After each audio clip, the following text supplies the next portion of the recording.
Wow. Good morning. It's 9:01, and even after struggling through some technical difficulties, we're starting pretty much on time. So thank you to our IT and our clerk for being so diligent and trying to get us started on time. Thank you so much. So with that, I'll call to order. John got it. I got it because I Oh, wouldn't say sorry, that. we're That's fine. distributing paper still.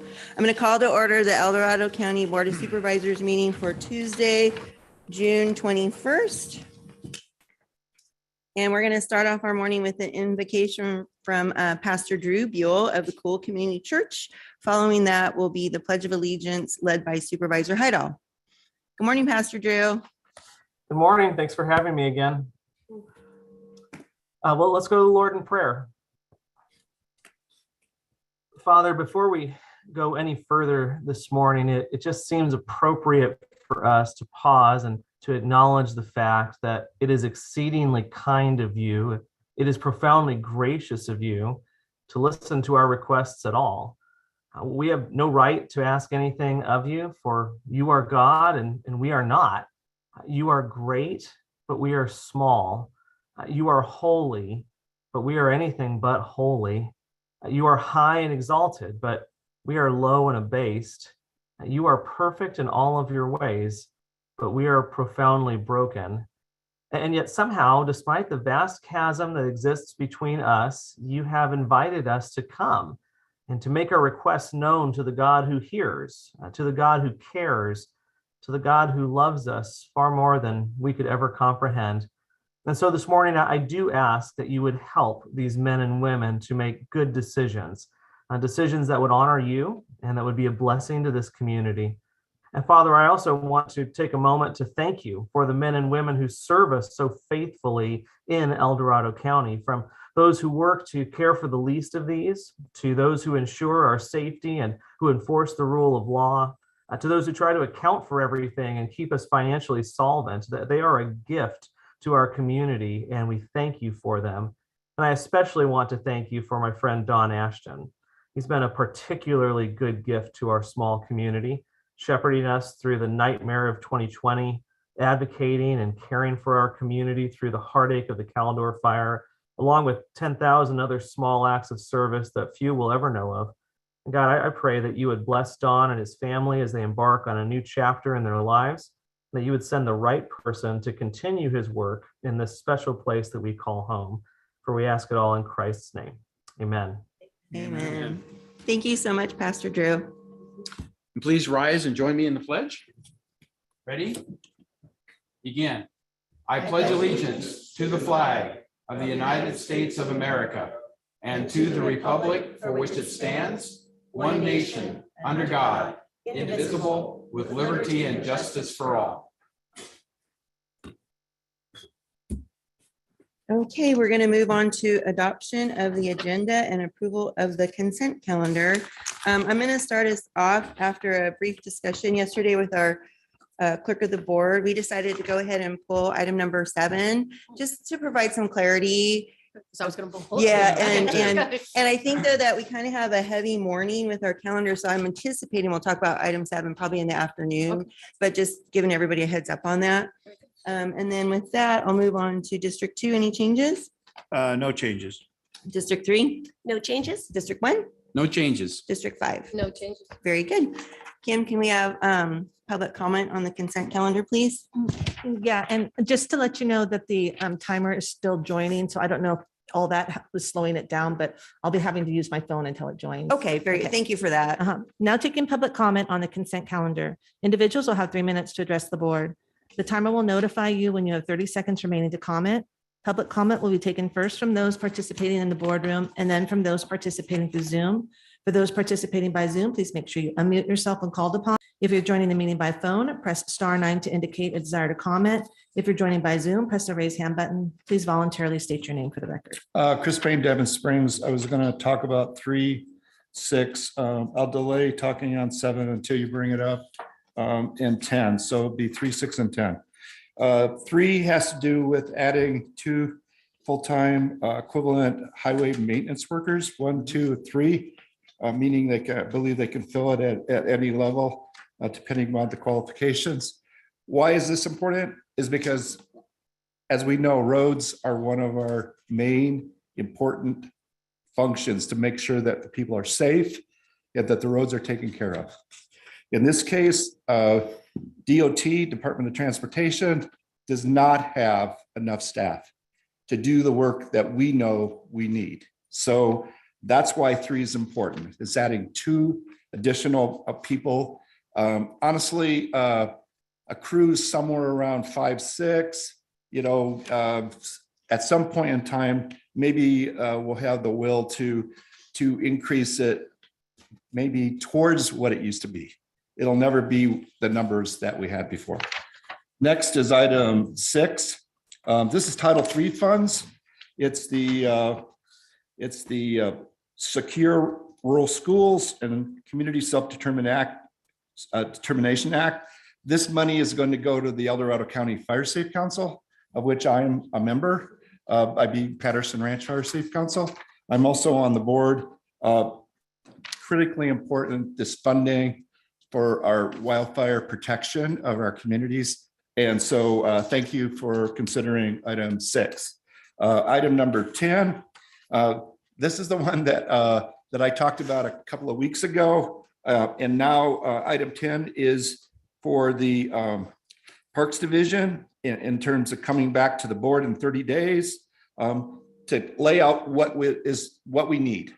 I had said at the time, I would be satisfied with anything, whatever you have, I'd be satisfied with that security improvement that we need, so that the 11 times vandalism that we've had, so we can stop this from occurring, because we never know when the next time is going to be. So thank you, supervisors, specifically Supervisor Thomas. Thank you for working this out and to come back in, I guess, 30 days with the actual item, which we will then hopefully approve at that time. Thank you. Those are my comments today. Thank you, Chris.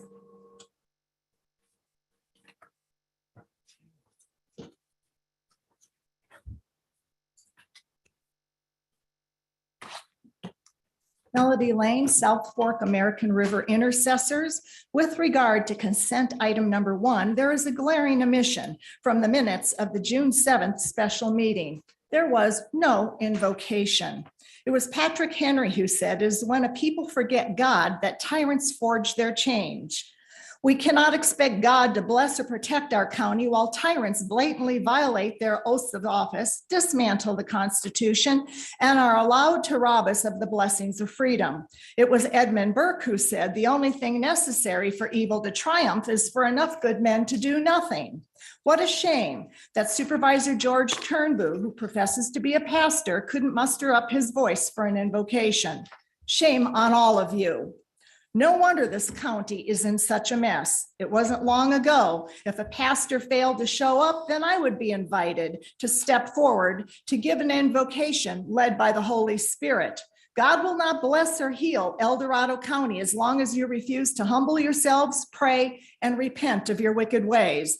In closing, it was Thomas Jefferson who said, "Indeed, I tremble for my country when I reflect that God is just, that his justice cannot sleep forever. And by the look of the way things are going, pray that God has mercy on our entire nation."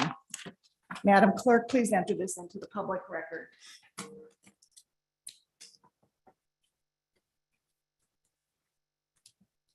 Seeing no additional public comment from the boardroom, now taking public comment from Zoom participants, now taking public comment from 390.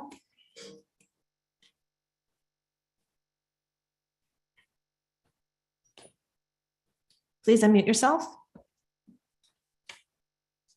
I are unmuted. Yeah, this is Ken Greenwood from the Thames Triple Junction. Item 4. I'm going to do my best, Rosanna Zana Dana, and say, "Oh, trans. Oh, never mind. I got the wrong one." And item 23, this is, I'm all for it. I get it. Ken, item 23 is on our agenda, so please wait for that comment, please. We actually have an agenda item for that. So this is the Oh, consent calendar. We're on the okay. consent calendar. I thought it so was, yeah, let us know My which bad, item I thought you're it- addressing. You're fine. Let us know which item you're addressing. I drew a line there. Okay. Yeah. Okay, we're done. I guess we're done with our comments.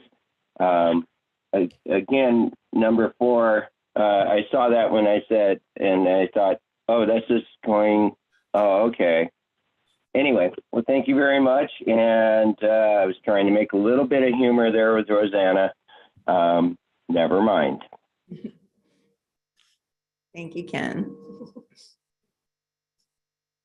There's no additional public comment. Okay, with that, I'll bring it back to the board. Just quick response, Ms. Lane, we normally don't do an invocation on special meetings. It's a practice. And you can go back and look at other agendas. It's the way it's always been.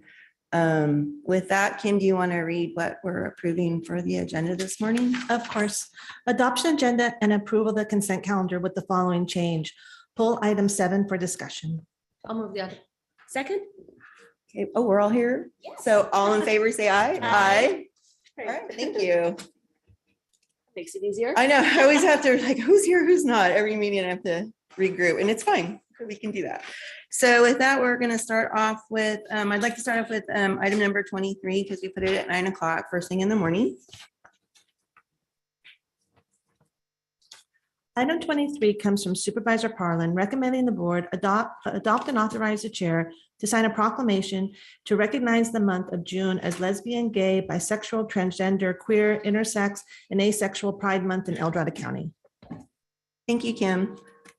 With that, as chair of the board this year, I was contacted by a local family that asked and reminded me actually that the board has been doing this Pride Month proclamation for several years. And so with that, I will read it now. Proclamation of the Board of Supervisors of the County of El Dorado, recognizing the month of June 2022 as lesbian, gay, bisexual, transgender, queer, intersex, and asexual Pride Month. Whereas for more than 2 centuries, the founding principles and ideals of American life have included liberty, equality, freedom of expression, and the pursuit of happiness, which are intended to apply to everyone. And whereas Marcia P. Johnson, a progenitor of LGBTQIA Pride Month, proclaimed, "No pride for some of us without liberation for all of us," inspiring a commitment to inclusivity, compassion, and mutual aid in support of these ideals. And whereas equality of opportunity and freedom from discrimination are fundamental to supporting joy, personal fulfillment, and economic success. And whereas El Dorado County celebrates the American values of liberty, equality, freedom of expression, and the pursuit of happiness, and recognizes the importance of its residents, visitors, and employees to safely express their multifaceted identities, which enrich our communities. Now, therefore, it be proclaimed that the El Dorado County Board of Supervisors does hereby recognize June 2022 as LGBTQIA Pride Month and honors all efforts that provide opportunities for a life free from discrimination and prejudice in support of equality and the pursuit of happiness. Does the board have comments or questions?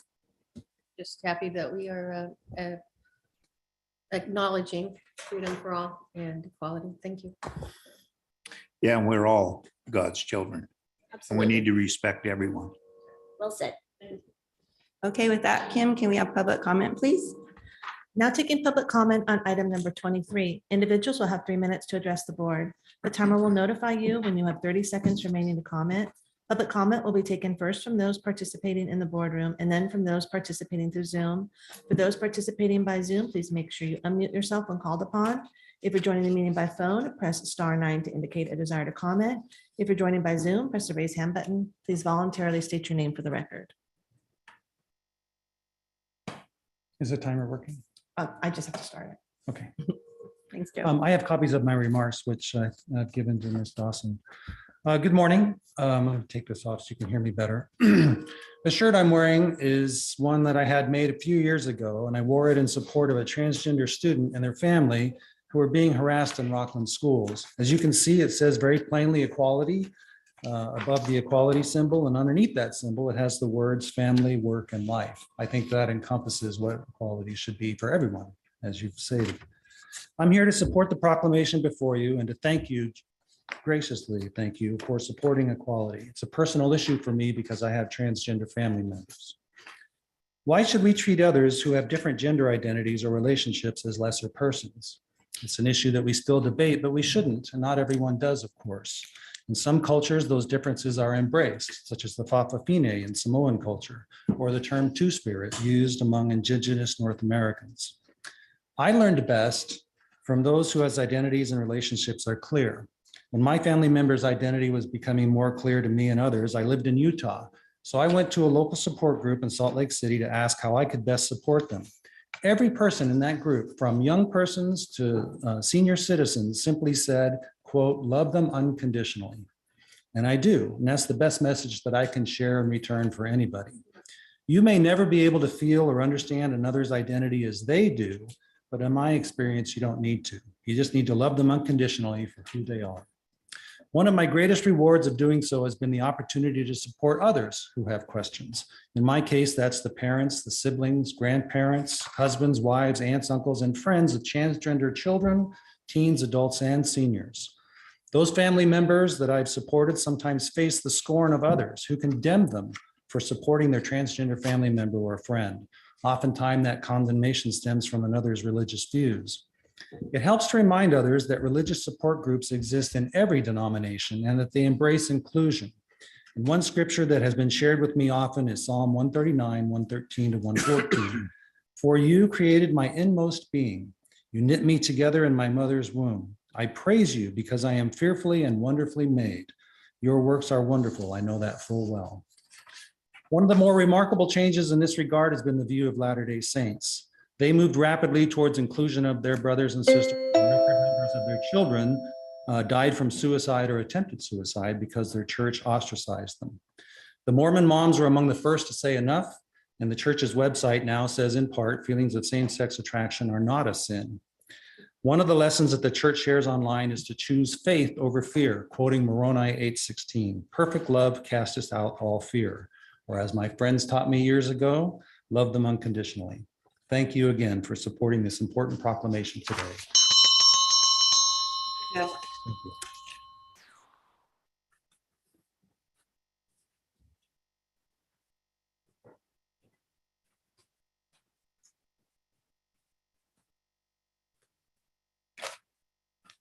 Melody Lane, South Fork American River Intercessors.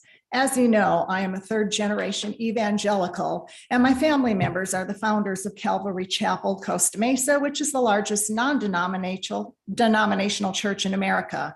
I have been active in various ministries for over 35 years, and I've been honored to host conferences at my home for international speakers, missionaries, and evangelists from all over the globe. I'm confident everybody can agree we are living in the perilous times described in 2 Timothy 3. The future of our county and all nations are at stake since we crossed the threshold into the Great Reset. God says to hate the sin, but love the sinner. In fact, I have some dear friends who are gay, but scripture makes it clear that God abhors such a lifestyle because it represents the breakdown of the family and the fabric of society. In that regard, I'd like to read a couple of quotes from those who could not be here today. The first is from Larry Thornhill. Melody Lane is a very good friend of mine. She comes under constant attack from the liberal mindset of the BOS.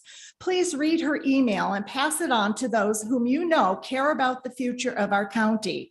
If possible, please encourage those who can to attend Tuesday's meeting and voice their objection to Lori Parlin's proclamation to have an LGBTQ celebration for an entire month. For certain, Christ loves and died for every homosexual, but he also detests this lifestyle.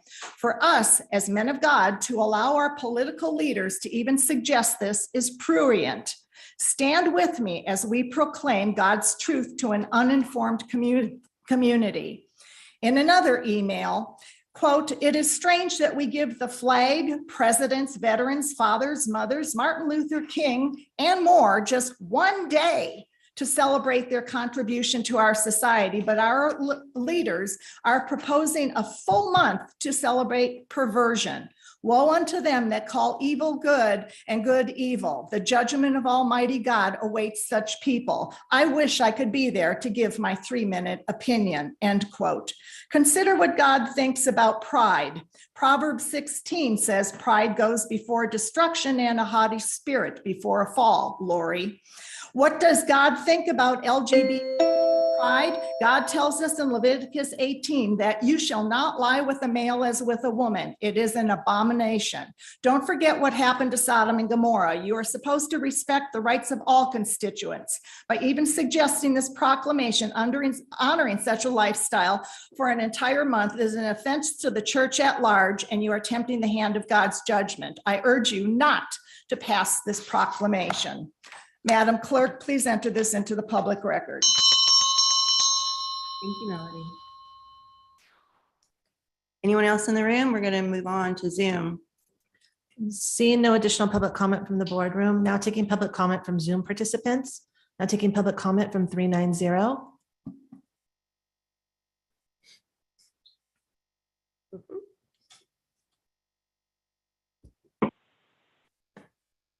Good morning. This is Ken Greenwood from Triple Junction, if you will. Item 23 here. My apologies earlier.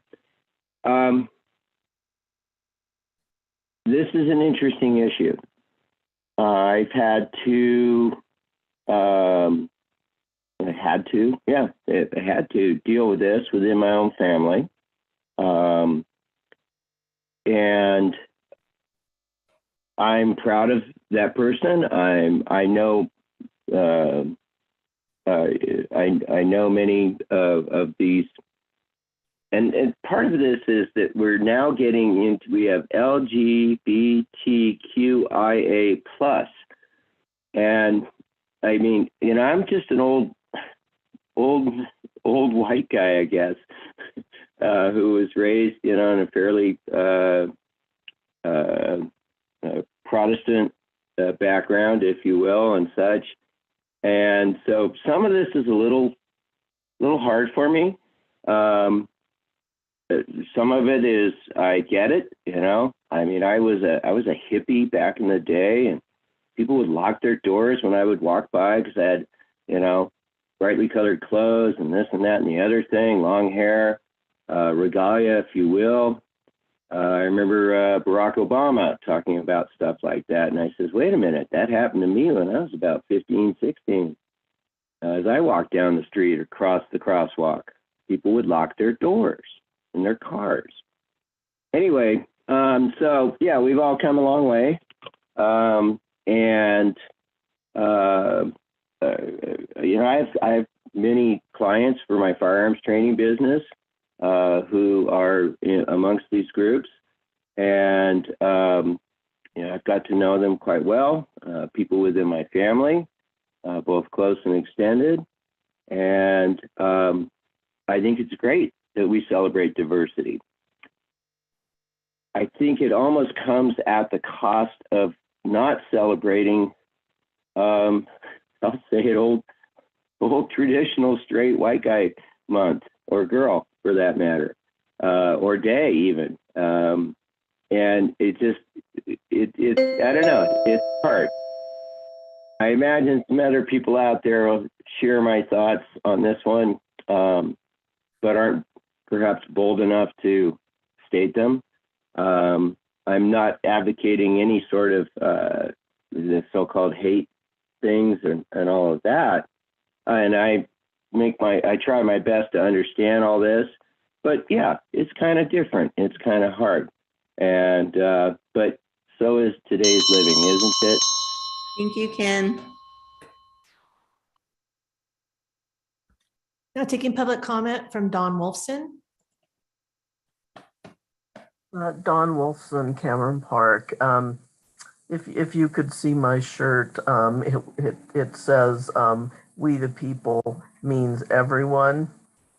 I support this proclamation. It's supporting a large group of people who have been egregiously discriminated against. And we're finally moving in the right direction and recognizing them as fellow human beings. And as Joe Connolly said, just love them.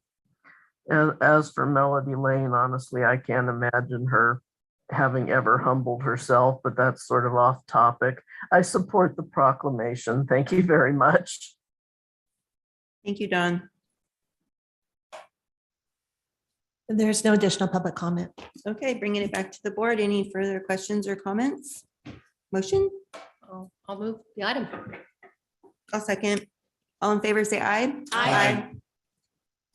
Approved unanimously.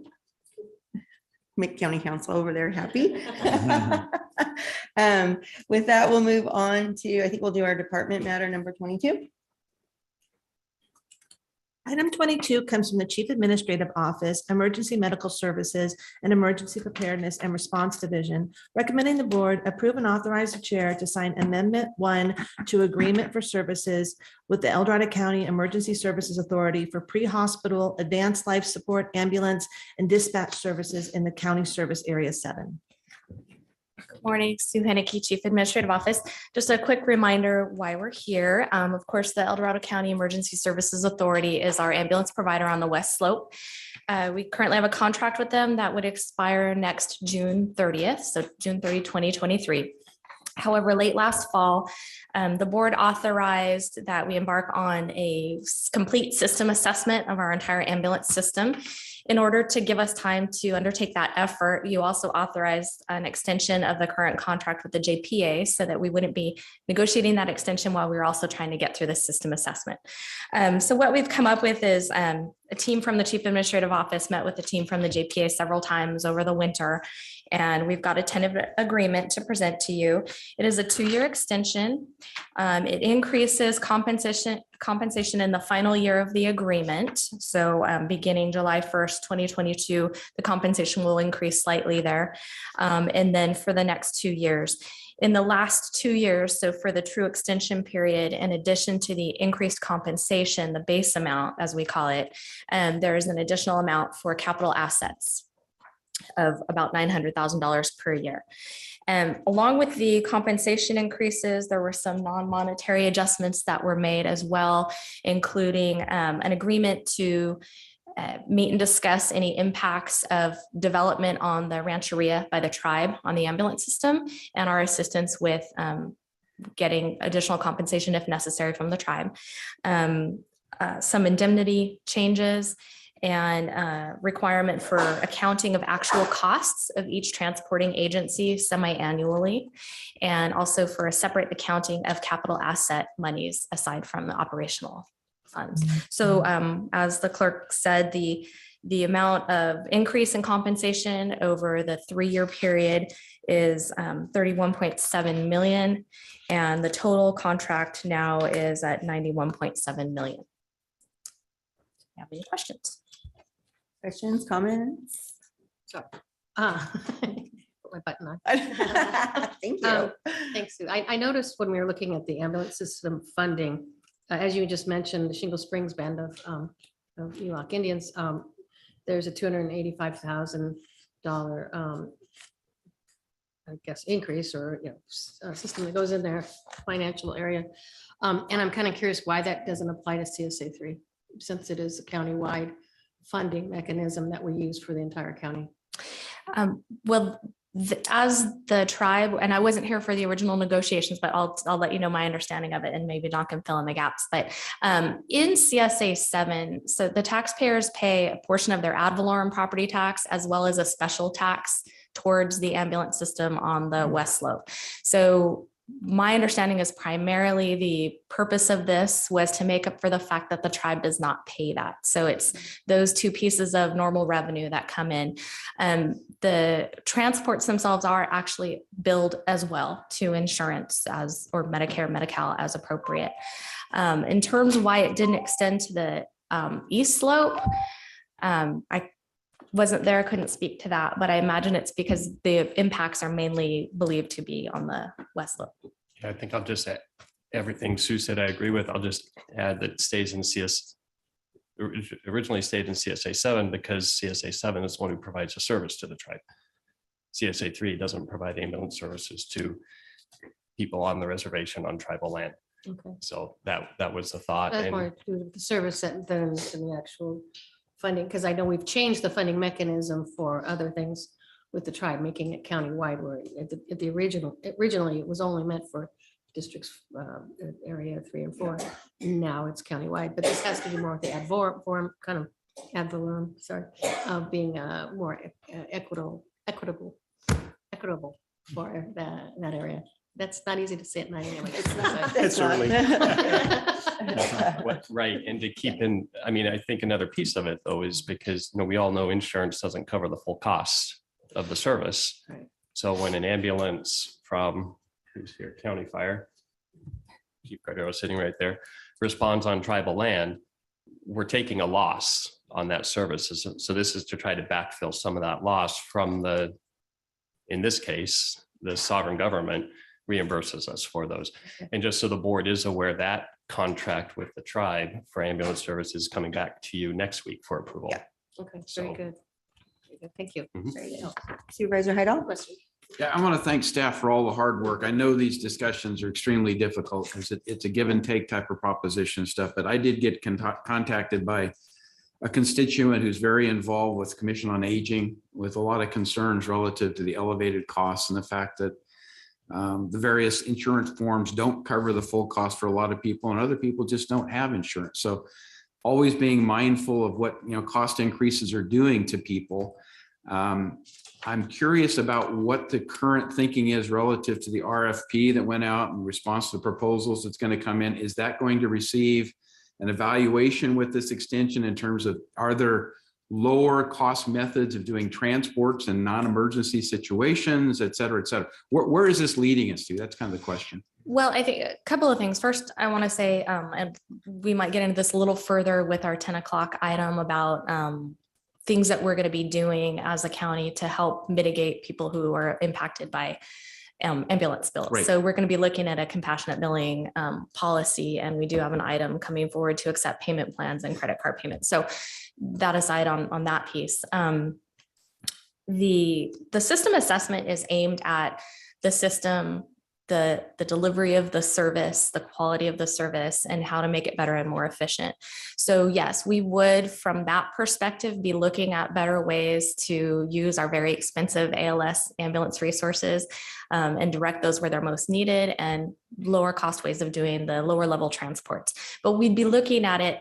And so I think, by definition, that would end up with being a better, more cost-efficient service. But first and foremost, our lens is going to be on the quality of the service and how to make that the best and what it should be. But I think an end result should be shaking some of those costs out of the system.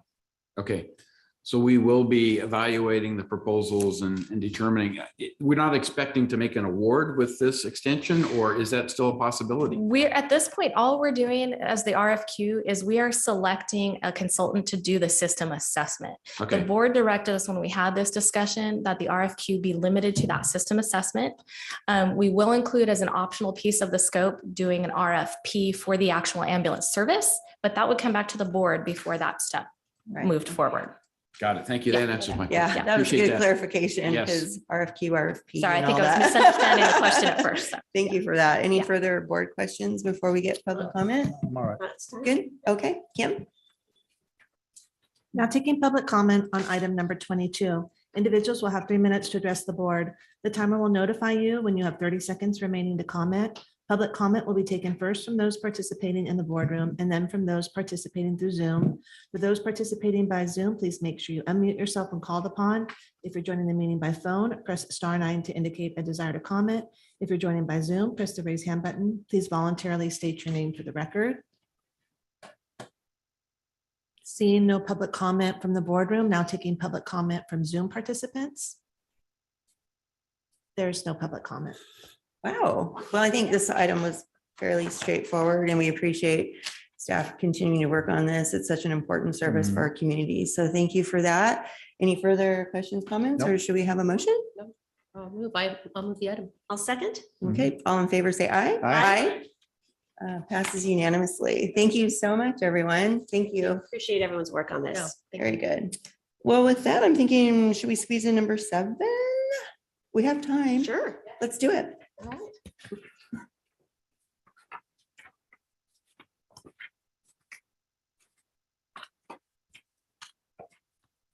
Item number 7 comes from the clerk of the board, recommending the board, 1, direct county boards, committees, and commissions to hold meetings in a hybrid format, which would include both in-person and live streaming components.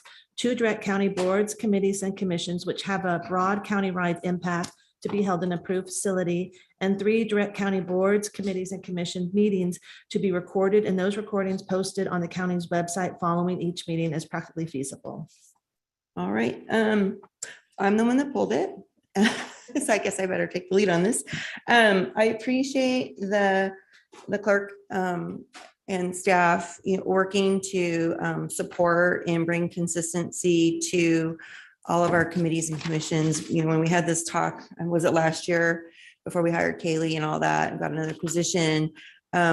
We knew we had a lot of commissions and committees, and wow, we have a lot of commissions and committees, and we need to bring them in for consistency, accessibility, the transparency that our residents actually kind of demand now that they've seen our capabilities and how well the hybrid model for our board meetings works. A lot of folks that couldn't participate before because it's just too hard to get here, it's really opened the door. So with that, the clerk's office needed some direction from the board on how to start that process of consistency.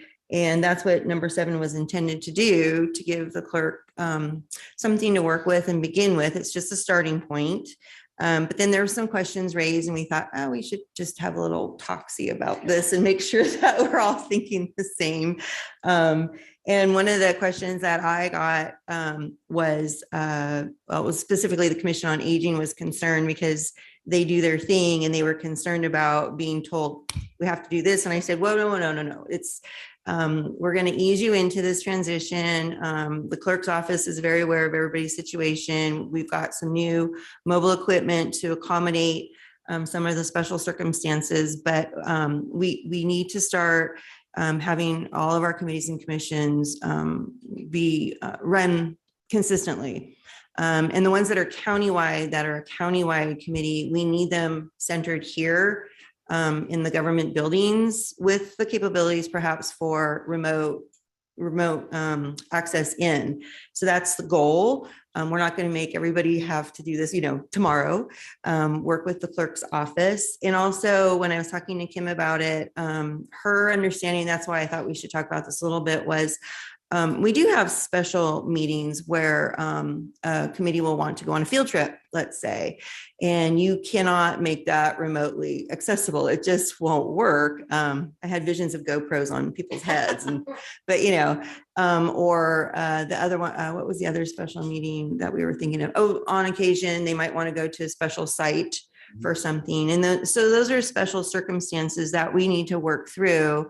And Kim and her staff are ready to help with that. So I just wanted to see if that's kind of the vision that the rest of the board was thinking, is that for their regular monthly meetings or however often they meet their regular meetings, only for the countywide ones. Now, remember, my understanding is our conversations were the ones that are like community specific, like I'm going to pick on Diamond Springs, El Dorado. Right. That is just for that community. In our minds, the clerk's office is preparing to find community locations there. Myers Advisory Council, we're trying to make it so that Myers can meet in Myers, because those are just community specific committees. But the countywide ones are the ones that we're working on bringing the consistency for. So that was my understanding. And was that kind of where you were thinking too, Kim? So I'm sure that we're Yes, all. what I was going to propose is on an item number 1 of item number 7, where it says direct county boards, committees, and commissions to hold their regular meetings, to provide that clarification. So if there is an opportunity to have a field trip, or they do want to have a special meeting in a locality, that would be available to them. And when I was speaking to Sarah Parlam, we talked about how this process is evolving. Yeah. And we're also going to be looking to adding additional approved facilities because we recognize that we don't have an approved facility in Tahoe, and that's unacceptable. Yeah, Yeah, absolutely. Don't have an approved facility in El Dorado Hills, which is unacceptable. Yep. So we will be looking and working with IT to make sure that we have facilities that would meet our parameters and have the bandwidth so that our meetings are stable. But that is definitely on the horizon. This is really just a starting point. And I just want to encourage, I just want to ensure our committee and commission members that we are going to be there for you 100%. We have a dedicated staff member that will be working with our committees and commissions to ensure that the technology runs smoothly for them.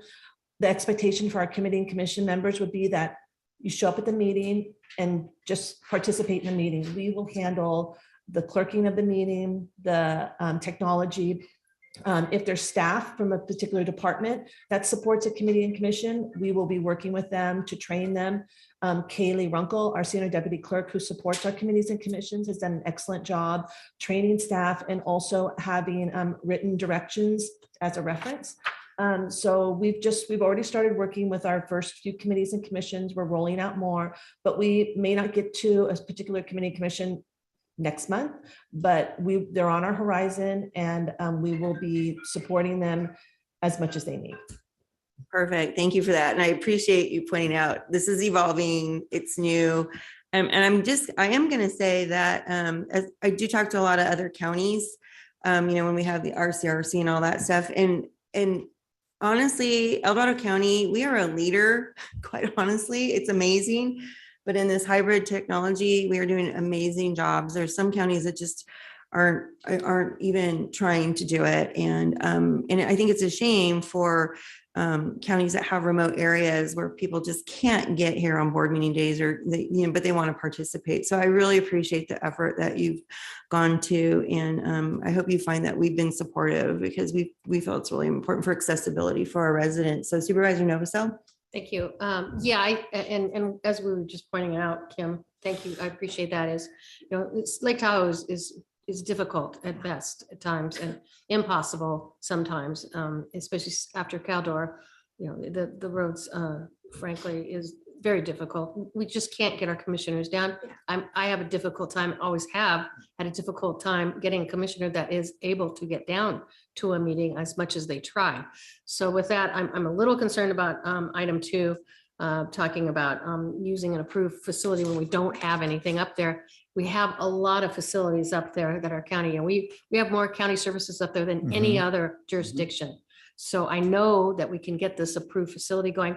I would just like to ask that we move on this one immediately, is get that approved facility, because I'm very concerned and I have a problem agreeing to this, knowing that we don't have anything up there. We really need to work on that first, frankly, in my mind, because we've got a mental health, behavioral health area, and they do a lot of live streaming, I'd say. So I know it's possible up there. We do have broadband up there. Some places, not my house, but most. With that said, I think that's would be a priority that I'd like to put in there, is that we prioritize, direct staff to prioritize. Yeah, that could be direction. Location. I'd appreciate that. I'd feel more comfortable. And that's the beauty of having the hybrid format, is that our commission members that are up in Lake Tahoe would be able to live stream into, even if we were physically here in the boardroom, they could participate. Now, same with constituents, Right. but ideally, we will look at possibly the community college, some of those other venues that we've used in the past. So I could see very quickly we would have that approved facility added to. I'd appreciate that. And I think it goes with all the different rural areas. Absolutely. But especially Tahoe, because you can't drive down physically. That's our big issue. We've got that granite area. So, yep. Perfect. Thank you. Appreciate that, Kim. Yeah, Supervisor Thomas. Yes, just Kim, really appreciate you and your staff for all of the heavy lifting you're doing on this. And I think it's important for the community to understand that as we were digging into our boards and commissions last year, I think we realized with horror that how different they all were. And some had, great support and were dialed into a system, and others, had to develop their own agenda and didn't have the capabilities with technology to provide that accessibility for our community. And so when we realized that, we said, we really need to streamline this. And like Supervisor Parlin said, add consistency also for our constituents. It's hard for a constituent to say, gosh, I'd really like to go to the Commission on Aging or the Human Rights Commission, but where do they hold their meetings? So if it's generally here in the board chambers, that adds a level of it's just easier for folks to know where to go. And with the technology and the staff support, that is going to be a tremendous blessing to the commissioners who are volunteers. And I think that's so important. They are volunteering their time to serve our county. And so we are wrapping around them in support for their work and as well as the community. So Kaylee's been a tremendous blessing, and just our entire staff. So thank you so much. We hear a lot of good props about Kaylee. Exactly. She's amazing. So I think everyone's going to love this. Change is always hard, but we're moving in the right direction. So thank you for this, and we'll evolve. Evolve. Supervisor Turnbull. Yeah, I think it's a very, very important. Thanks, Kim, for all your hard work on, and this is going to be a great thing, especially when it comes to our members of these committees and commissions for their safety, especially when there's been a lot of turmoil that's been going on in certain commissions. And I think this is a good thing, having this live stream, but also for their safety and our public safety too. Supervisor Hydall. Yeah, and again, Kim, thank you, and Kaylee, for all the hard work. This is a good start. I've similar concerns the other board members about locations. For instance, right now we're using 2 facilities that are county operated that I think are getting a reasonable amount of use. And one is a Brew Avenue facility. Behavioral health has used that for years. I don't know why that can't become almost instantaneously an additional approved facility. They probably want to restrict who has meetings in there. But for the Behavioral Health Commission to continue to operate there, that's basically a no change for them. And they have connectivity with Tahoe, as most of us know. So that seems to be working pretty well. The other facility is the old OES. Supervisor Heidel, I just wanted to interject that I think some of the feedback came back that the feeling was that their meetings weren't effectively being run out of that location. I will second that. I'm on the Behavioral Health Commission, and that is a very challenging location. It does not work well. Yeah. So I think the bigger issue is not just the ability for internet. I think it also is how accessible it is for the public, how it views on Zoom, Right. even just the Doesn't layout. view well. So it's delving in a lot deeper as far as finding an approved facility to make sure that it checks all the boxes. And that's why we, of course, would entertain additional facilities, but this is, like I said, just our starting point. Right. And we will, so any other facilities that you want us to look at, we are more than happy to, but just recognizing that we're looking at many factors when we're considering an approved facility. Well, one of the concerns is the large commissions, Commission on Aging, Behavioral Health, they have a lot more than 9 people. So when you have a dais type of situation, how do you make that equitable, short of squeezing everybody in really tight? So the OES conference room downstairs would seem to be an applicable place for doing those kinds of things, because it's got a more roundtable configuration. If that could be added to the list, and maybe it facilitates some of the other commissions to meet there. I don't know who controls that room and whether it's available sometimes or not. Human Resources controls, it's now Conference Room D. Conference That's Room the D, old okay. LES room. And we're open to all that.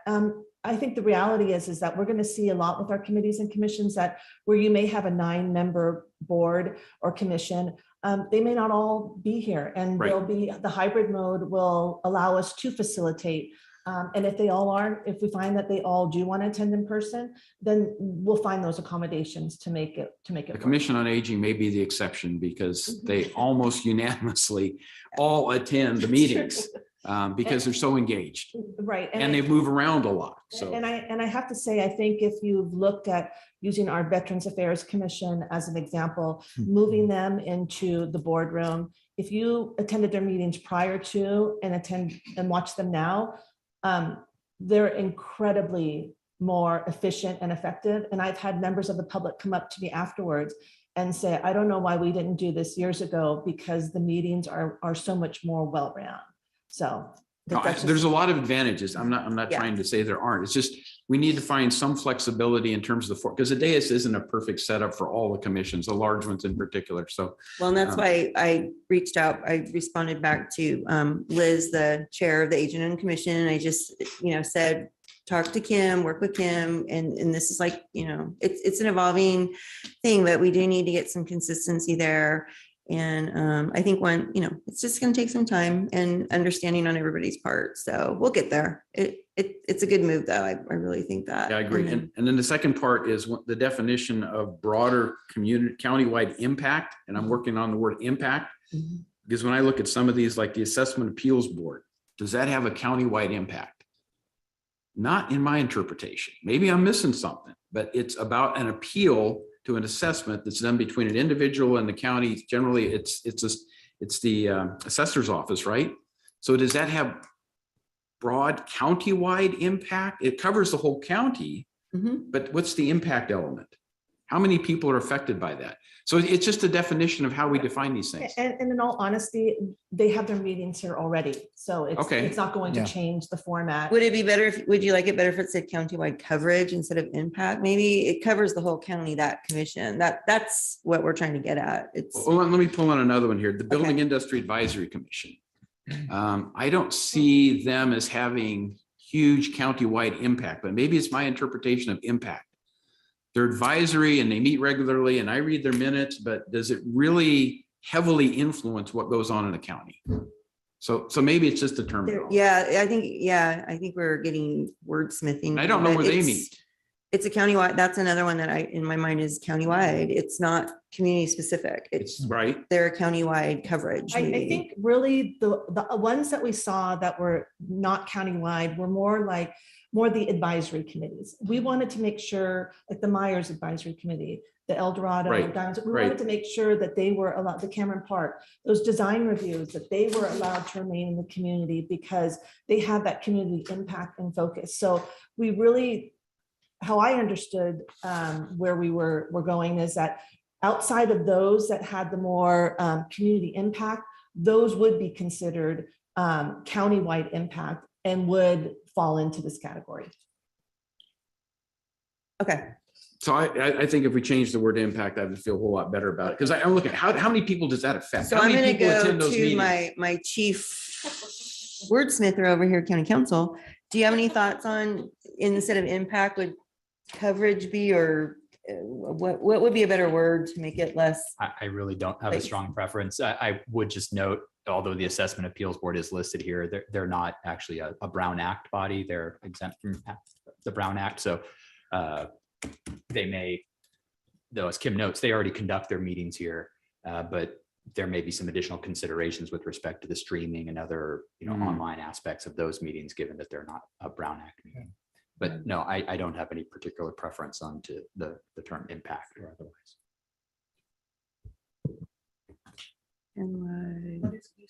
I know. do you have a Coverage, is that word? what you suggested? Coverage, does that I work? think so. Yeah. I think that works for me, yeah. Okay. And then prioritizing, we want direction, prioritizing, finding an improved location in Tahoe and other, remote areas. Yeah. And I'll let you guys know that I did hear, like, third hand probably, that my Veterans Affairs Commissioner in Georgetown attended the last meeting in Georgetown remotely and then had residents there with him. So, I mean, that's just another plus of having that availability. He did say though, where he was, the broadband was a little sketchy, but they managed. So there you go. I forgot one thing, if I Yeah. might even go, our county libraries, the hubs. I would think an emphasis of having some minimal capability at those hubs would be advantageous. And that's county domain. And I think, if we can facilitate that with an upgrade, then when somebody wants to have a rotating meeting, they want to go out to someplace, at least we'd have someplace that's approved, county operated, and I think the community would benefit from that overall as well. There might be more community meetings that could be conducted there with the county's permission to utilize it. So The South Tahoe Library, I will say, is relatively impacted by community meetings. Right. So it may not you know, have the hours- space. Yeah, and the hours are kind of, That's tight true, the in some of libraries, libraries. yes. So Yeah. for It's some, just it might something to feel look better, at. for others, it Yeah. might not. Yeah. Just options. We're looking at options. Okay. Okay. With that, are we ready for some public comment? Okay. Good. Kim, now taking public comment on item number 7. Individuals will have 3 minutes to address the board. The timer will notify you when you have 30 seconds remaining to comment. Public comment will be taken first from those participating in the boardroom and then from those participating through Zoom. For those participating by Zoom, please make sure you unmute yourself when called upon. If you're joining the meeting by phone, press *9 to indicate a desire to comment. If you're joining by Zoom, press the raise hand button. Please voluntarily state your name for the record. Chris Payne, Diamond Springs. Thank you for pulling this off. I think it allowed a little bit more broader discussion. A couple of things that I was going to say. So it's very simple. Thanks to Kaylee. She's wonderful. She's got the demeanor to be able to handle things. Socially very nice in the way she approaches the people that she's working with. And I've seen her in the capacity of different meetings. So it's really nice to have somebody as good as she is. There's a couple of things I think that are important to recognize here. Transparency of the subject matter is critically important in when you have a community based item, because you want everybody to be able to, you want to share it as much as you can. And what broader perspective than to have the hybrid where you can Zoom and people can join in when they might not be able to join in otherwise. So that's the transparency part. The template in running the meeting, this is a growing kind of thing. It's an educational kind of thing. I'll give you an example. I went to it was here in the board chambers. It was the Cameron Park Design Review Committee. And so it was their first meeting. I just happened to be here. As you know, I'm a geek for all this kind of stuff. So I was here because also Supervisor Turnbull of District 2 has that Cameron Park area north of 50. And so I felt close to them and wanting to meet them and understand exactly what they were dealing with and some of the thoughts they had. So it was their first meeting. Why is that important? Because it didn't go smoothly only because it was their first meeting. It was the beginning. I see that in the future, each one, there'll be some growth in how they handle themselves. Now, one of their members Zoomed, so it wasn't, everybody wasn't here. They had a person and that worked nicely. They get the quorum. They have a discussion with the individual joining in. That's a committee member. And so I believe that's what it's all about in terms of, now we did talk about this a little bit yesterday at the Taxpayers Association.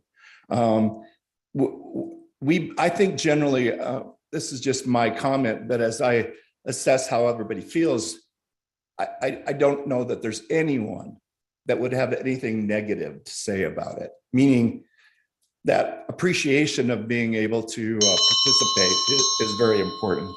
I couldn't see my, okay. Sorry, Chris, but your time's up. 3 minutes. Sorry. Yeah, but there was no countdown, was there? Sorry, 3 minutes. That's it. If I would have known that it was a countdown, and I could have timed myself for my last I comment. apologize, but Well, shouldn't you give me 30 No. seconds? no, we're not doing that.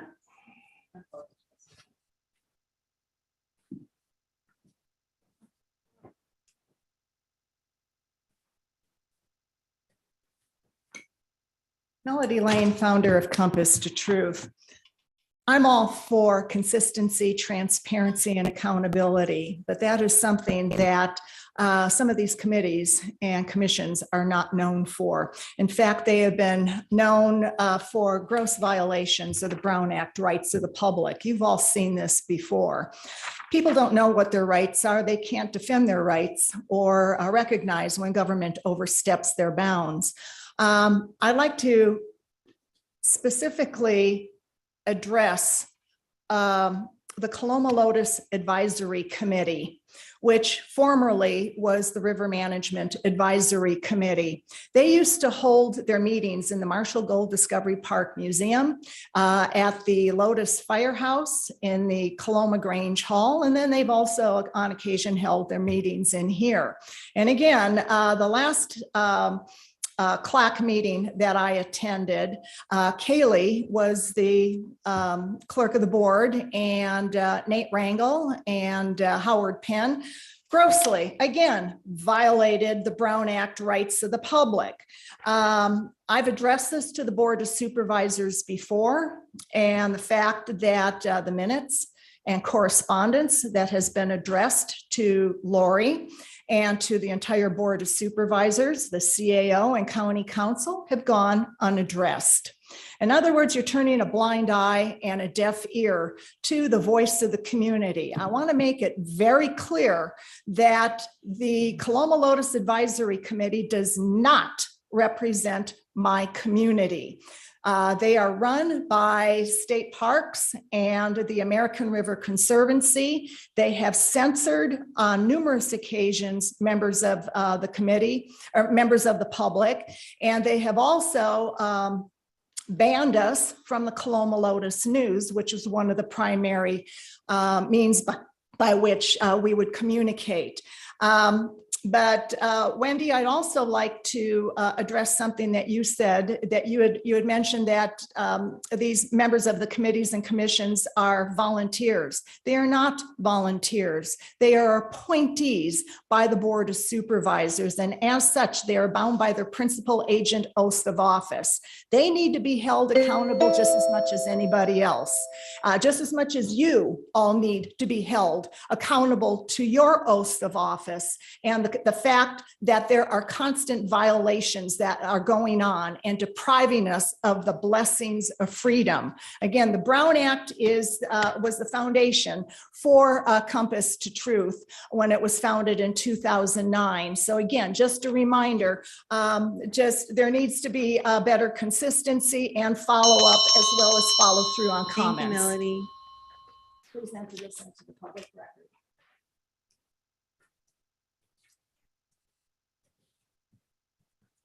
Seeing no public comment from the boardroom, Supervisor Parlin, Carl Weiland has his hand raised. I don't know if you want to let him speak or move on to our Zoom participants. Oh, sure, Carl, 3 minutes. Thank you, Chair Parlin, Carl Weiland, County Assessor. This past April, I was at an assessors conference, and in the executive committee meeting, they used a device called an OWL, that's OWL, to record the meeting. It is a sophisticated camera and microphone system that was very good at picking up the entire content of the room and all of the participants with a good recording, both for the film and for the sound. If we're going to encourage committees and commissions to have hybrid meetings, I think it's important that we look at some sort of better technology for recording this. Recently, Taxpayers Association has had this discussion because their current technology is Andy sitting up in the front of the room with a little camera, and it's not the best method for recording, and they are not under the requirements of the Brown Act for clarity and providing a quality product to the public. So I would encourage you to have IT consider making those available to these various committees and commissions that may need some technical support as well in order to properly capture the contents of the meeting. Thank you. Thank you, Carl. Moving on to public participation from our Zoom participants. Now taking public comment from Andy Nevis. Hey, good morning, board. Andy Nevis, Shingle Springs. Just wanted to say I support this item. As Carl just alluded to, I can say from personal experience, having hybrid meetings is no easy feat, but I do think it's really important and it serves the public very well. I do appreciate the proposed change to specify that this is for regular meetings. I think that'll take care of the concerns about field trips or other special meetings. And so I think that it's a good change. And it's my understanding this would also not prohibit having satellite locations as well. Even before the COVID rules, there was an ability to have satellite locations for meetings. And it sounds like that would still be allowed under this. And I would agree with that. I think that should continue, especially in the situation of Lake Tahoe or some of the other places in the county that are hard to get to Placerville from. So all that said, just wanted to express my support and especially my thanks to Kaylee and the entire clerk's office for working so hard on this. Thank you. Thank you, Andy. Now taking public comment from 390.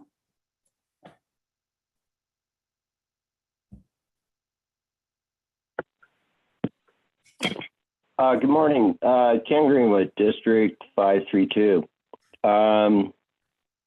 Yes, I support this wholeheartedly.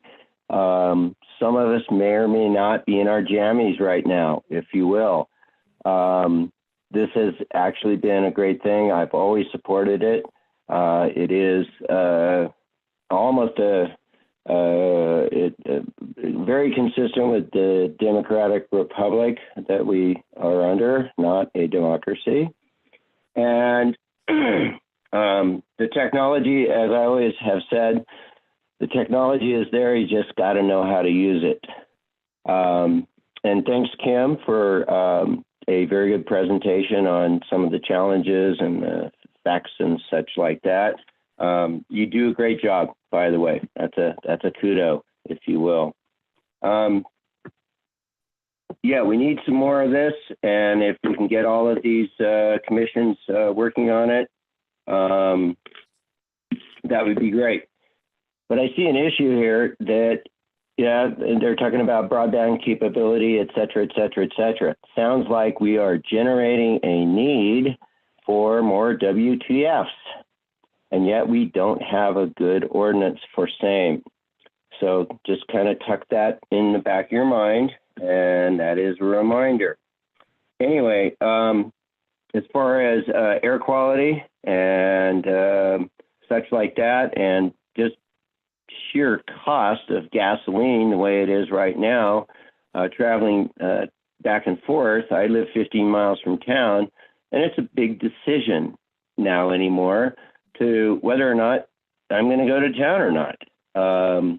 So all said, it sounds like a great idea. If we can make the technology work without poorly placed towers, I'm all for it. Let's see what else we have here. Yeah, we better get that WTF ordinance upgraded. And I know that, and I've been told that it is on its way. None too soon. Thank you very much. Thanks, Ken. There's no additional public comment. Okay, any further questions, comments by the board? I think this is a really good discussion and provided clarity. Kim, did you get what you needed for the clarity from us? Yeah, I just would like to go back and share with you some of what I heard from your discussion. As far as item 1 will include language, direct county boards, committees, and commissions to hold their regular meetings in a hybrid format. And for item 2, direct county boards, committees, and commissions which have a county-wide coverage to be held in approved facility. And then also provide direction to staff to identify approved facilities in South Lake Tahoe as a priority. That sounds good. Yeah, Yeah, sounds you good. captured Yes. everything. Thank you. Okay, you want to move I'll it? move approval of that item. I'll as second. noted. Perfect. All in favor, say aye. Aye. Passes unanimously. Thank you. Good conversation. Thank you. I also would Thank like you to thank so all the much. board members for their support with this move. I know it's a huge move for the county, and I think it's very exciting for our constituents to be able to have that accessibility. So thank you. Thank you for all your work. Very much needed. Great. Okay, we're not doing too bad here. We're going to move on to our 10 a.m. items. There's 3 hearings, it looks like. Yep. Item number 24 is a hearing from the Chief Administrative Office, Emergency Medical Services and Emergency Preparedness and Response Division, recommending the board consider the following. 1, adopt and authorize the chair to sign a resolution revising the ambulance fee schedule for County Service Area 3. And 2, authorize the CAO-EMS/EP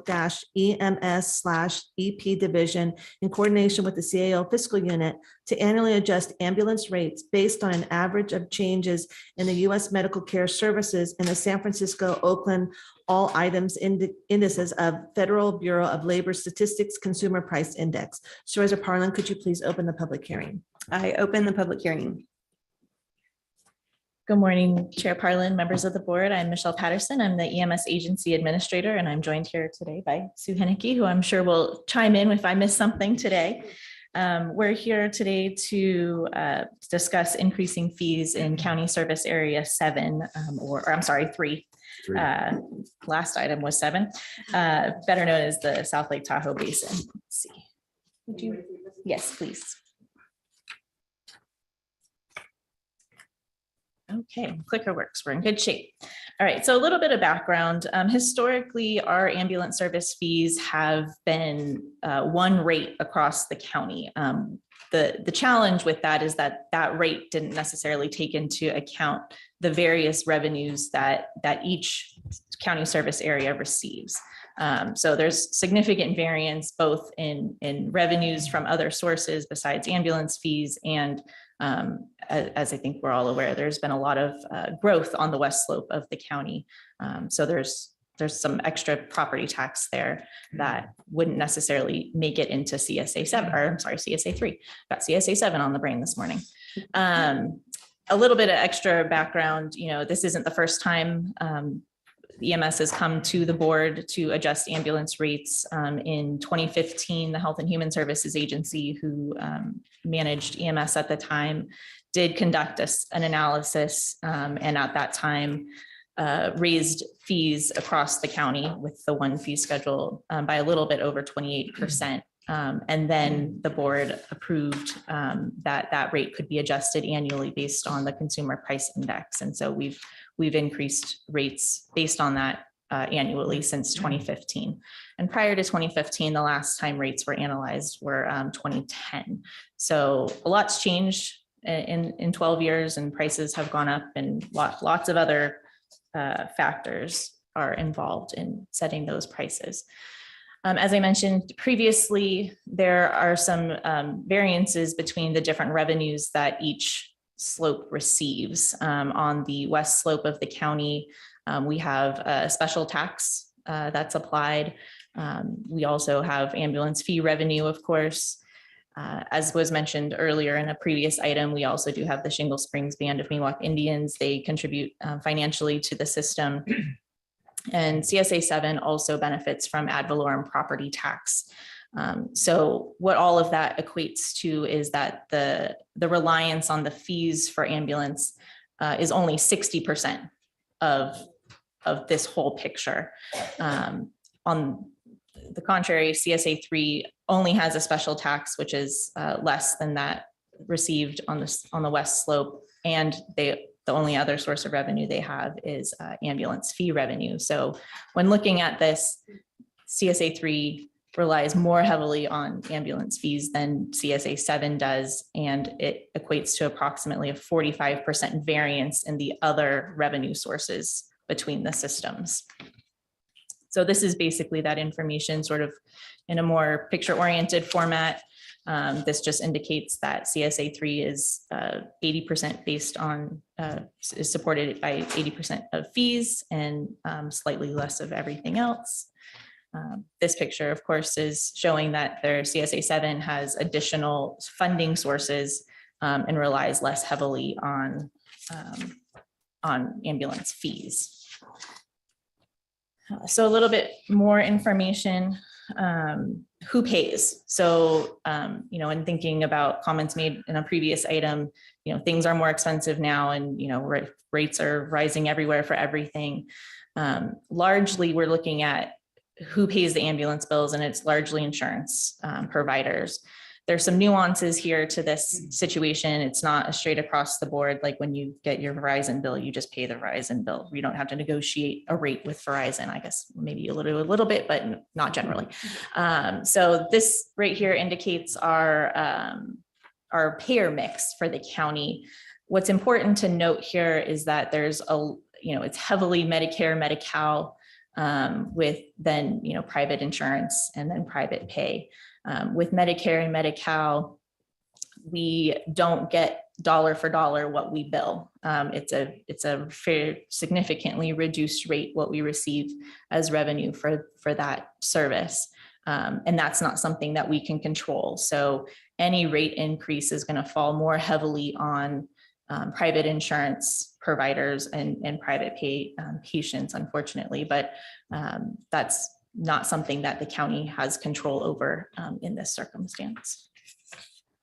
So we have some challenges, much like other medical costs, increasing costs, particularly over the last several years. We've seen those skyrocket for medical supplies, the cost of personnel, staffing challenges, having to have bonuses and other things to help try and get people to come work for you.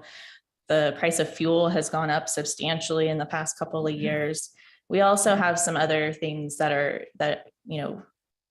are challenges too in other declining revenue streams. The GEMT program is the Ground Emergency Medical Transportation Program. It's a federal program where we get a supplemental payment for providing services to Medicare, Medi-Cal patients.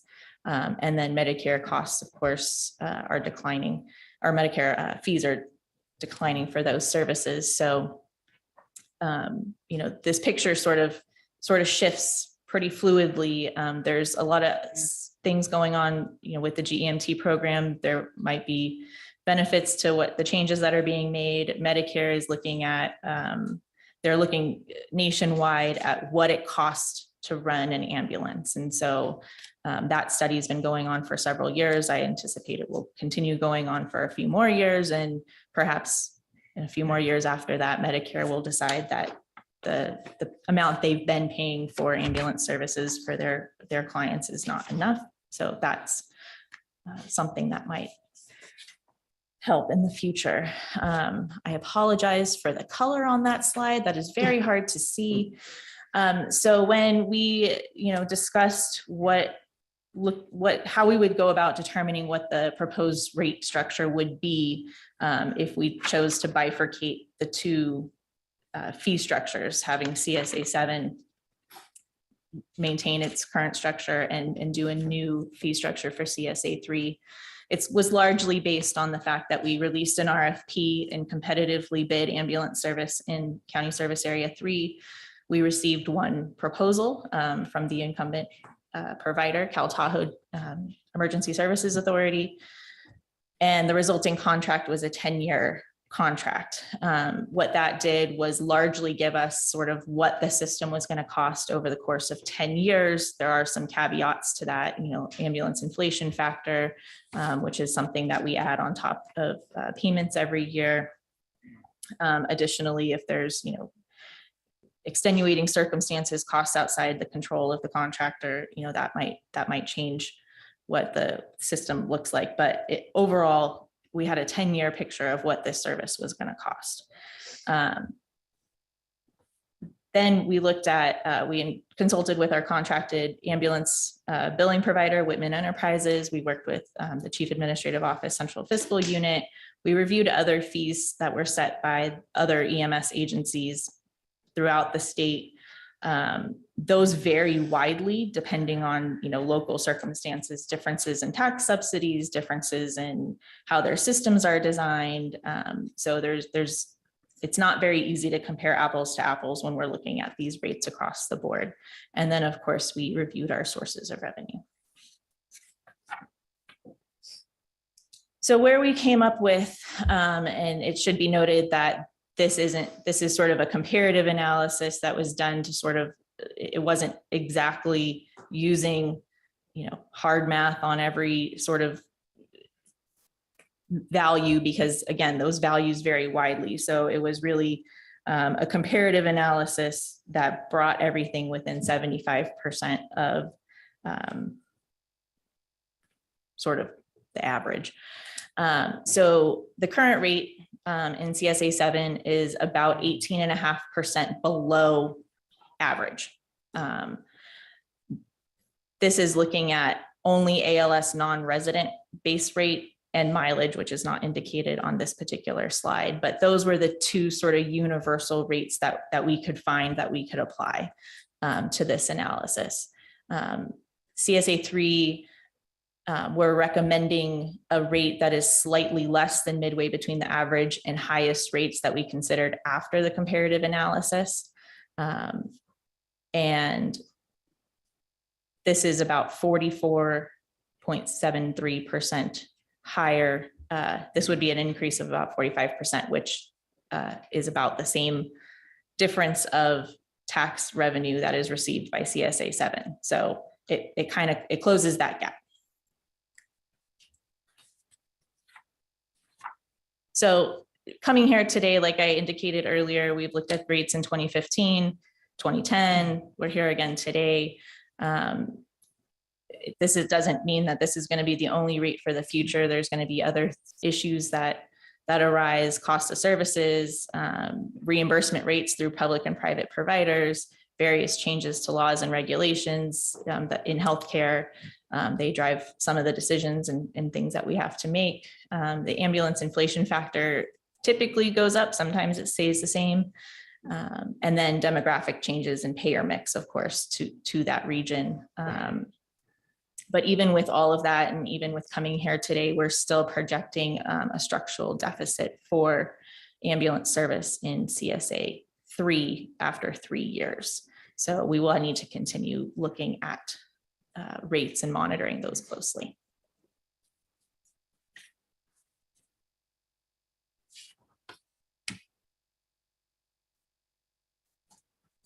There wasn't a question slide. I was Questions? Does the board have questions or comments? Yeah, I want to just make quick comments. Thank you for doing this work. And obviously, an increase like this, it's really important that we understand what the issues are. And, I was concerned because it's a large jump. And I didn't know, I think I asked Sue when we had our meeting about this, is to ask about the homeless situation and what the percentage of ambulance calls were, because I heard through the grapevine, through social media, wherever, that that there was a lot of this was because of homeless people needing ambulance services. But I believe you clarified that for me, Sue, pretty well. So I just want to make sure the rest of the board understands that. So we reached out. There's not a great way for us to determine who's homeless and who's not when the medics show up and provide services to somebody. So we reached out to the Cal Tahoe JPA and they did a really rough estimate. They think it's probably a little inflated at maybe 8 or 9%. Now, I think what you say though is partly true in that we have those unreimbursed users of the system, and that contributes overall to higher costs overall. And so it may be that some of the numbers that you were hearing Supervisor Novoselic talking about homelessness and the impacts on the system had potentially to do with that.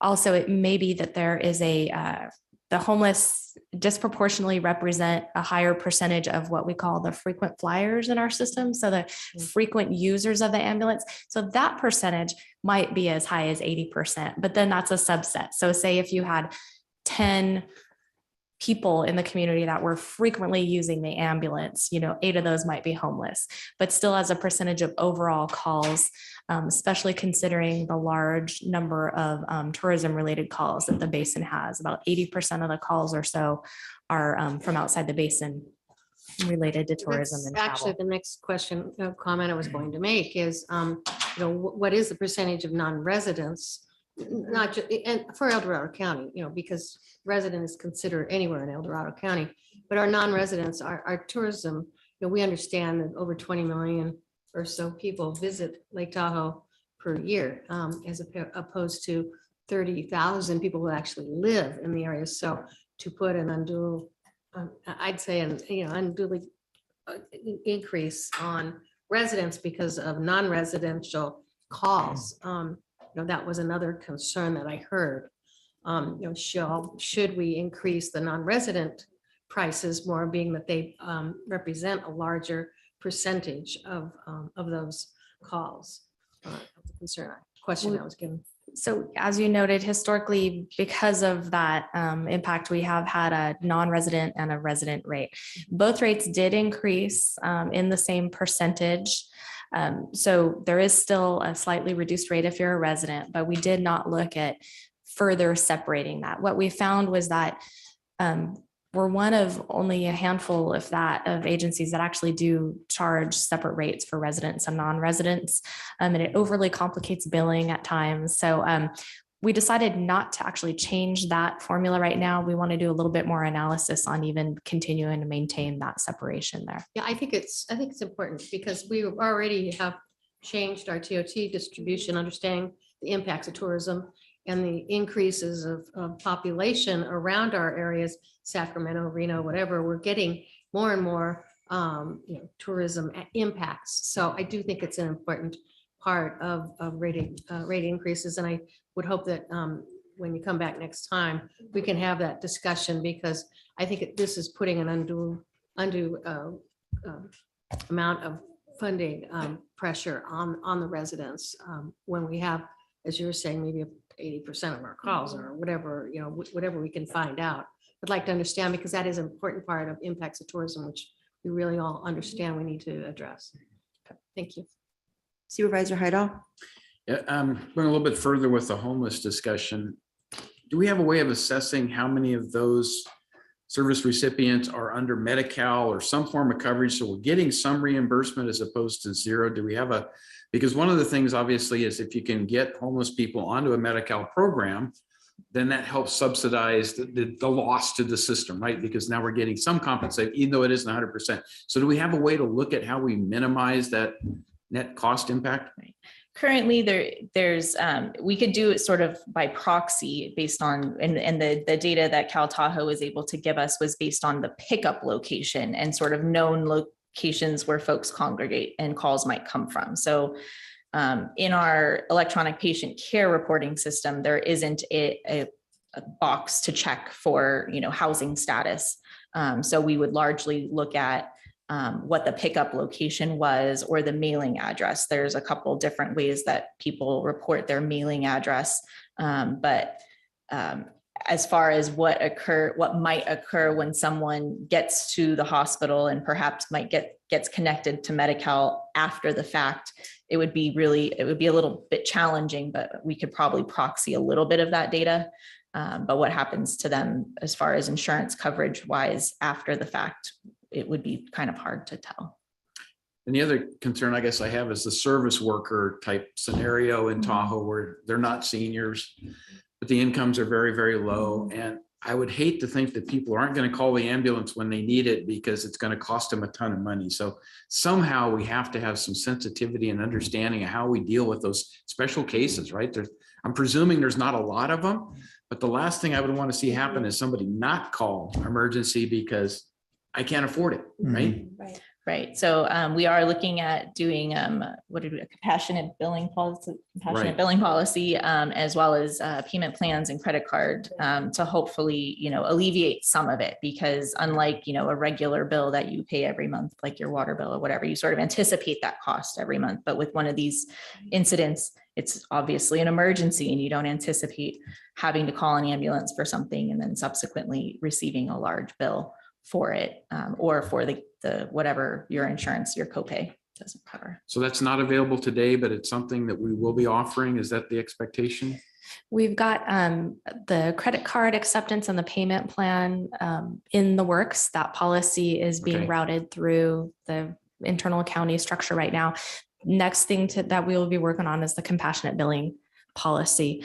I do want to point out on slide number 6, when we look at the payer mix, 7.8% is private pay. So it's a small section of the system, but I understand a very important piece. And so those are the folks that we'd be looking at trying to target with these types of policies. And I also want to point out that the crews are instructed, and it's just, I think, in their nature, never to ever mention billing or cost or anything like that when they are responding to a patient. That is just not something that comes up or is discussed. So hopefully, at least at that point, there's no discouragement or concern about the costs. Thank you. Appreciate it. Supervisor Thomas. I just want to support my fellow supervisors in your comments. I think I appreciate you looking at the different rate structures, and it might be prudent to even maximize the non-resident rate and so our local residents, especially recognizing the economic challenges in Tahoe with the residents that are, service industry workers. It's not fair that they subsidize the system, if you will, perhaps. So very much support that, analysis, as well as thank you so much for bringing these programs forward for that percentage that this is a hardship for, because we certainly don't want that too. So just support both your comments. Supervisor Turnbull. Yeah, I agree with John. I think the seniors, especially, the cost increase and stuff is going to impact them, especially when you're on a fixed income. So that's my concerns. Also with Diamond Springs Fire, we just lost 3 people that were on an ambulance. They're going to be leaving us, and especially with the recruiting process is so far down right now that we're not recruiting any people. We have just lost 1 ambulance, on the West Slope. So it's very, very critical that we make sure that we have a good recruiting process to get more people, to work, because we're not doing it. So anyway. Okay, with that, are we ready for public comment, everyone? Yeah, Kim? Now taking public comment on item number 24. Individuals will have 3 minutes to address the board. The timer will notify you when you have 30 seconds remaining to comment. Public comment will be taken first from those participating in the boardroom and then from those participating through Zoom. For those participating by Zoom, please make sure you unmute yourself when called upon. If you're joining the meeting by phone, press *9 to indicate a desire to comment. If you're joining by Zoom, press the raise hand button. Please voluntarily state your name for the record.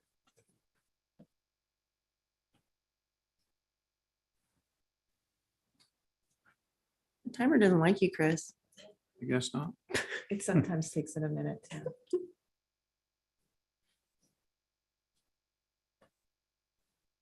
Or you can go ahead and it'll come alive, so hopefully by time. If not, I'll let you. I guess the question is, do I trust you? There it is. You're going, Chris. That was humor. That was humor. Not fun. It was sick. It was sick humor. Okay, Okay, here you go. here I go. The only thing I'm interested in for just the general public is the percentage of increase. Recognizing the history here, recognizing that this has been a long ongoing effort to be here today. But I think I read in the Legistar, the body, 45% increases. That's not the CPI. No. It's not the inflation that we've been hearing about on a national basis. This is huge. So my point of coming up was just to acknowledge that it's exceptionally large. I think it can be justified, but I was hoping that there would be a smoothing to get to this, as we have talked about other fees, that we don't take it all at once, but we get it eventually within maybe 2 years or whatever, and consider something as an alternative. Just to give you a little story, my stepmom lives in Grants Pass, Oregon, and she had a stroke at her assisted living. She had to get picked up. Within 24 hours, the transport company called me because I'm on her list of people to call, and said that they needed $60 to pay for a portion that wasn't covered. And so I didn't understand what they were talking about. And so I pretty much hung up on the person because this is kind of a weird call to get. Subsequently, she went to the hospital. She got transported back to her assisted living by the assisted living transport, which they had their own shuttle, and then had another stroke. where they came again. And so then the company called me up. This time I talked to them, and essentially I said, look, I don't have the authority to pay you, nor do I have the right to pay you.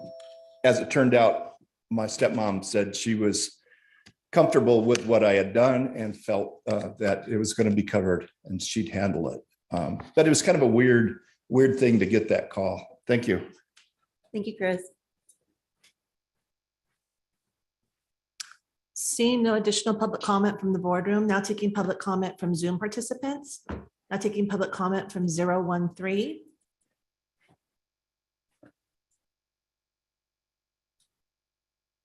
Can you please unmute yourself?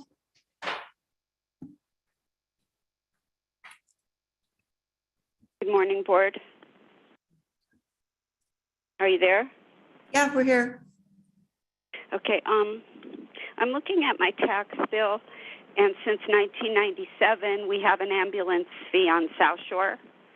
And I don't know how far into the ambulance service business the Board of Supervisors wants to be, but why do full-size fire trucks show up at every call?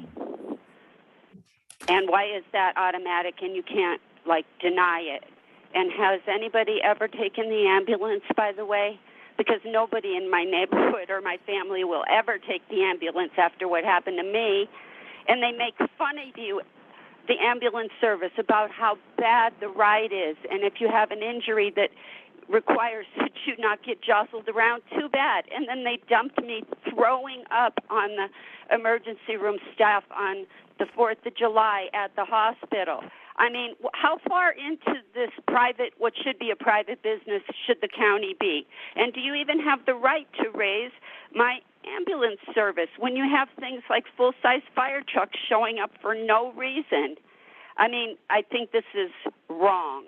I don't think that the county should be in the business of doing this in any way, shape, or form. This should be by voter initiative. That's why I question, since it's been on my tax bill since 1997, is this even legal for you to be acting the way you are in this moment? And you know, if you're going to get into ambulance service, then you better be prepared to start getting sued for how people are treated when the ambulance comes. And to Supervisor Heidal's comment, definitely people are not calling the ambulance. Definitely people are not going to take the ambulance to the emergency room. They're going to drag their family there in the private car by experience, and then they're going to get a big fat bill if they take the ambulance. And it's really funny to the ambulance crew when they're tormenting you. I just think the county needs to get out of the ambulance business. And by the way, that presentation was not cognizant. The presenter referred to the wrong service area district repeatedly, and she should have been stopped. It's inadequate. Thank you. Have a good day. Before you go, did you want to volunteer your name for the record? No, I don't want to give my name. Very good. Thank you. People with this ambulance service coming after me. No.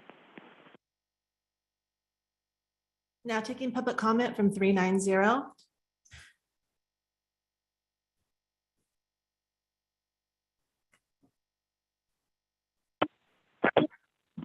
Well, hi there. Ken Greenwood at 356 or whatever it is out here.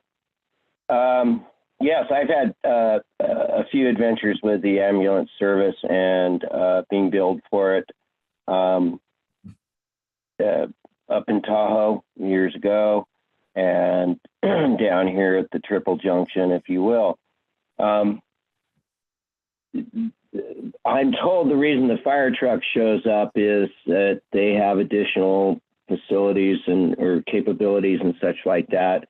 And it's kind of one of those, who knows, it's better to dispatch it out and not be needed than to be needed and not be dispatched out. And I would hope that please, staff makes a clarification or identification or explanation, there we are, of why this an ambulance doesn't suffice, if you will, and what is the policy on that, so that we can clarify some questions that were raised by the last person. But anyway, it does get a little expensive And we are paying for this already because we do have a service district or a service area, CSA, which I presume and I recall is voted on by the citizens many, many years ago. So there is due process, I believe, has been served here. And I would also once again ask for clarification by staff regarding the process that this CSA was established in the first place, just for clarification so that everybody's on the same page. But it is a valuable service, but it is a very expensive service, and as is everything these days. So yes, a little clarification from staff would be really appreciated at this point regarding the CSA itself and why these two vehicles have a tendency to show up every time. Thank you very much. Thank you, Ken.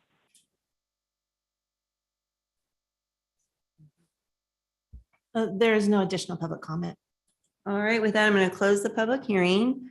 There were a couple specific direct questions I think that were asked. If who would want to take those? I'll talk about CSA 3. Yes, the service area itself was established by the voters, and the special tax was established by the voters. And really the purpose of the special tax is it's different than the user fee. The special tax helps to provide the facilities and the equipment so that it's there at the ready in case the community needs it. The user fee, which is what we're talking about today, is what somebody who actually uses the system will pay per call. Then did you want to get to why the fire trucks come? Oh, before you get into that too, I want to clarify that that is a completely separate cost. The cost of a fire engine responding is not, it does not hit CSA 3, and it's not included in these rates or the costs that we're looking at here. The first responder. Right. So to clarify that, the city fire district establishes its own first responder fee, which is then also billed. We get a lot of calls about that in our office, just as a, I got this bill and I don't know what it's for, and it ends up being for that first responder fee. As it pertains to fire trucks showing up with ambulances or maybe ahead of ambulances, particularly in CSA 3, there's 3 medic units that run 24 hours a day, 7 days a week. There's a half-time car that runs, sort of some other shifts in there to, address IFT issues. There's more fire trucks with paramedics on them. And so we're ensuring that people start getting the care that they need as soon as possible. So, it helps with getting the medical attention. Isn't that part of a requirement that you have to have an EMT if there's a call out? I recall having this conversation years ago about why fire trucks go along with ambulances. Well, it's really like Michelle said, we've got 3 ambulances, and the level of service provided by any fire district is discretionary to that fire district. So we do have several districts in the county that have paramedics on their fire engines. And when a call comes into dispatch, they do an assessment of that call. And based on its severity, they might determine they need to get a paramedic there as soon as possible. And so they're dispatching the closest resource, which might be an engine rather than an ambulance. So the engine can get there, the care can get started. And then if a transport is needed, the ambulance can come a couple minutes later. So it all has to do with the level of severity of the call and who is closest to begin providing that care. Okay, good. Any further questions, comments from the board? Thoughts on making a motion to approve? I'll make a motion to approve. Thank you. I'll second. Okay, all in favor, say aye. Aye. Approved unanimously. Thank you for that one. Yep, thank you. We'll move on to item 25. Item 25 is a hearing from Environmental Management Department recommending the board consider the following regarding material recovery facility and solid waste collection rates for Waste Connections of California. 1, find that a 4.07% consumer price index increase to the existing material recovery facility and solid waste collection rates, both residential and commercial, to be in accordance with the interim year rate setting process. 2, acknowledge and approve rate increases to the material recovery facility. 3, adopt and authorize the chair to sign a resolution adjusting the material facility rates and adopt and authorize the chair to sign a resolution adjusting the residential commercial solid waste rates. So as a Parlin, could you please open the public hearing? I open the public hearing. Madam Chair, did you close the previous one? We were trying to remember. Yes. Okay, got it. Thank you. I'm trying to do it right after the public comment. Yep, and that's the right way to do it. I have it, Thank you. but thank you. Good morning, Board. Jeff Warren, with Director for Environmental Management. I'm here today with Eldorado Disposals team and also with Eric Nyland from Crow LLP on Zoom. There he is. Good morning, Eric. I'm here today regarding the interim year rate increase for Eldorado Disposal for the material recovery facility, known as the MRF, and solid waste collection rates for franchise areas A, B, and C. On October 21st, 2014, the board adopted a resolution 187-2014 authorizing a new solid waste services agreement. No, that's going to be Eric's presentation. Thank you. Which is known as a franchise agreement between the county and Eldorado Disposal for the collection of solid waste throughout the franchise area and the operation of the MRF.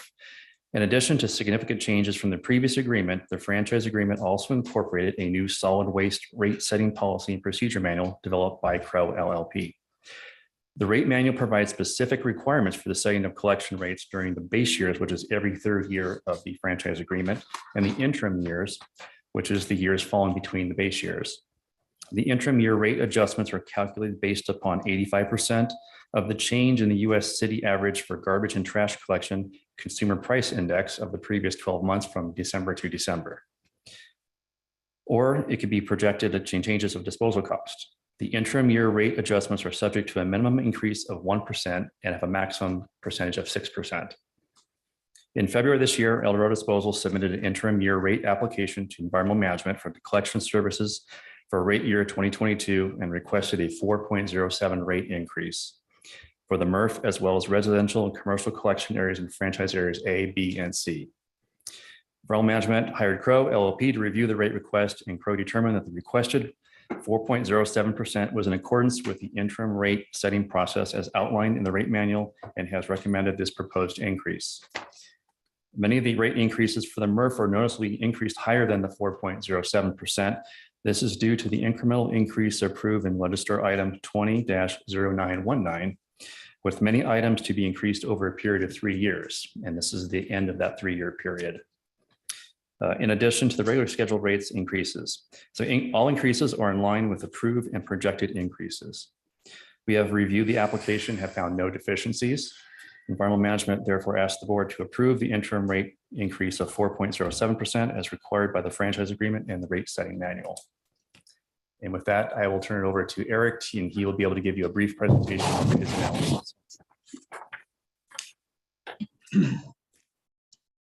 Thanks. My name is Eric Nyland, and I'm a director with Crow. And I did review the rate application submitted by the company and wanted to just give you a couple of details to follow up on Jeff's comments. So let's skip to the background slide, which is slide 3, I think. So we did review the application as it was submitted on February 23rd. 2022, and the company requested a 4.07% increase. So we were engaged to review that in accordance with the solid waste rate setting policies and procedures manual. We did so. Next slide. And when we did look at the CPI that is used for interim-year adjustments is the garbage and trash index. It's the US city average. It's a year-over-year percent change. The exhibit here shows the percent change was 4.79% year over year. It is a larger increase than in past years due to the inflationary environment we're in. The manual calls for 85% of that CPI to be applied to rates, and that's equal to 4.07%. So that's applicable to all the residential and commercial rates in the rate structure, as well as to selected WERS disposal rates. Next slide. So for the residential sector, the average change in rate, as you can see here, is between $1.16 per month and $1.23 per month, depending upon the service area, with rates ranging from $29.61 to $31.34 per customer per month. Next slide. Commercial rates would increase for the can service by about $1.60 to $1.90. For bin service, depending upon the service area, the rate changes up to about $11 per customer per month. So with that, I'll turn it over to the board for questions. Board questions, comments? I guess I'll just say it's an unfortunate reality that costs are increasing everywhere. So Right. you have to deal with it somehow. Yeah, especially fuel costs. I'm just going to give everyone a heads up. I did not support the board action in 2020, and therefore I'm not going to support I believe I'm pulling it out correctly, items 2 and 3 of this, but I'll go ahead and do a yes on 1 and 4, just for, I didn't support it back then and I still don't. So with that, do we have public comment? Now taking public comment on item number 25. Individuals will have 3 minutes to address the board. The timer will notify you when you have 30 seconds remaining to comment. Public comment will be taken first from those participating in the boardroom and then from those participating through Zoom. For those participating by Zoom, please make sure you unmute yourself when called upon. If you're joining the meeting by phone, press *9 to indicate a desire to comment. If you're joining by Zoom, press the raise hand button. Please voluntarily state your name for the record.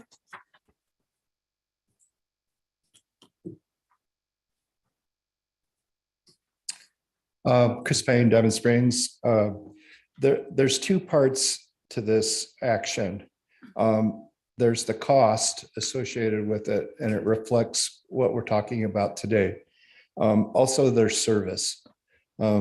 We've had in the past, I've been before you and talked about our local waste service, and we've talked about the fact that it's a changing community. Essentially, you have to be making adjustments, or else you'll find yourself not being able to provide an adequate level of service for the cost that we're being charged. In this case, Waste Connections or El Dorado Disposal has done an adequate job in order to be able to make the adjustments. Their material recovery facility now is new, and therefore there's been some costs associated with it. One thing that I have mentioned before, and it continues to be a problem, at least locally where I live, I'm at 856 Tombstone Court, Diamond Springs. Why is that important? Because I have to go to the end of the road, actually about a half a mile, to dispose or to put my cans. It is in a residential neighborhood that I'm putting these cans. I don't know the party that owns the property where the cans are being, but it's in the Deer Park Estates portion. And so why is that important? The more people that have built out there, the more cans we have, the more space it takes. I feel sorry for the people who have all of these cans, especially as we go into summer. They have a fragrance, I'll call. But anyway, I just wanted to say that this location it's maxed out. So what happens next? Meaning there's no more space. You can go across the driveway of the people who live there. You could go down the street, but the number of cans now has exceeded the space available for the cans. There's got to be something that the company does in order to look at that and to plan accordingly, because this is just one location. I'm sure there's other places that have a similar situation. I'm just bringing it up that I don't see any resolution yet establishing what happens next for us as customers. Our space is limited. Thank you. Thank you, Chris.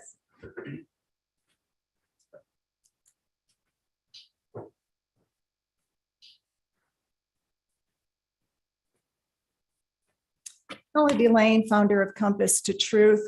First of all, I just wanted to point out that the presentation that was made was illegible. We could not, see it or be able to read it.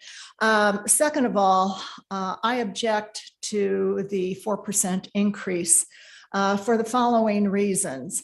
In the last 4 weeks, I've had to call El Dorado Disposal 3 times because they have failed to pick up my trash. I'm at the end of the route on Mount Murphy Road, and so my driveway is used as the turnaround point.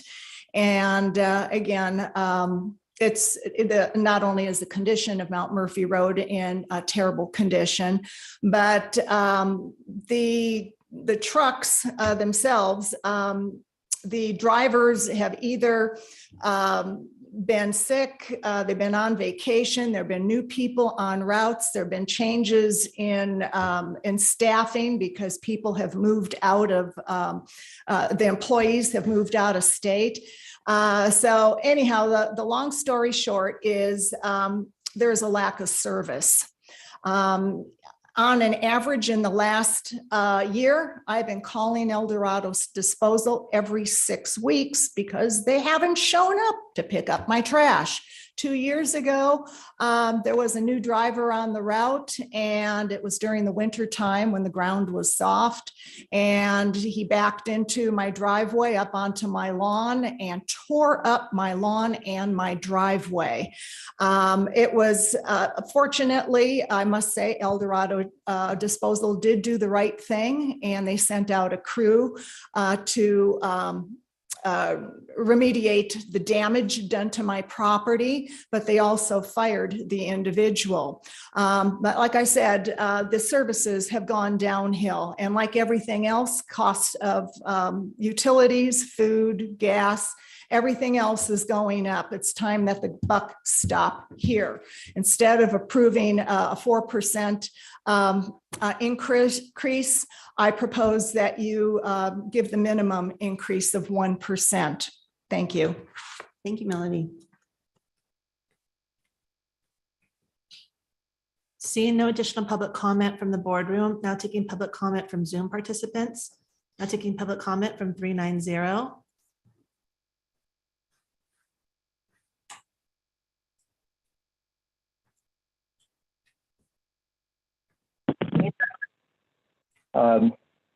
Good morning. Thank you very much. This is Ken Greenwood from Triple Junction 352. Yes, we do have garbage service out here, even in the remote edges of the districts, if you will. And it's not always with a smile.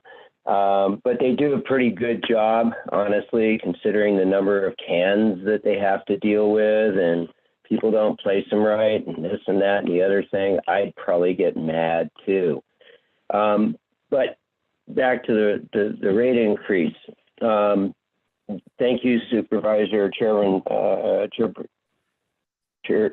Chairperson Carlin, for not supporting a raise now and in the past. If you have a government-sponsored monopoly, and that is basically what we got here, because it's a so-called franchise, which is another name for government-sponsored monopoly, you should be able to make money off that. Yes, we all pointed out, we all know painfully at the pump that the cost of fuel has risen, and their whole service is based on diesel, if you will, and which has been particularly expensive of late. Anyway, so I don't support a raise in prices necessarily, or perhaps, as Ms. Lane pointed out, the minimum opportunity. We don't need more inflationary price hikes. If we have to tighten our belts, then perhaps everybody should tighten their belts. And that would, of course, include government and their sponsors, if you will. So, yes, minimum at best, or whatever you have to do. If there's some sort of mandate here, which I wouldn't doubt, But, you know, we're all suffering from this. So as people would say, deal with it.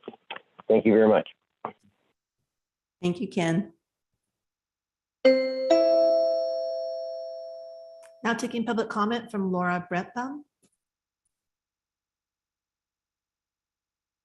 Good morning, supervisors. Laurel Brentbaum, El Dorado County Chamber. I've heard some comments. All of our businesses are struggling to recover from the pandemic. And in the course of that, we've seen horrendous inflation and horrendous costs at the pumps. This service, personally, I've experienced as a resident of Coloma. They have outstanding service in Coloma from El Dorado Disposal. But as the Chamber of Commerce, we're going to recommend that you support the increase in order for these folks to be able to continue service and providing service with the additional regulations imposed on them and the additional costs from their fuel costs, their challenges with employment and workforce like everybody else is experiencing. This is no one likes additional costs. No one likes to have their bills raised, but we see in this particular situation that it's a necessity and we would support it. Thank you. Thank you, Laura. There's no additional public comment. Okay, with that, I'm going to close the public hearing. Supervisor Thomas? Yes, thank you, Chair Parlin. There was an issue that I should have brought up beforehand, but we moved very quickly to public comment. And so I'd like to explore an idea that it came to my attention this week. Recognizing that, you know, no one likes to raise rates, and I'm thinking about our most vulnerable population, which is our seniors. And I understand there's a different rate for seniors. What came to my attention this week are those seniors in mobile home communities, and that the mobile home communities don't really have a mechanism for understanding which residents are 55 plus or over 65 plus. And age-restricted communities by law are 55 plus communities. And in digging into El Dorado Disposal's definition of a discount, senior discount, those rates are for 65 plus. So I had a conversation with Jeff yesterday exploring the ideas, could we perhaps align El Dorado Disposal's age cutoff with that of the traditional description for age-restricted communities, allowing those senior residents in mobile home parks to take advantage of El Dorado Disposal's discounted rates. And, with your permission, is it okay to bring Jeff up to speak to that? Jeff England. Jeff England, what did I say? Jeff, but we have a couple Jeff Jeffs in the England, yes, you're room, right. so Jeff just for England, clarity. Sorry. Not our department head, Jeff. Yes. Right. So I had asked Jeff if we could explore that. So thank you, Jeff England, for being with us today. Very happy to. Can you hear me okay? Yep. I appreciate that. Thank you. Well, thank you for the opportunity to speak. We appreciate, that there's definitely a logic that's irrefutable to looking at that designation for those mobile home parks as 55 or older, and then recognizing that and being able to apply the senior discount there. We've just started identifying which ones are, come under that heading with the good information you sent yesterday. And we have a combination. Some of those are billed in rather a group setting. Many of them actually have individual accounts and carts. Some of those residents, we're going to figure out how many are already getting the senior discount. So it's simply a matter of us identifying who those parks are, doing a little work on our end. But we think that makes perfect sense, and we have no issue with exploring that and moving it forward. I really appreciate that, Jeff. Happy to. And Jeff, would you share us, what is the current discount, just so people have a feel for it? Yes, it's a 10% discount senior rate, and that applies to all cart sizes. Thank you. Great. All right. Every little bit helps. Yep, it does. To explore that, we don't need to change the resolution or anything, correct? That's your decision to do your fees that We way, would, correct? what we'll do is we'll work our way through, we'll get the controllers involved and do what, we need to look at on our end. I don't see this as being difficult. Yeah, I don't either. And I think we can get this passed with a rather simple amendment very easily. Perfect. All right, Yeah. thank you very much. But I Thank just you for wanted to that. bring it up in this public conversation. Yeah.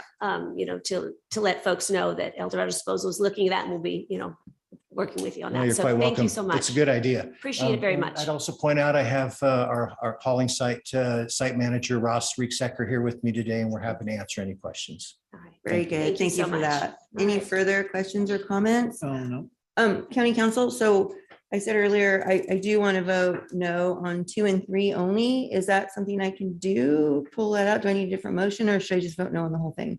I mean, I think that you've had a practice of separating out motions in order to allow for different votes. But I saw Jeff getting up, and I think it might be worthwhile for him to come up because I think some clarifications required Sure. on the extent of the board's discretion with Mhm. respect to the actions Oh, today. absolutely. So just to clarify, back in 3 years ago, there were an increase to the MRF rates due to unforeseen circumstances. And so because they were so large, it was agreed upon to break them up over 3 years. So that was a board resolution, and that's just the final year of that increase. It's just compounding that it's a 4.07% increase across the board for all the rates, which is allowable per the agreement and the rate setting manual, as described by Eric, giving his analysis. So it's just an odd year that you have a tailgating 3-year period. This is the last year of that one, and then the regular increase on the interim year. So it's kind of compounding, but after this year, it'll be another interim rate increase, which will be aligned. That agreement from 3 years ago will be done. Perfect. Yeah. And I got that. I just wanted, I think it was important for clarification, Yes. just because I think the board is well aware that so long as there are no deficiencies in the analysis supporting the interim year increase, there really is very little discretion of the board. And I think in this case, that increase is also being applied to the MRF rate. So as Jeff notes, it's Right. compounded by this previous increase that the board broke into 3-year chunks, but the 4.07% that's being requested today, again, so long as the board finds that it's consistent with the rate setting manual, there's again, very little discretion for the board to deny that increase. And this only takes 3 votes to pass, correct? Yes, and as to tack on to county council is that if the board were to find deficiencies in the application, it does go back to the franchise hauler and we have to go back through another rate setting hearing, which then we'd be coming back here again to correct those deficiencies. And so by reviewing it and having an outside party review that application, we have not found any deficiencies to cause that loop to come back. So as per the rate setting manual definition and the agreement, this is an allowable increase that between 1% and 6% is allowable with the CPI, or it can go above that only if there is extraordinary cost of disposal. Yeah. And thank you for that clarification. And again, it's not the service CPI that I opposed to. It's back in 2020 when we had that conversation about the Murphys and the actual construction that I just didn't support that. So, and I won't now. Yeah. You're going to vote no on the MRF fees increase, but not the other Yeah. that we are contracted with. Yeah. Okay. Yeah, just because I'm usually pretty consistent about stuff. I try to be, and county council knows that always. So that's items 2 and 3, I believe, are the ones that are with the Murphy included. Is that correct? Correct. However, I think item 2 is specifically addresses the prior action that I think you're expressing some concern about. Item 3 is the contractually required increase to that. Mhm. But the resolution, that attachment B is the one that includes the fee increase in item 2. Unfortunately, they're tied together. That is true. Yeah, so as a whole, so I guess the best thing to do then is to make a motion, separate 1 and 4 and 2 and 3 out if we want to do it that way. And I do want to be on the record for that. So with that, I will move to, well, actually, if somebody would make a motion and make it easier, honestly, if someone would make a motion to approve part 1 and 4 of this. Okay, I will move that we approve item 1 and item 4 on item 25 before us. I'll second. Okay, all in favor, say aye. I'm going to make a second motion that we approve the whole thing. Okay. Just be Okay, done with all it, right. and you can claim your exception. Well, I don't think I can vote no on just parts of it, can I, when we Yes, approve the whole thought we said thing? we could. I did last time. Okay, I can pull out the two parts if they move to do all of it. Yes, I believe you can vote no on certain. So if you go with Supervisor Heidel's recommendation or Right. motion, second motion Right. to approve the whole thing, then my understanding is Supervisor Parlin, you would. That's why I thought it'd be easier to do Minutes two would have to motions. reflect that you vote yes in favor of supporting 1 and, is it 1 and 4 and not 2 and 3? Correct. It's the same thing, but it's a little The less. same thing, it's just. how Right. Kim would It's just reflect quicker to it get in to the the point. minutes. I think it's more. I thought we were confusing. there, I'm not but gonna it's second okay. it, So. Okay, All right. it takes But multiple we have, motions. we have Okay. a second motion on the table. Right. Did that get seconded? No. Okay, so I think that's where we're at right Okay. now. So that takes us back to the first motion. Takes us Right, back to the that's first correct. motion. Right. Okay, which is to approve 1 and 4. So all in favor, say aye. Aye. Aye. And then can I have a second motion to approve 2 and 4? I 2 will and move 3. approve, I will 2 and move 3. approval of items 2 and 3 on I'll item second number that. 25. Thank you. All in favor, say aye. Aye. No, No. there we go. So that one passes 3-2. Thank you. Kim, do you have all that for the minutes? All Okay. right, All right, Kim. very Thank good. you. You okay with that, Kim? I was frustrated. I know. Had this happen before.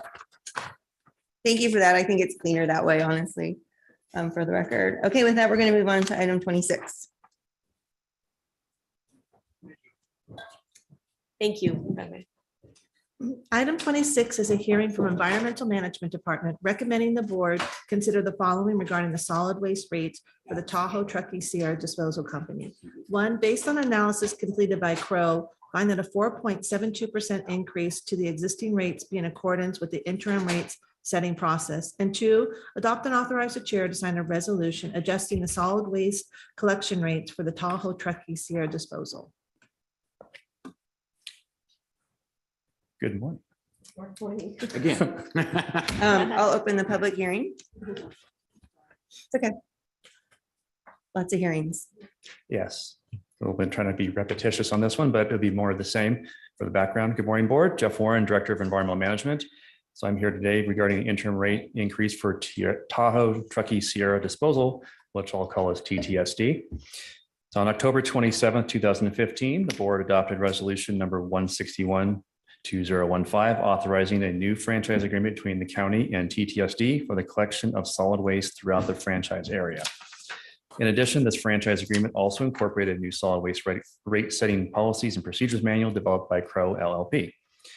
The rate manual has specific requirements between the base years, which is every 3 years, and the interim years, which is every year in between.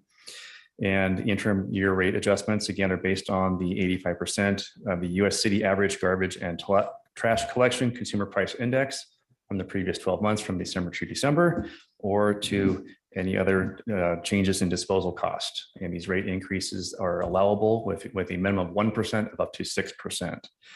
February this year, TTSD submitted an interim year rate application to the Environmental Management Department for collection services for rate year 2022 and requested a 4.72% rate increase to residential and commercial collection rates in the franchise area.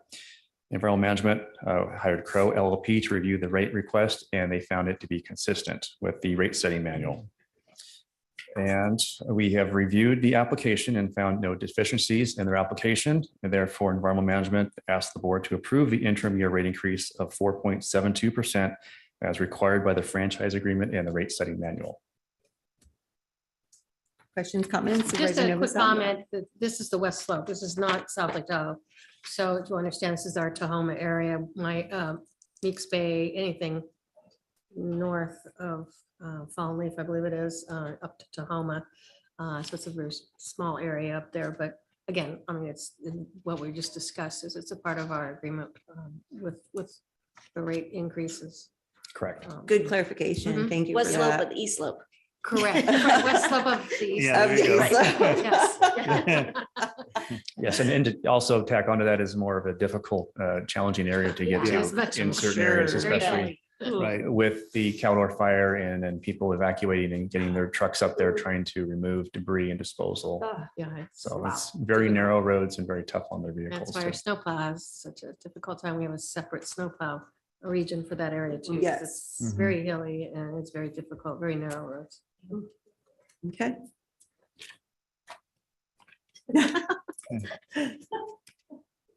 Does Mr. Nyland have a presentation for us? Do we need a presentation? This seems great.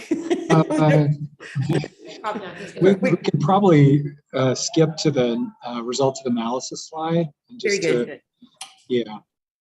The only distinction between the El Dorado Company and the Tahoe Trucking Company is that there is a component of the increase that's driven by changes in disposal costs. So it's bifurcated between the CPI on operating costs and then a component which is disposal, and that represents about 12% of the rate change here, 12.8%. So that weights, because there's an increase in the disposal cost component, that weights this increase slightly higher than the El Dorado one. So the CPI is applied to a portion, but about 88% of the costs, and then the disposal costs are looked at separately. So the combined weighting of those is a worksheet. It's required by the manual, and the result was 4.72%.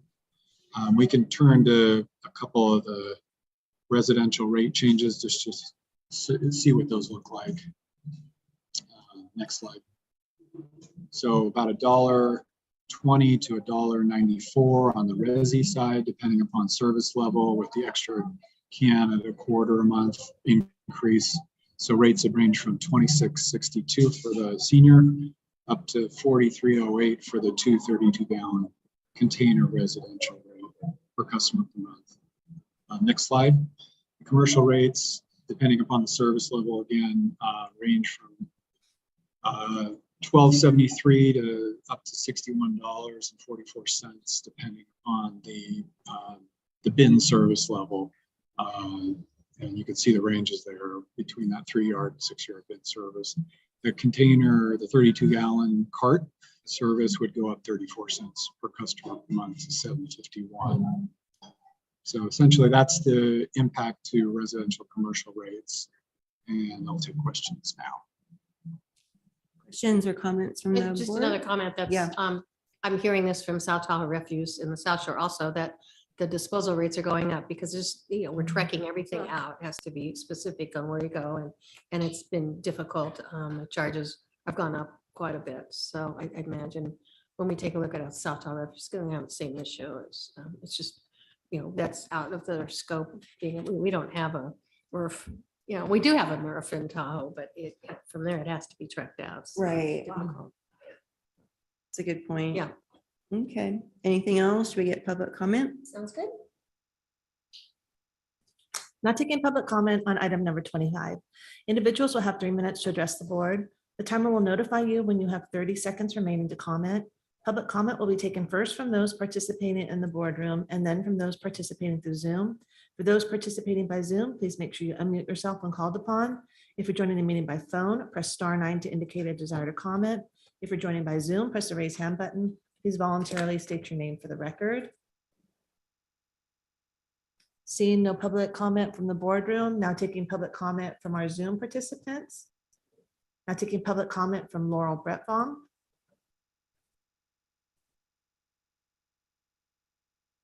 Laurel Brimbaum, CEO, El Dorado County Chamber. I'm just going to say ditto to this. Again, no one likes to see their bills increase on a monthly basis or an annual basis.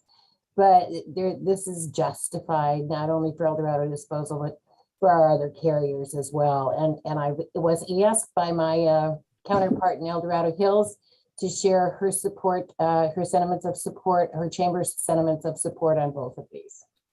Thank you. Thank you, Laurel. Now taking public comment from 390.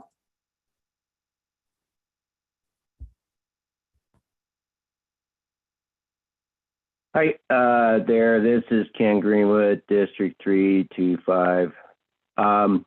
Yes, as before, if there's a minimum that is required, I guess that's what we need to go with. But once again, if you have a government-sponsored monopoly and you can't make money, you should try a different business. I don't know. It's just, you know, they're getting hit by increasing costs. Well, so are we. And then I'll also speak for our senior community. Oh, finally, I'm in a protected class. Anyway, we're getting hammered big time. I'm out of money this month. And,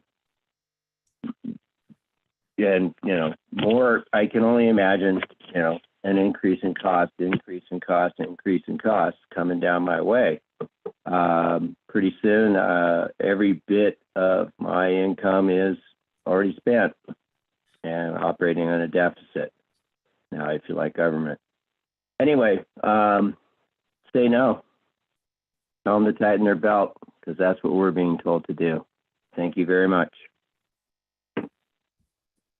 Thank you, Ken. There's no additional public comment. All right, with that, I'm going to close the public hearing. County Council, again, do we have discretion on this, really? Again, unless you believe there were some deficiencies in the manner in which the increase was calculated, this is allowed pursuant to the terms of the contract. So Absolutely. with that being said, I'd like to move this item. I'll second. All in favor, say aye. Aye. Is that an aye, Supervisor Turnbull? Aye. Okay, I wasn't You sure. couldn't hear me? So I could hear. So, okay, guess I better it passes put my mic up a little unanimously for the record. And with that, can we take a 5-minute break and then we'll carry on to our next item? Perfect. Mhm.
Okay, we're back from our break and we're moving on to item number 27.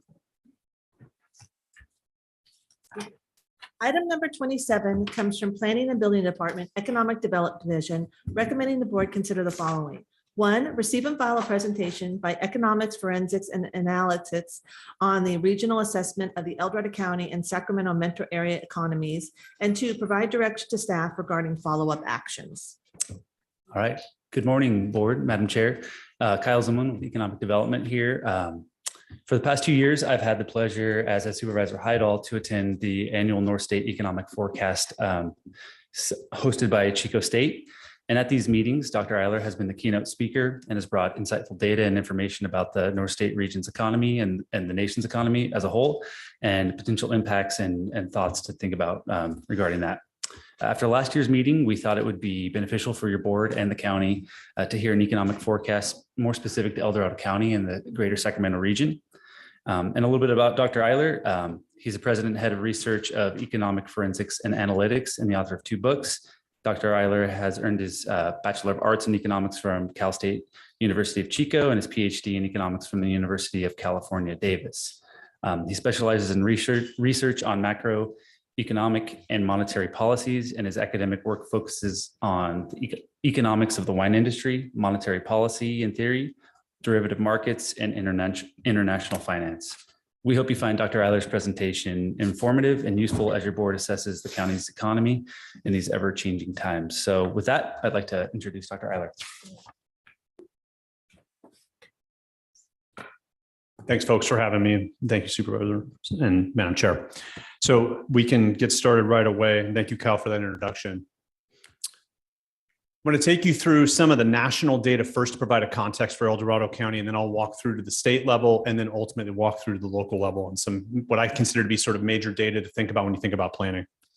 The first one is to look at what's happened with the US economy, specifically with the labor markets, from the perspective of thinking about what happened during the Great Recession and then what's happened during this recent recession in the recovery period. That blue bowl you see there is the time it took to go from the same volume of workers in November 2007 back to that same volume of workers 78 months later. That's why we call it the Great Recession, because it took that long to get the same number of workers back working in the US once the job slide started in November 2007. This is the evolution of the most recent recession around the pandemic. You can see 2 major differences. One is that the recovery speed is much faster, but the cut was much sharper. And we kind of knew that as economists that we were going to see something that was a little bit more volatile than the most previous recession. We went into it obviously for different reasons, but that recovery speed and getting that 99.7 number, which is the percent we are at with respect to January 2020 volume of jobs, back above that red dotted line is key. So in the next couple of months, we should see actually us crawl above that. These data are now, no, these are the latest data. The next data will come out in a couple of weeks, but we should expect the US economy to go above that red dotted line. Now, as I walk through the national data and the forecast that currently exists, and I'll talk about how volatile the forecasts have been in just a minute, one of the things we're watching to see is if we don't see more flattening of that gradient that's been moving up toward that red dotted line over the last few months. We're hearing rumblings about job openings starting to fade a little bit from where they've been over the last 12 months, and that should give you a little bit of pause about how robust labor markets might remain through the end of this year and into next.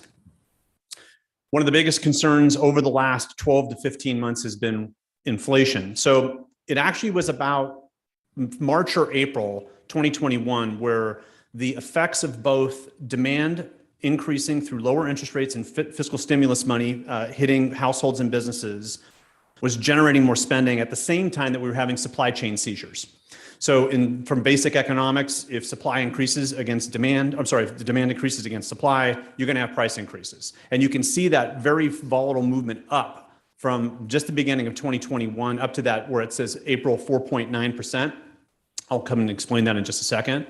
That's much different than what we'd seen over the last 13 or 14 years. So these data are monthly percentage changes against 12 months before, from 2007 forward to April 2022. So you can see for most of the last 13, 14 years, we kind of wobbled below or around that red dotted line. And the Federal Reserve wants inflation to be about 2%. And that's where that red dotted line is. We don't live with a rule about how inflation needs to play. But the supposition is given the forecasted growth of the economy and the historic way the economy has grown, by having inflation run around 2%, you don't have inflation undermining the so-called purchasing power derived from increasing incomes. The higher inflation goes, it starts to erode that purchasing power because the increase in incomes that's commensurate with increase in inflation does not necessarily keep up at the same time.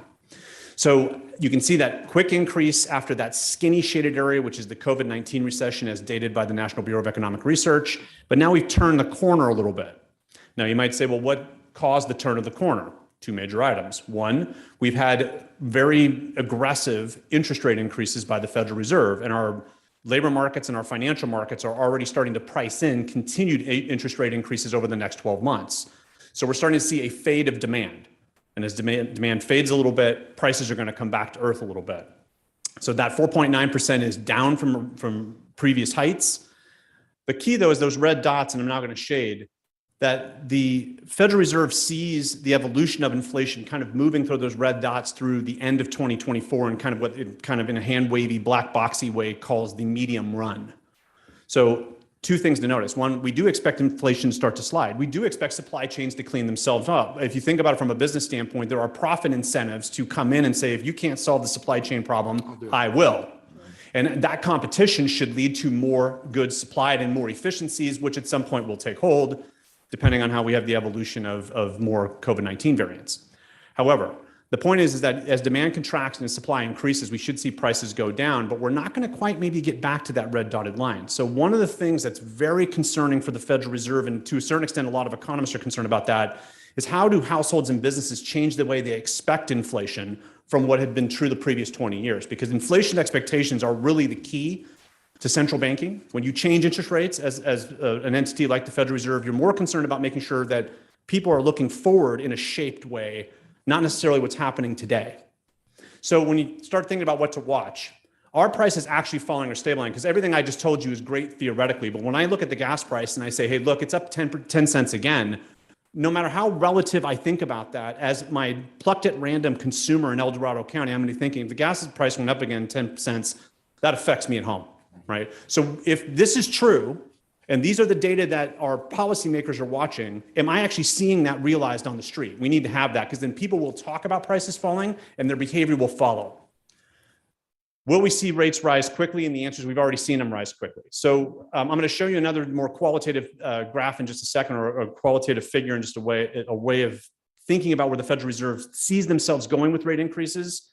But if rates can continue to increase quickly, we should see that inflation data fade, but it comes with the cost of growth. And I'll talk about that in a minute.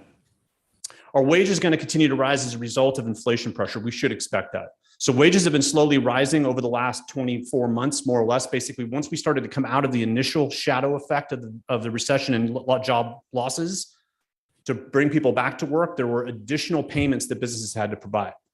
And those additional payments have led to higher wage pressure. So if you think about it, you're probably hearing a lot of folks in your district, especially employers, talking about how hard it's been to hire people. Yep. You even as a county government have probably struggled. Your managers have probably talked about the struggle to hire.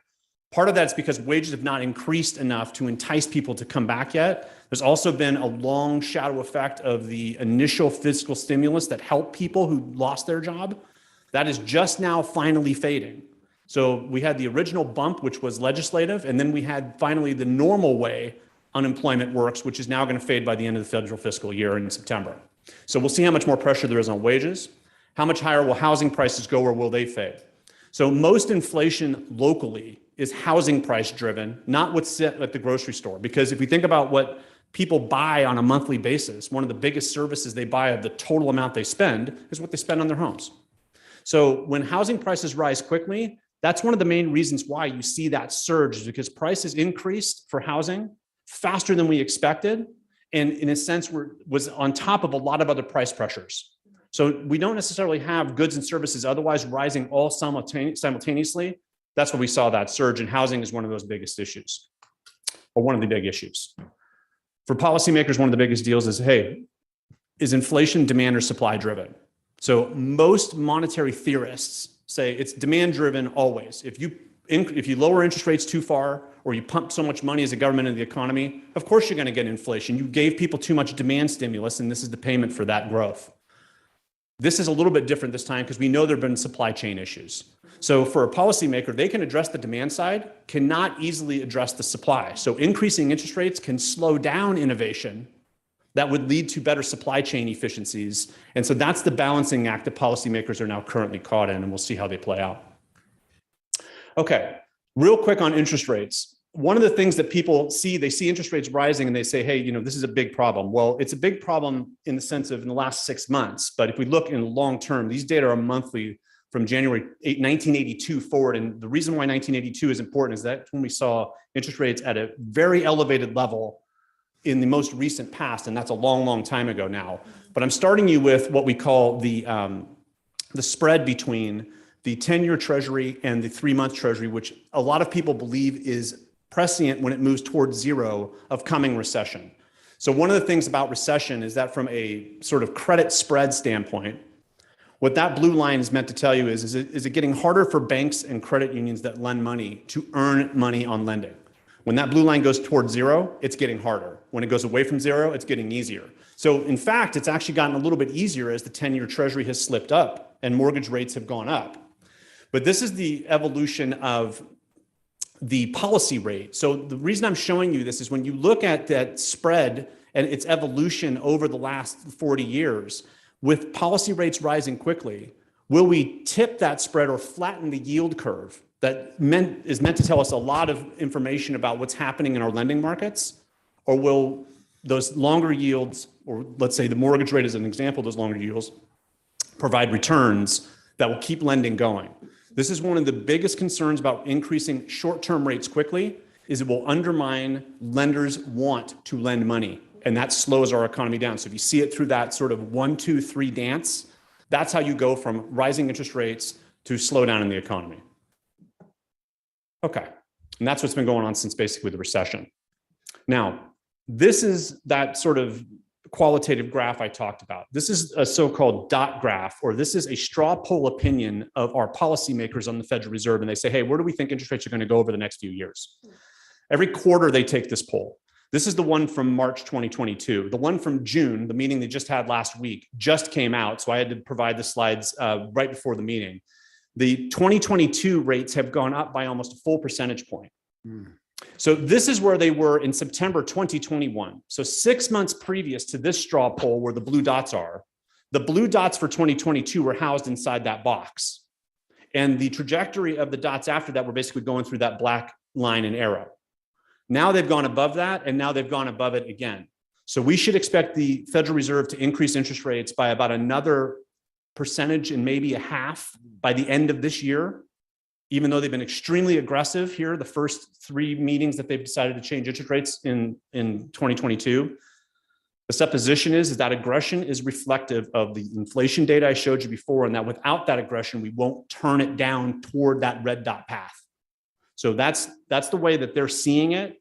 Now, there's a lot of economists that are arguing that that aggression will naturally lead to recession through that 3-step dance I just told you. Aggressive interest rates increases, flattened yield curve, lack of incentive to lend, slowing down the economy. That's the balancing act that's going on. But it just shows you how volatile the thoughts have been around what to do with interest rates. This is just an example. Here's our equity markets, and there's the last 3 recessions there. A lot of people have had a stomach ache with our equity markets over the last 3 or 4 months, right? But to a certain extent, we paid for that with amazing growth coming out. So people are generally very myopic about their investment portfolios. They forget that we took a nosedive March, early April 2020, somehow miraculously bounced back within a few months, and then took off on one of the biggest bull market surges that we've seen in modern history. And now that we've turned the corner, everybody's looking at each other. This is the end game, right? They forget they're still up relatively strongly over a 24-month period. It's just down from these very wild positive heights. Why? 2 major reasons. One, the surge means that people are going to take profits off the table. Increasing interest rates are going to affect final values of equity markets and equity and assets in equity markets. So all this is sort of playing out as you would expect, given the situation in the economy. The issue is do equity markets tell us anything about what's coming? And the answer is, from an economist standpoint, generally it should not. In other words, you shouldn't look at the S&P 500 as we see here as the reason why we either do not or do go into recession based on its upswing or downswing per se. What it is a reflection of is investor confidence, which then can be walk into household confidence. So if I feel like I've lost wealth, is that affecting the type of purchases I'm making at home, especially with rising interest rates? And does that slow down demand, which then slows down hiring, which then tips us over into a slower growth economy? So there's millions of pages that have been written about this issue. There's really no consensus among economists. And what we think at this point is that we will continue to see, let's say, what we think of as bearish market activity, at least for the next few months, until the Federal Reserve is more complete in its stance on where interest rates are going. And then the markets will price all that in and will sort of come to some happy medium. But this is all for entertainment purposes only. Do not use this as investment advice. No one knows where this is going. What we do know is that the basic underpinnings of it are that we had a wild, amazing, positive run for about 20 months, and we had to expect some give back. The magnitude of that give back and the rationale, especially given a lot of global risks, this is another reason why you're seeing such volatility downward, at least the last few months. Okay, so that's what we've seen. Again, just sort of this wild thing. The losses in the stock market basically gave back all the gains for the last 13 months. So if you think about that, if you gained over the last 13 months, those are all gone for the time being. Here's a forecast that came out last month, about 4 weeks ago. On a quarterly basis, this is where we saw things going in the latest forecast. So the Federal Reserve in Philadelphia does a 40-person interview every quarter and says, what do you think is going to happen with a bunch of different economic indicators? I'm giving you 3.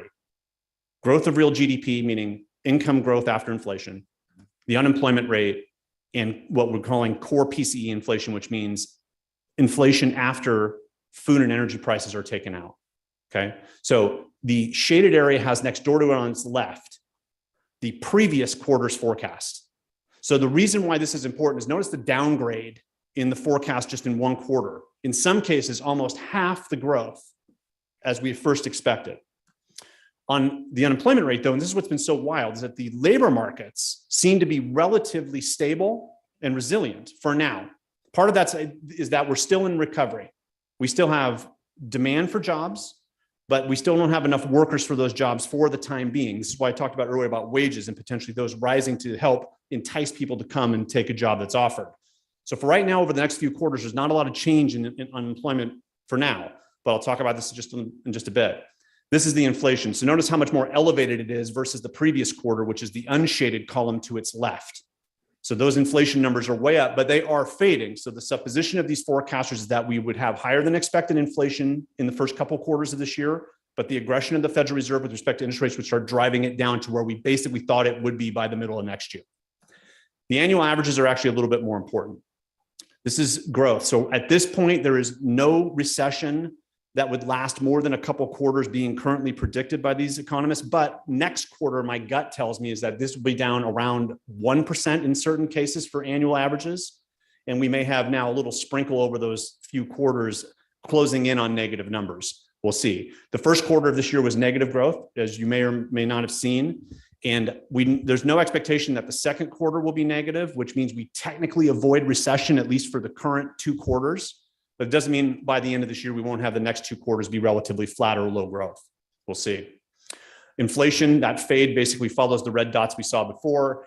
And we're seeing a downturn in growth, an upswing in inflation, and then labor markets maybe giving back a little bit as people come back into the labor force. But one of the things we'll talk about in a minute with respect to the Sacramento Valley, thinking about the Sacramento MSA, which technically involves El Dorado County, what has happened to our population and what does that mean for the availability of workers going forward? This is a big question for a lot of municipalities around California.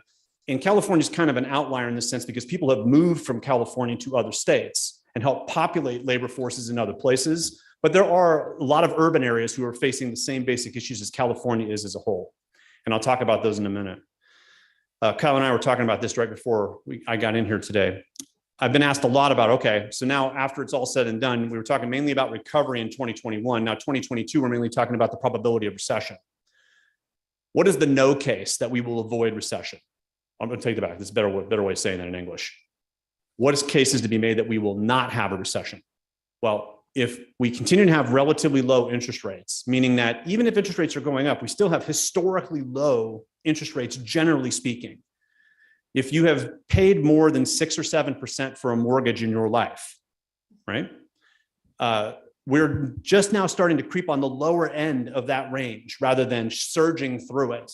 So we've got a lot of people who were 18 years old in 2008 who don't have any idea about paying a 7% mortgage and now are creeping up on 35 years old and wondering, hey, am I seriously going to buy a house at 7% mortgage? That's psychotic because 2 years ago it was 3.5. Why would I pay double the mortgage rate? So I'm going to stay put. So one thing that housing market, so either agents and or people that are thinking about putting their houses up on for sale or thinking is like, whoa, if interest rates go up too quickly, how much is that going to change the medium term perspective on home prices until those rates turn back? How much do credit markets really make a difference? Or am I so fed up with paying relatively high rents, I'll roll the dice and buy that house regardless because I want to build wealth. So that's the game the housing market's going to play, and we'll talk about that in a minute. But the basic idea is, will fiscal stimulus continue to provide support? Will we see some end in Eastern Europe in a way that helps the global economy kind of get rid of some of the uncertainties we've seen over the last few months? Will we see those supply chain disruptions fix themselves? And will we have anything new that pops up on the horizon, like, for example, another variant of COVID-19 or something else that's disruptive to the global economy? You can imagine the yes case or the reasons why we might see recession are kind of the opposite. Interest rates go up so quickly that they undermine growth and expectations about where we should be. The continuation of what happens in Eastern Europe continues to have push on inflation or just general uncertainty for businesses, and thus they don't want to grow because they don't know in what economy they're going to grow into. Inflation remains relatively elevated and does not look like it's going to be cured completely, and we have other disruptions that undermine where we're headed. So those are the kind of things to be thinking about, that if you're watching the news, are any of those things looking like they're starting to take hold generally for 2 or 3 months in a row? If that's true, you should be leaning toward the yes. If you start to see some of those things fade, you should start leaning toward the no. Okay, let's now transition to California and El Dorado County. Here's the same picture we saw earlier with the US economy for California. It took about 72 months to go from the same level of employment in California to getting those jobs back. This is the COVID-19 downturn and recovery period. Now, California's recovery after COVID-19 of jobs has been a little bit more choppy than the nation on average. Part of it's because we were more completely closed than other parts of the nation. For example, the states of Utah, Nebraska, Kansas surged out of the COVID-19 shadow with respect to jobs growth because they didn't close down as completely as we did. They had a little bit more loose way of looking at societal closure. But once California took off, we did pretty good, and now we're at 98.6%. So that's lower than the 99.7% from where we were before the recession, before COVID-19, I'm sorry, we saw with the US, where we're closing in.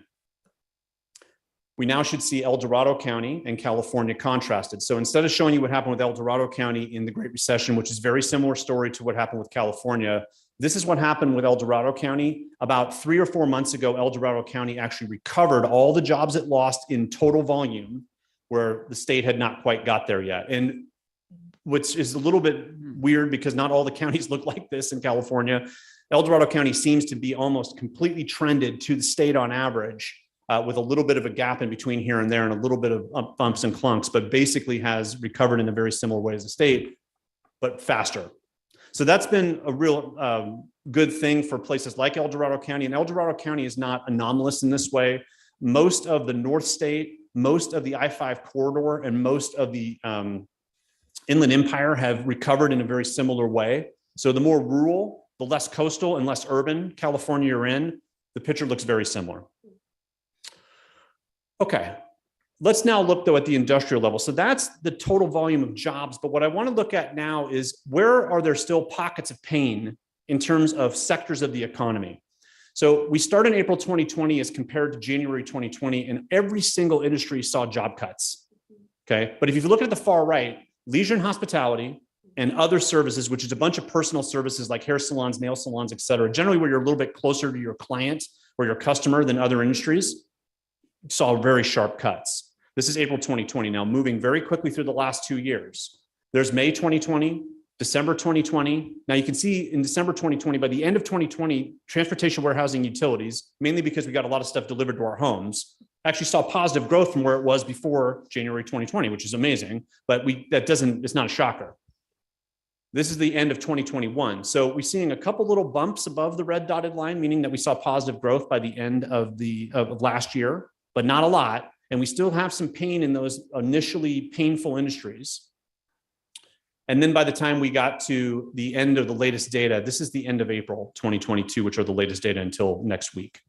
The data just came out last week, so I didn't have time to integrate them, but there's not much difference. The point is this, there's still about 6% of the jobs that were there before COVID-19 hit and we had the social contraction that have still not come back in things like leisure and hospitality. So bars, restaurants, hotels, event centers, 6% down statewide. Why? Los Angeles. So if you look at Los Angeles, it's about 30% of the labor market in California. They have had event centers that have not come back because of lack of business travel. The film industry has not completely come back to work, which also has a sort of secondary and tertiary rings around it that are event and sort of leisure and hospitality driven. And this is also true in places like San Francisco and San Diego. So those have not come back completely, but there have been some industries like construction that has come back. Retail is not that far down, which is kind of a shocker because that's brick and mortar primarily. But a lot of other things that you expect, healthcare, professional services have all kind of come back. Now, let's look at Sacramento's MSA. Same, I'm going to put a couple extra months in here. And in fact, just to pick up a little bit of time, I'm going to just go right to the punchline, which is the April 2022 data. Similar evolution to the state on average. But you can see that there's been some still sort of pockets of problems. For leisure and hospitality, it's almost back to even, which is much different than the state on average. So Sacramento has actually seen a lot of comeback. Part of that's because we've reopened the government center and we have more political travel coming back to Sacramento. And we've seen an upswing there. We've also seen people who were originally using South Lake Tahoe as a place to get outdoors. So we saw, if you know the occupancy data in 2020 and in early 2021, we actually saw pretty good, and it flattened a little bit for South Lake Tahoe. But the point is people wanted to get outdoors, and some of more outdoors places that are tourism places helped out a little bit there. The government number is a little baffling at 9.6% down. Well, part of that's because Sacramento has a relatively large amount of government employment, but part of that's because people retired. So the jobs may not be coming back because city, county, and state level employment in the 4 counties that make up the MSA and the state government generally being the capital, those jobs may not get filled anytime soon. So one of the things that governments are thinking about is if I'm already struggling to find workers and now we're 2 years on, should I just adjust budgets in such a way that maybe I start to consolidate jobs? And we're seeing that in some counties and some cities already. We'll see if that continues. Part of that's also teachers that have retired, and we haven't rehired teachers either. This is a way of comparing growth. The state average is negative 1.2 in terms of the jobs that are still waiting for us on the what we call the non-farm side to actually pop us over where we were right before the recession began. The rest of that to get us back to that 98.6 number is farm jobs. But you can see in Sacramento that it's actually been positive movement of this over the last 24 months as in comparison.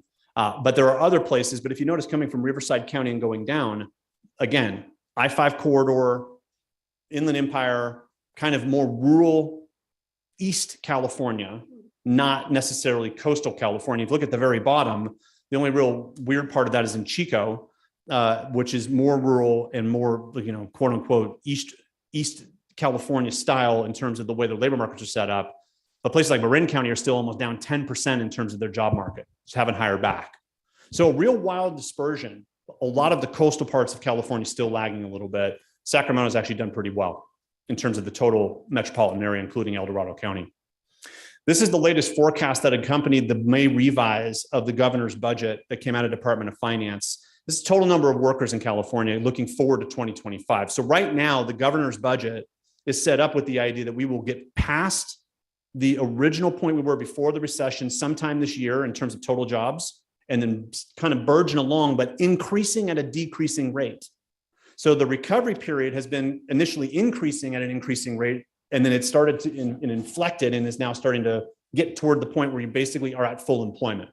So that slow growth rate is good. We want growth, but how much of that will actually sustain itself, given what we talked about above with respect to the forecast, is a huge question looking forward. But this is what the governor's budget is based on in terms of continued growth of jobs.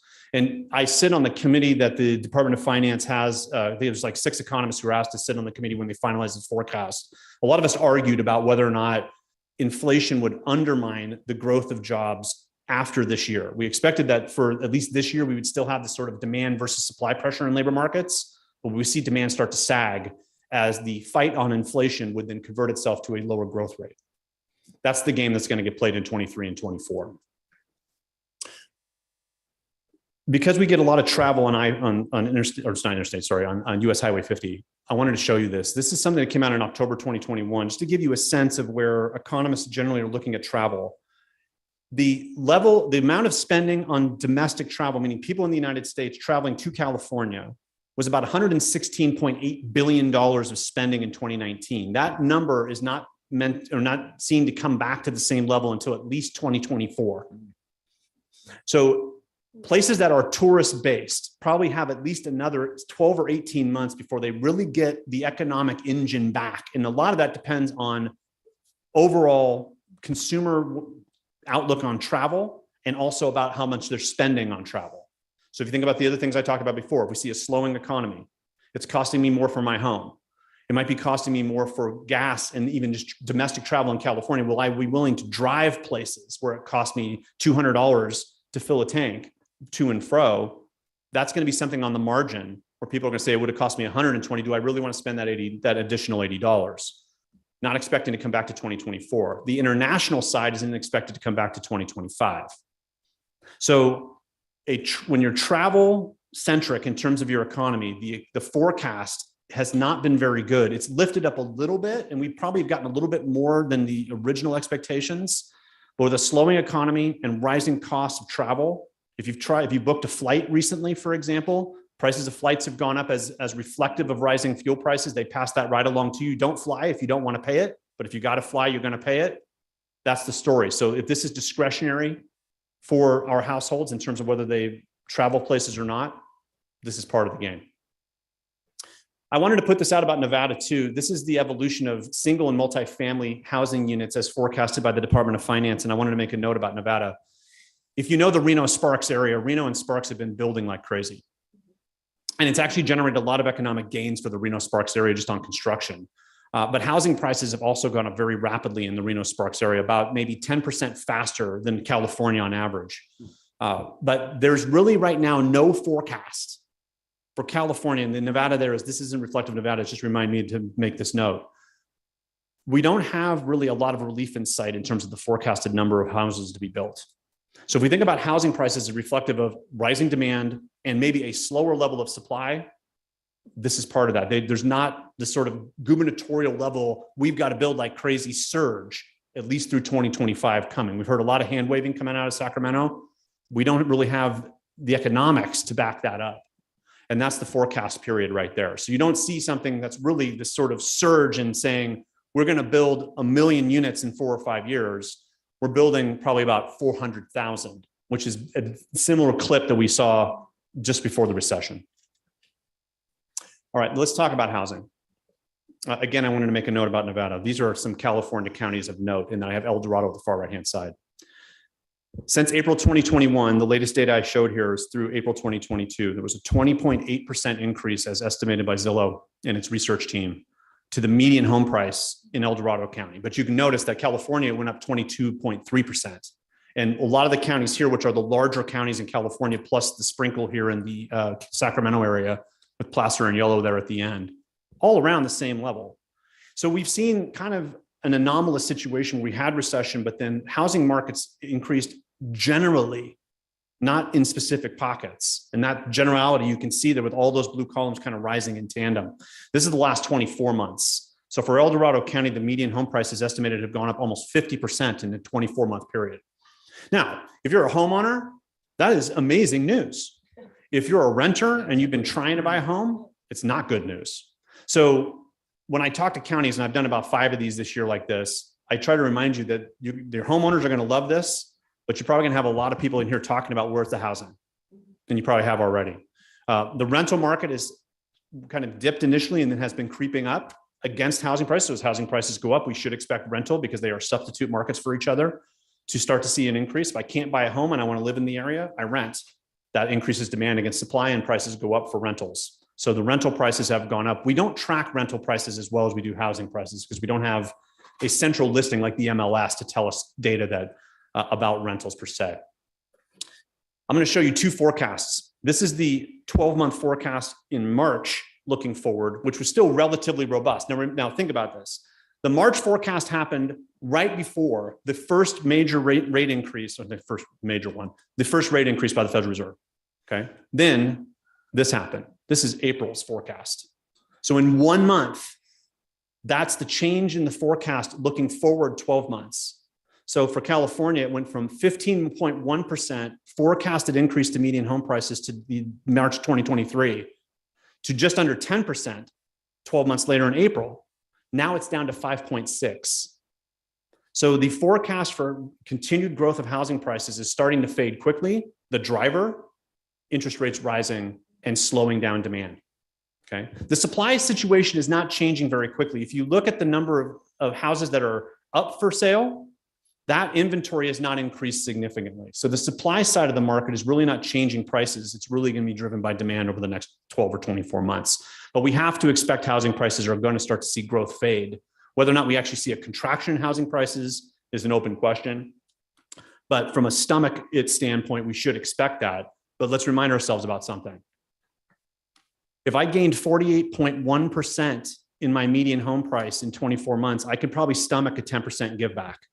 Okay. But you will see a lot of consternation if prices start to turn down, because that myopia is similar to our general equity markets, thinking about the Dow, the NASDAQ, and the S&P 500. People have about a 6-month window of vision, right? I was up at 650 6 months ago. Now I'm down at 600. You got to do something about it. Okay. That kind of thing. So I wanted to show taxable sales and what's happened briefly. This is the evolution. I converted this to real dollars because the volatility, otherwise, I basically made the inflation non a factor. You can see there was growth from 2015 to 2019 in terms of total taxable sales, even in real dollars. 2020, actually, there was some increase in El Dorado. There was a little bit of a decrease in Sacramento and Placer and Yolo. California decreased a little bit. But what happened? What happened was that we bought a lot of stuff and we were taxed locally when we bought it on the internet. So in a weird way, the way our tax laws work with respect to how we charge sales taxes and our evolution toward buying more stuff at home actually salvaged some of our higher per capita income places who started buying a lot of stuff at home and ended up feeding a little bit more tax revenue than our brick and mortar would have supported otherwise. But here's what happened. Once brick and mortar opened up, we saw a big pop again as people went out and spent. And some of this is also restaurant meals going back to restaurants. So 2021 was a really nice recovery year, and these are calendar year numbers. However, we should also look at per capita. So that same evolution kind of took place. These are the per capita numbers, 2019, 2020, and 2021. So what's been also intriguing is the sort of climb in El Dorado County, a lot more volatility in the other 3 counties that make up the Sacramento area and in California overall. But this is what's happening on a per capita basis. So if you think about Placer County as you're driving up I-80, there's a lot more large retail going up I-80 than, let's say, along US 50. That's where you're getting some of those per capita changes in terms of the total spending. There's more left in the wake in terms of people spending on brick and mortar in certain places around Sacramento County and Sacramento MSA than others. Okay, to wrap up, finally, let's talk about some components of change and talk about population and some of the things that might be coming. One of the things that economists have been concerned about with California is what's happening both to our natural increase in population. So this is births versus folks that have passed on. You can see that the red columns have gotten larger over the last couple of years. Part of it's COVID-19, but part of it's because we're aging, and I'll talk more about that in a minute. This is net inbound from other countries. So California attracts a lot of people from other countries for work. We don't push a lot of people out to other countries at the same clip. So that green is positive, generally speaking. But this is the domestic migration of people leaving California for other parts of the United States. So over the last 20 years, we've seen this sort of slow flow downward toward slower growth rates of population in California. And the last couple of years have actually seen negative growth. And the latest data, these are fiscal year averages. So the 2019, 2020, we were right about 0. And then 2020, 2021, we went below. we should have expected this. We knew this was a trend that had been growing over time. Most of the reason why we've lost population in California is not because we're not having enough babies, it's because we had people leave. But I'll talk more about aging in just a minute once again. Here's El Dorado County. So El Dorado County, same components. Domestic migration, however, has come mainly to El Dorado County over the last few years, and thus your population has grown. You can see that surge in fiscal year 2020. A lot of that was the initial shock of COVID-19 and people moving toward more rural areas. And probably a lot of people who were living in Sacramento proper who moved out, which I'll show you in a minute, because I'm going to show you Sacramento, and in Sacramento you'll see actually decreased, which might be somewhat counterintuitive. But that's El Dorado County over the last 20 years in terms of the fiscal years. And here's Sacramento County, same picture. Actually, that downturn after 2020 meant that people went to Sacramento, looked at it and said, hold on a minute, maybe we want to go some other place. But there's another reason I want to sort of tie this to the aging piece. The other thing we're seeing across California is we're seeing households trade each other. So for example, I take a working family and I moved to Boise, Idaho, and I had 4 people in my household. Who picked up my housing unit is a household of 2 people that are not necessarily of 25 to 30 years of working age looking forward. So we're not in a number of occupied housing units have not really changed in California and actually have crept up a little bit. But with the population going down, the main conclusion you can derive from that is that we're trading younger residents for older ones. Yep. And Sacramento is probably feeling some of that. What that now leads to this sort of evolution looking forward about high school graduates and what might happen in the labor force. So El Dorado County and Sutter County, based on what we've seen families move here. So they're actually, the California Department of Education, Department of Finance is expecting an increase in the number of high school graduates versus right before the pandemic by the end of the decade. So this is the cumulative change in the number of high school graduates in these counties. Notice that some of the more rural counties are problems, but Sacramento County is actually going to lose high school graduates. Why? Because you got people who don't have kids who are moving in where people had kids before. Check out this age progression. That is the change in the number of people between the ages of 18 and 34 in these counties and in these areas. So El Dorado County is seeing surge. Those are your high school graduates and people of, let's say, family formation age as part of the population. California is actually seeing, or is actually currently forecasted to see negative growth in that age range. Why? Because our core urban centers are aging. You see that bolded line at the bottom that says 71 years or older? That's the change from the 20 years before the census 2020 and the forecast after 10 years after. So you add those two together, California about double the number of people over 71 years old. For El Dorado County, about 157% of where we were in 2010. So even though you're getting this surge of people between the ages of 18 and 34, you're also aging on the other side. And that's not a shocker, but if you add it all up, why is this happening? Relatively high housing prices, slower birth rates, generally speaking, of folks at relatively high levels of income. And that trade-off is saying this is kind of the beginning of the end of that 18 to 34 set being here in earnest. And what we're seeing with the 71 and older may be more like our future. Okay. Now we may get lucky and people start living to 120 years old, but will they work at 110? Okay. Can you talk to the 35 to 54 age group? We're the only one negative there, and I'm trying to understand what that's telling me. What it's telling you is that the population has changed in such a way where you're getting a bigger surge in the 18 to 34 round. Yep. So in the 2030, 2040, or let's say 2031 to 2040 year range, that will pick up. As those 18 to 34 people mature in age, yes, it'll increase more against the other counties, and everybody else will just get older.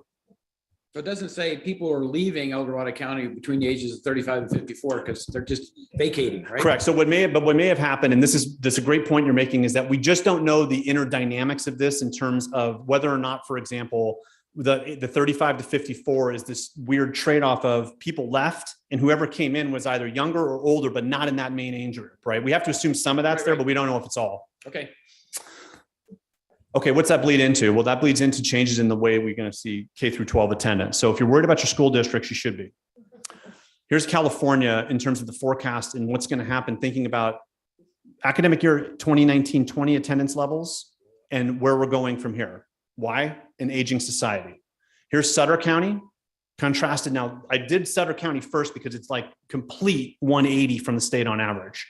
El Dorado actually looks pretty good. It kind of follows what we just said, right? If people are forming families in that 18 to 34 year range, they're going to have kids and those kids are going to go to your schools. Now here's Yuba County, Placer, Sacramento, and Yolo. Sacramento and Yolo in the Sacramento metro area are the two that are going to be the fastest aging areas. Yolo probably more than anything. Davis is going to be a place that's going to drive or going to draw people from Sacramento who are older that want to live outside the city, but want to be close. And just simply the population in Davis being driven by UC Davis, you're going to see a slightly older crowd because people don't, the typical worker there is going to start at a higher age anyway, naturally because of the university. So, but watch that going forward. These are just some things to think about. Let me go back to El Dorado County. This is El Dorado County's evolution, but I wanted to show it to you from the fastest down to the slowest in this region, just to give you a contrast. Okay, now working from home, to wrap up, this is the population of people working from home on a 5-year rolling window. So when this first started getting measured in 2007 to 2011, El Dorado County generally has been a place where people work from home against the US and California. You may already know that. This is what happened as a result of the pandemic. And that's 1 year of pandemic, right? That surge is just adding 20% of a pop to that. But that means a lot of people are working from home in El Dorado County suddenly. But that's not, atypical if you think about the US on average or California on average, it's just a little bit faster pace. Now, whoops, I want to say one more thing. The one thing that can lead to from an economic development standpoint, I'm trying to tell every municipality I talk to about this, is that will you find new businesses that are tech driven there? So if one of the things you wanted desperately over the last 10, 15 years was, why are we not attracting technology companies to our area? It now may have come to you indirectly in some ways, but can you get those people out of their homes and will they stay? So the work from home phenomenon is as good as the employer of those folks that have moved from Santa Clara to El Dorado Hills, right? If they move there, will they stay when their employer says, well, that's cute that you moved to El Dorado Hills, but I want you back in Cupertino now. And if you don't come back, we're either cutting your salary by a quarter because you're facing probably about a quarter difference in terms of your cost of living, or we're going to cut you loose. Now, the thing that's nasty about that is that can lead to a kind of a reverse transition in the nature of the housing markets. People say, I don't want to give up the salary. So honey, we're taking the kids and we're moving back to Santa Clara. Or it can lead to, okay, my arms are wide open. Cut this big employer loose. You're an entrepreneur. Let's make something happen here in El Dorado County. So a lot of counties that have received people that are working from home, there may be opportunities there. The trickiness is, when will that opportunity come to pass, if it does at all, and how much of it will be triggered by how their employers act? Okay, so thinking forward, macro context slipping was good, not so good. The geopolitics have gotten worse. So the geopolitical situation just adds another vector of uncertainty. We have congressional hearings, we have midterms coming up. We already have inflation that is sort of driven by economic policies from 12 or 18 months ago. And now we have this conflict in Eastern Europe. It looks like it's not going to end anytime soon. How's that going to affect business decision-making and household decision-making over the next 12 or 24 months? That's a big question that economists are trying to mine through against all the other vectors of uncertainty. Just another one. We have a very competitive labor market right now. And if you think about our low-wage workers, one of the trickiest parts about that is not only is there competition over people going back to work in what they might think of as an unsafe environment, but now if they're a commuter with gas prices up, what do you have to pay them to offset that cost of gas on the margin? And will they now be cherry-picked, the good workers, because they'll find somebody who's going to pay them $2 more an hour, and that's generating what they need against the rising cost of living. We just talked about this sort of transition of housing markets. Watch housing markets closely. There's going to be a lot of heat around let's build, but developers also are part of that equation. Will developers see the economics in building? Will they see better economics in multifamily versus single family? And if they see it in multifamily, that will provide indirect but not amazing relief to the increase in price of your single family home markets. And if you build too much, which we saw in 2004 through 2007, people are going to argue that you're now setting up those bubble conditions again because you're increasing supply too fast against an unknown demand situation. So all those arguments are coming to both suburban and urban California, much less rural. How dependent is this county on Sacramento as a place to work? That's something also to watch. So whether you feel like you're on this sort of island in El Dorado County, and a lot of let's say smaller to larger suburban areas to almost rural areas, think about what's the next biggest city close to them that actually drives a lot of work or drives a lot of the local labor markets. This is another question as Sacramento figures itself out too. How much are they going to depend on y'all in terms of being a place where they know their workers are going to live? And how is that transition going to work, especially if it becomes more competitive over whatever entrepreneurship comes? So we've said a lot of these things. I figured I'll just repeat this again. Will El Dorado County be a place where people work from home? And is that a good thing thinking 5 years from now, because it might be this entrepreneurial hotbed that people are going to want to stick around once they're here and rooted? We got to think about economic diversity. So looking forward also from an economic development standpoint, places like South Lake Tahoe, how long can places like South Lake Tahoe depend on tourism only, and how much of that is really geographic versus what could be done? That's a big question, which has always stuck around for a long time, especially with places that are in our more mountain areas. And then housing is going to be the big question. Once inflation subsides, the housing question will be the number one thing on people's lips, because it probably will fade in such a way where that 6-month myopic window is going to be the big concern. So watch for that too. But housing will be the next big thing that we're all distracted, but also very much watching as far as what that means for economic development going forward. So with that, if you have any questions, thank you again for having me. That's basically where I see things going contextually and also locally over the next few years. I don't see any buttons. Well, I have. Supervisor Heidel. With respect to affordable housing, we're looking at things like ADUs and junior ADUs and all of those kinds of things. Do you see that playing a bigger role to try to fill some of that void for the affordable housing? I don't, unfortunately. I feel like that if it was going to, it would have 5 years ago. Okay. And I hate to sound, dismal scientist. I hate to sound that way. But I just feel like that in many ways, if it was going to go, it would have gone when interest rates were relatively low and it looked like, okay, I'll roll the dice. Yep. Right.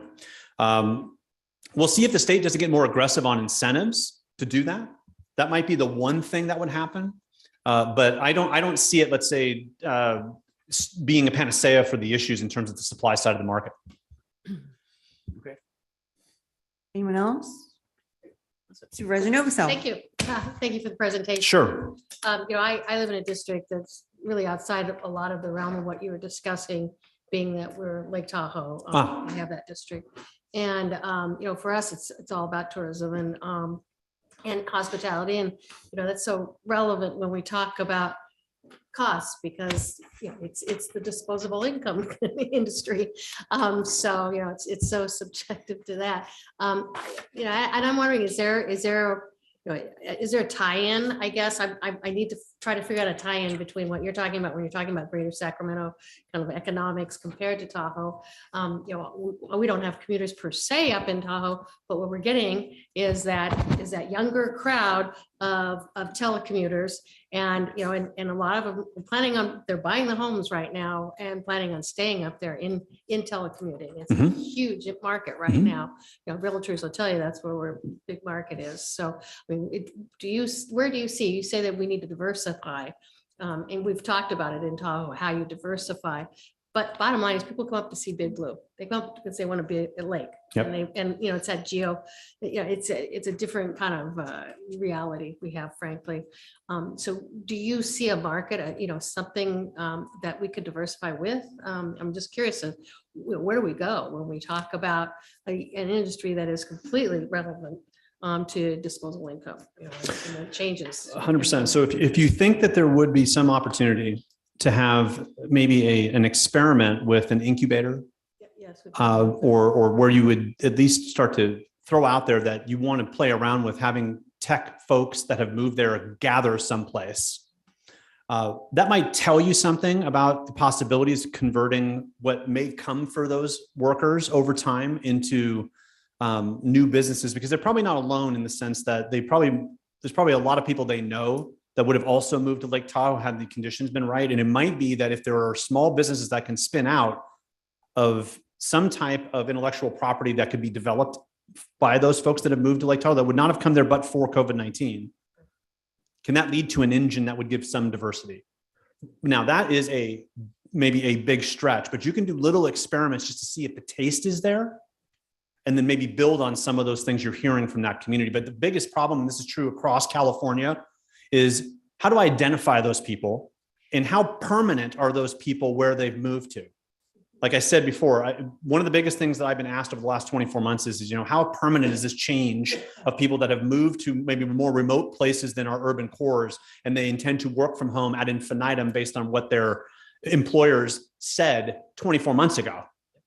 If stockholders get in front of those folks and say, look, here's two choices, you lose your job or you bring these people back to the office because we're seeing productivity dip, and our supposition as stockholders is that it's because people are not at the office, there's going to be a lot of weird marginal choices these folks that are working from home right now have to make. So what you don't want to see is you don't want to see those folks say, look, now I have kids in school and I don't want to pull them out, but I don't know what I'm going to do in South Lake Tahoe except for this. But that this might be the void you can fill with economic development in such a way that it gives them an option to stay there and do something new that they actually run. Interesting. Yeah, and because we just had a presentation of a kind of incubator kind of attitude up in Tahoe, and what everyone's talking about. This makes sense. But I would start with identifying who's actually there that would populate it, because what you don't want to do is throw a bunch of resources against something that won't be demanded, right? If you start with, okay, we've actually found a cell of 100 people who are attracted to this space where they get to talk to each other. And, you have some from Twitter, you have some from Google, you have some from a bunch of other tech companies who may have just moved there because they love Tahoe and just the mountain lifestyle.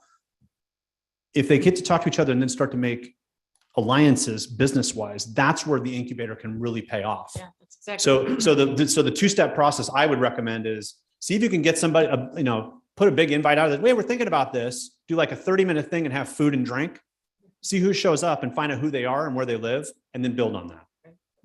I think we're going that way. That's great. Yeah. Supervisor Thomas? Sure. Actually, I think you just answered one of my questions, was how do we best capture and incentivize the tech from home and working from home? And it sounds like the incubator type model is the best. Is there any other thing we should be looking at? And the main thing is to be open to maybe more entrepreneurial thinking about how to use space.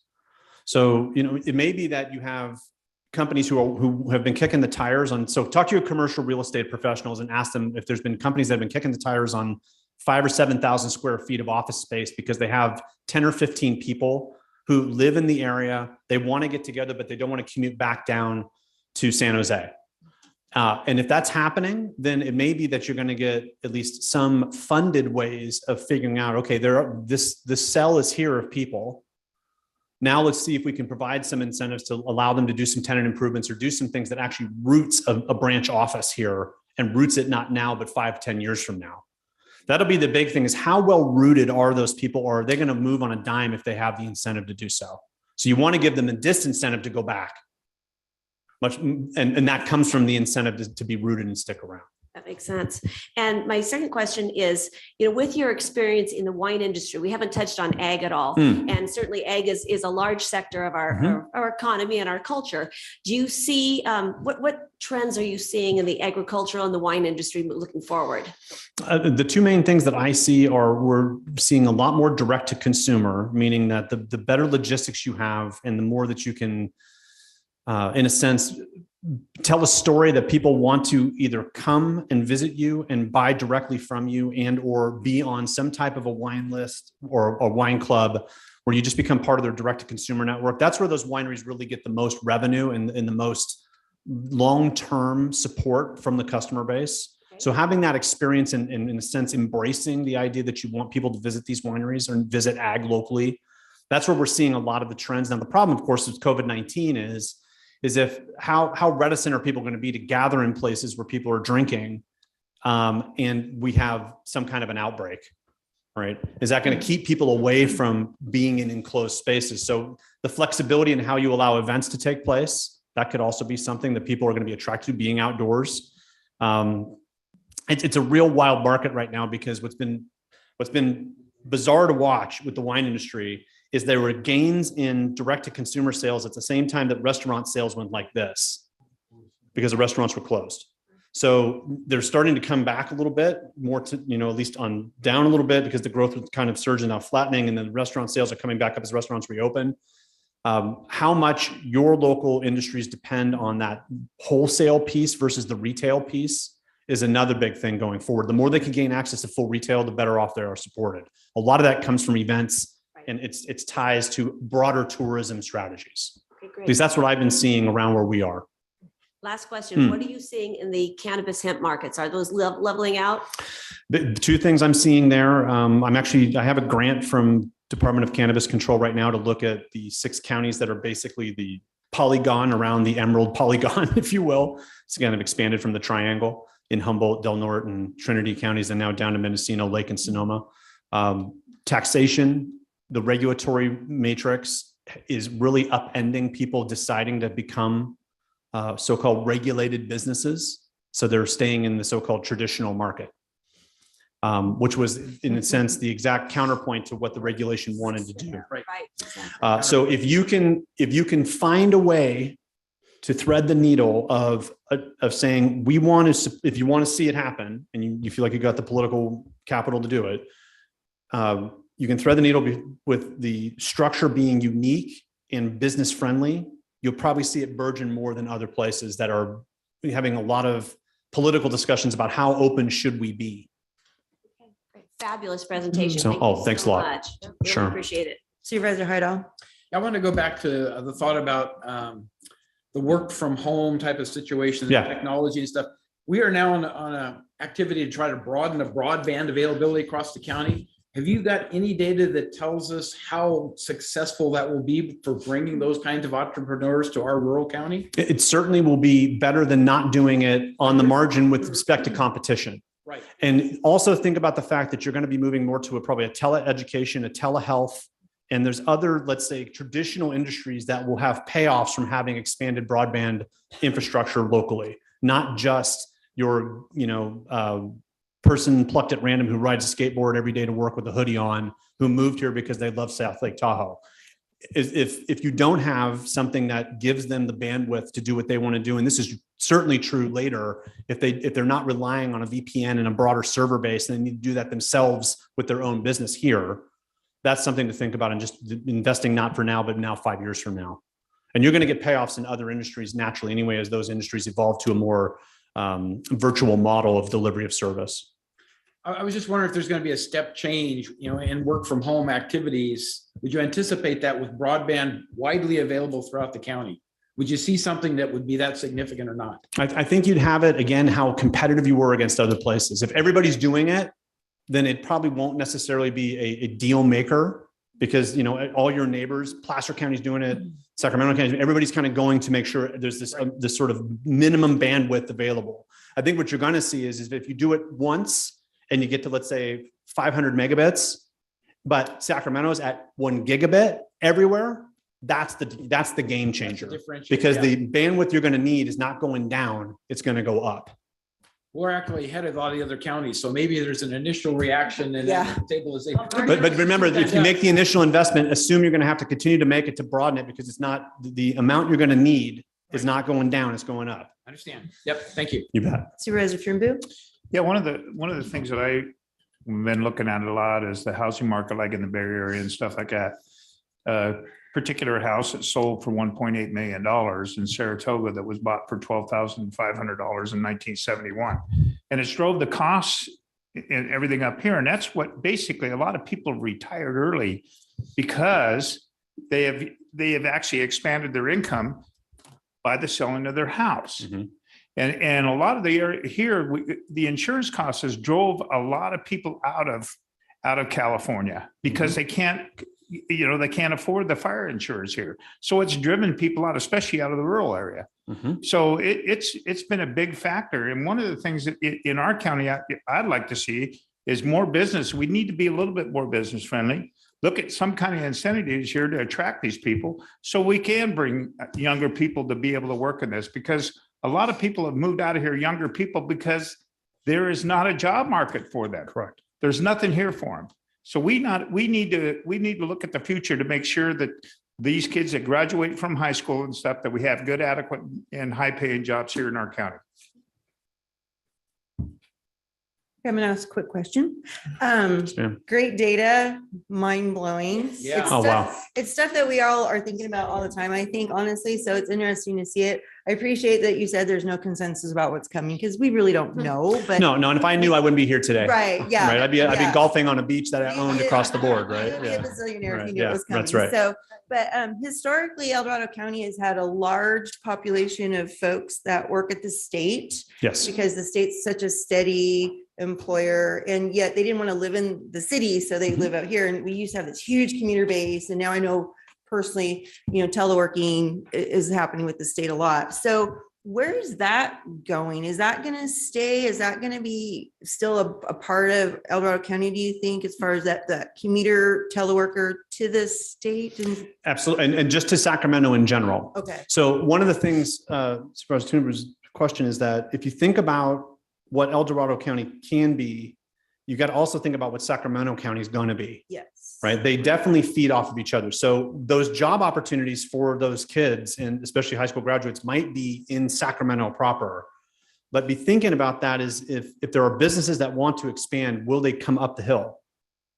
But that's the real key, I think, in terms of El Dorado County's future. When you think about the western portion of El Dorado County, is how much will Sacramento grow in such a way that there'll be incentives to stay in the area because your worker base is there, but they'll want to move. And then that will provide less commuting. But I think it'll be driven a lot by what happens in Sacramento proper at the end of the day. It's going to be tricky competitively to leap over Sacramento and come to El Dorado County. I think as a first take, it doesn't mean it can't happen. But if you watch what goes on in Sacramento County, they're going to get more aggressive on bioscience, on classic tech, and that can drive a lot of job opportunities, but it will also drive a commuter model. Okay. Yes. Good to know. Thank you for that. Oh, you bet. Are we good for public comment, everyone? Yes, Yeah. please. Public comment. Are you ready? Now taking public comment on item number 27. Individuals will have 3 minutes to address the board. The timer will notify you when you have 30 seconds remaining to comment. Public comment will be taken first from those participating in the boardroom and then from those participating through Zoom. For those participating by Zoom, please make sure you unmute yourself when called upon. If you're joining the meeting by phone, press *9 to indicate a desire to comment. If you're joining by Zoom, press the raise hand button. Please voluntarily state your name for the record. Chris Payne, Diamond Springs. I watch Fast Money every day. An hour, you get up-to-date information. It drives me crazy how this market's going. But a couple of points. First of all, the tentative maps that we have on inventory right now go back to the late 1990s. They're market rate driven. They have nothing in them related to affordable housing. So we have this inventory of maps that have already been approved, but the final maps have not been executed. And we've been giving them extensions on that. But essentially, we're perpetuating market rate development. Just wanted to let you know I've been investigating this only because I find it very interesting that where we are right now and the fact that the board had that joint meeting a couple of weeks ago and talked about affordable housing. So that's one point that I wanted to let you know. The second point, Lake Tahoe. Lake Tahoe has Reno Sparks, Carson City, Minden, Gardnerville. The people are coming up there, maybe living at the lake, but then going down the hill essentially to have jobs, or the other way around. They're finding maybe lower priced housing, and then they're coming up the hill and getting some jobs. It's a weird dynamic, but it's not surprising that the outcome, what we see, is exactly what the problem is, what the issue is. It's the diversity question in the lake, at the lake. Also Nevada and California, both. So you got that dynamic working. Also Truckee and Incline Village, where my son has a house. Next thing, we could be a broadband leader. We have to be. We have to be equal to Sacramento in terms of our speed, equal or better. We got a lot more to do. We got to pump more money into getting broadband throughout the county. It's critical because our survival will be based on who can do business the fastest. And remotely is the way to go. And finally, cannabis. Our district attorney was speaker yesterday. He talked about the cash market. The cash market creates the violence and the illegals.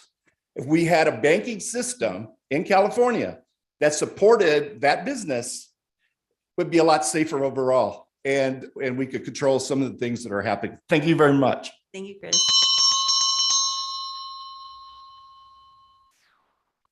Jonathan Gainsborough. What a brilliant presentation. It was excellent. Now I know what my father did for 25 years, working for Kennedy, Eisenhower, and Truman as the head of the chief economic advisor to those with all those numbers and the targeting focused. And I love eco-forensics. Very nice wordsmithing there. Just a couple quick questions. I know lunch, I actually brought a friend to speak at public forum, so extend it a bit, but we'll be fine.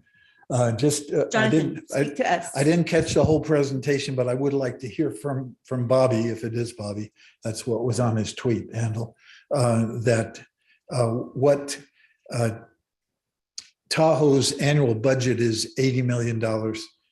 Placerville, the city, is 20 million. The county this year is 760 million. But from 80 million to 20 million, what do you forecast for the next year or two with the inflation? And then what do you forecast just generally, if I could just catch a statistic rough on the county budget? Thank you. God bless. Hold on, we'll get some public comment on the Zoom really quick, and then you can answer everybody. Thank you. Sorry about that.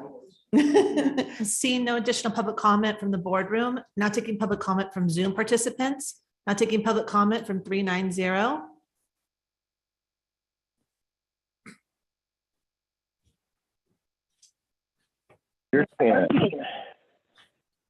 Good afternoon, board. This is Ken Greenwood from out there, if you will, at the Triple Junction.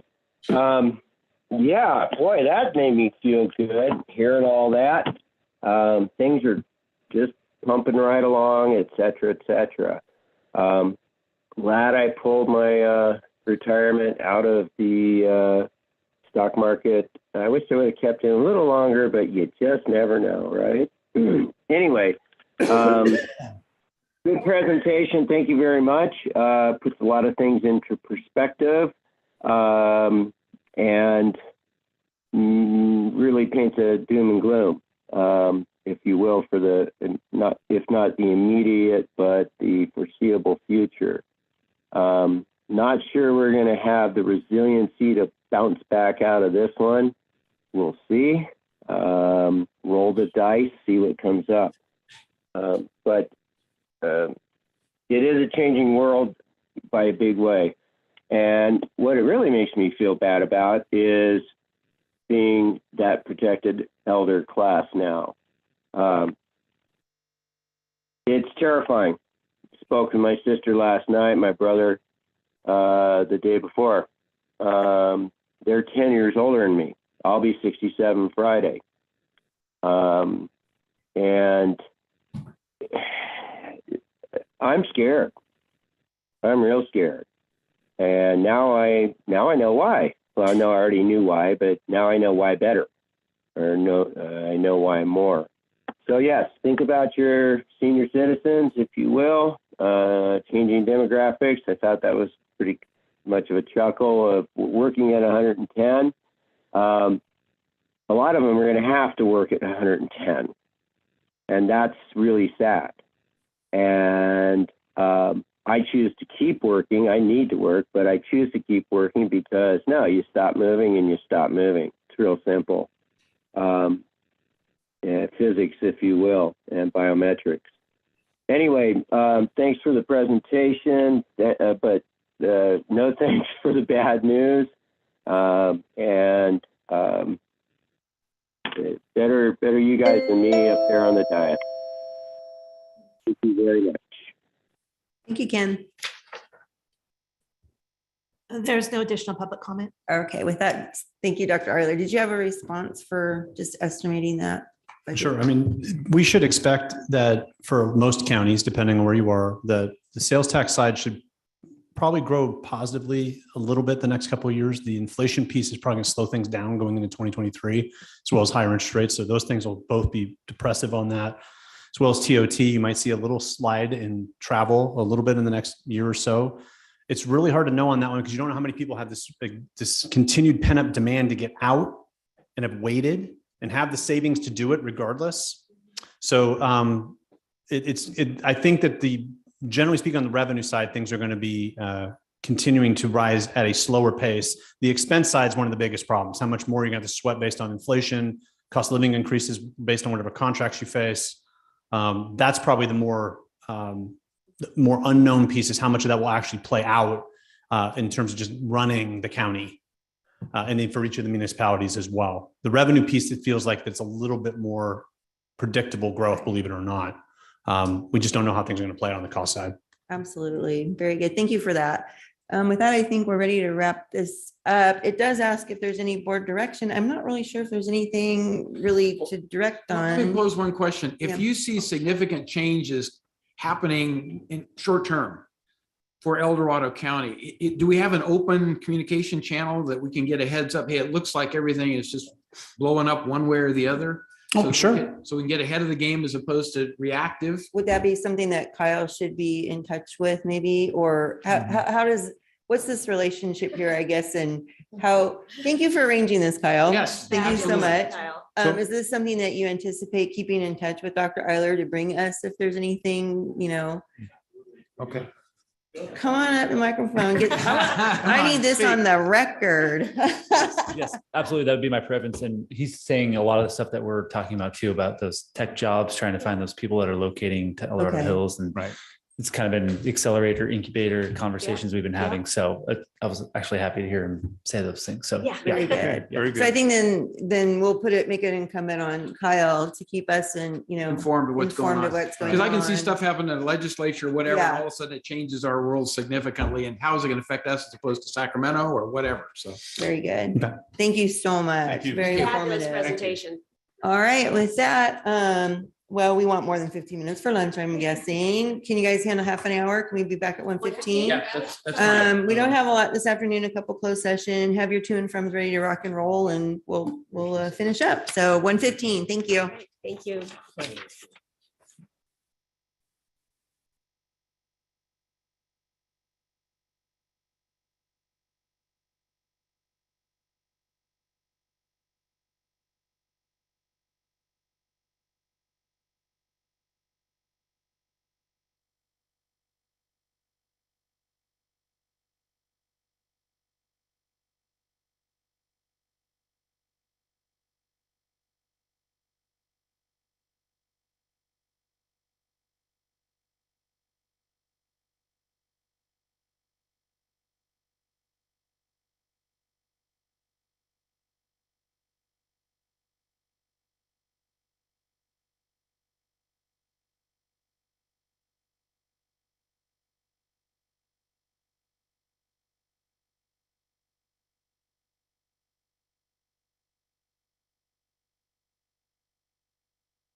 Okay, we're back from our lunch break and we're going to go into open forum, please, Kim. Now taking public comment on open forum. Individuals will have 3 minutes to address the board. The timer will notify you when you have 30 seconds remaining to comment. Public comment will be taken first from those participating in the boardroom and then from those participating through Zoom. For those participating by Zoom, please make sure you unmute yourself when called upon. If you're joining the meeting by phone, press *9 to indicate a desire to comment. If you're joining by Zoom, press the raise hand button. Please voluntarily state your name for the record.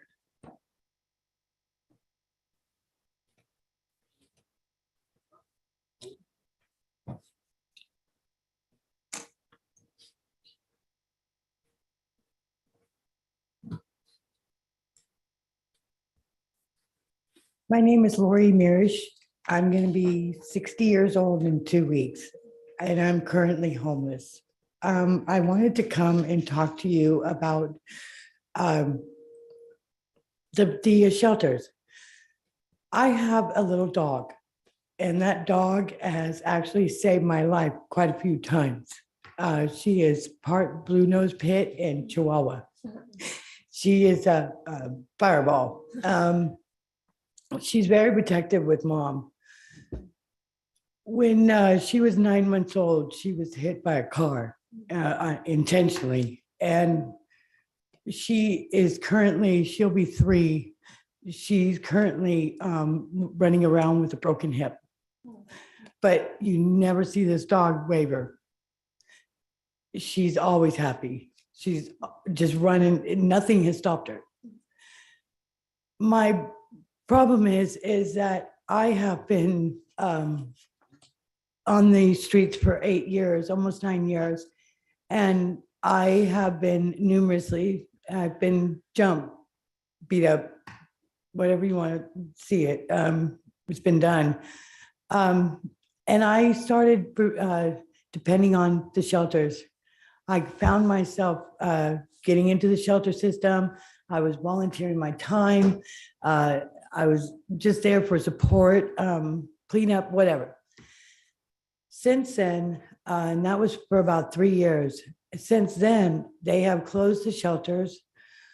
I do have a camp, but I can't sleep. You can't. If you sleep, you lose everything.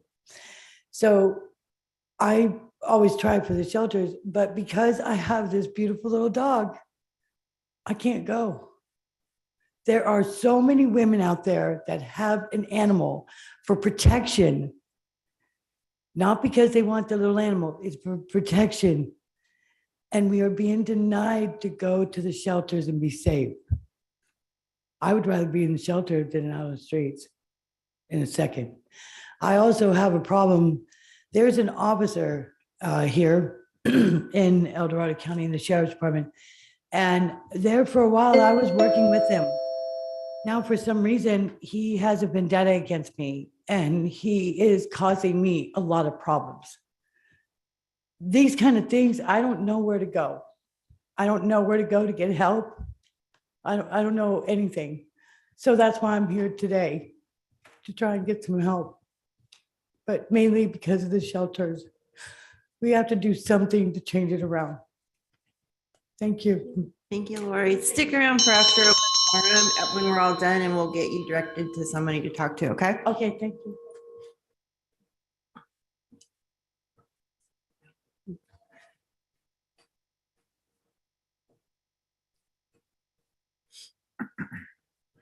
Jonathan Gainsborough, good afternoon. What a brilliant ending to the morning with the eco forensics, just brilliant. And I told him going out the door, God is into numbers. Numbers is the 4th book in the Bible. Although it should be called circles for 40 years because they just did not believe God.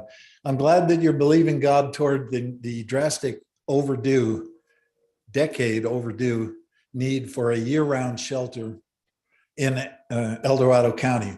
I really want to be proud of our county as having the best care, the best compassion quotient for the homeless. let's not let Los Angeles or let's not let any other county be ahead of us, but there's 54 counties out of 58 with year-round shelters, and we're behind. I don't care what your argument is, we need to get open at least 60 beds. Now, with 2 minutes left, I want to state that when you build something and you have a growing family, I'm focused for the family yesterday. They had a lady speaking with 8 children. And when you're going to have an expanding family, you can build with room for expansion. I'd like you all to bring the item to Daniel Del Monte that we need to go 60 beds, but with have some expandability, because the minute that the 60 beds are full, Martin Boise will be back in effect. And if you haven't emptied Upper Broadway and the fire danger there, as well as the human tragedy of how they are living in subhuman conditions. 1 minute left. So we want to build that shelter with expandability. Now, as far as caring for the women of the county, 1/5 of the pit count are women. That makes the Western Slope number of homeless women on the Western Slope approximately 80 to 90 women that are living in their cars, living in tents. Lori was just commenting to me, we're about to start a Bible study up amongst the tents. I've been teaching Bible at the upper room, but so pray for me starting a Bible study up there, starting on Sunday afternoons. So with 40 seconds left to go, immediate safe parking. Please get it done. Please don't say it can't be done. Now, Ron Marlette has got a decade and a half of experience and can help us really catch up and go ahead with the Navigation Center. One of the basic triads in the Navigation Center is people, pets, and possessions. It's the people if they're living together. The pets are an absolute necessity. When Steinberg started the triage shelter on Railroad Avenue, he had 90 kennels for the dogs. Let's not leave the pets or the people behind. God bless you all. Keep up the good work.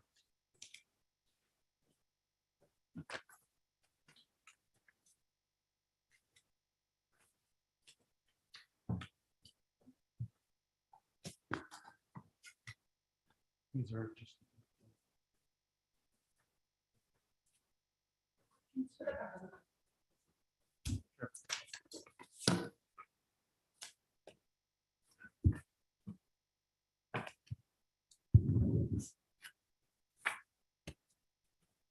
Well, good afternoon. I'm here twice today to speak to you, and I want to thank you again for your vote for the proclamation earlier this morning. Today, I'm here to provide some updates to the extremist issues that are still before you. Last week, I want to say that first, the resignation of Chris Cockrell doesn't change anything that I intend to speak to you about. In my view, he and the other commissioners aren't the issue. The issue is your appointment of those commissioners or any commissioners with multiple links to the extremist groups and individuals that attacked our nation's capital on January 6, 2021. I've studied the issues in great detail. That's why you have the detail that you receive from me. And to my knowledge, you are the only elected body in the entire country whose support for those extremists equal 100%. You've appointed 3 commissioners with links that encompass the very top of the 2 groups charged with seditious conspiracy, both the Proud Boys and the Oath Keepers. You don't have those details yet, but you will.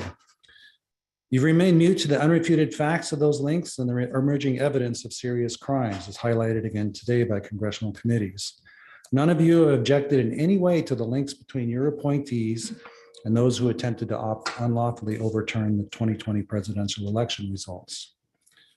There are some portions of elected bodies who do support that conspiracy still, including members of Congress who sought presidential pardons from the last administration. But again, you're the only elected body I'm aware of in which every official in the group approves of links to a seditious conspiracy.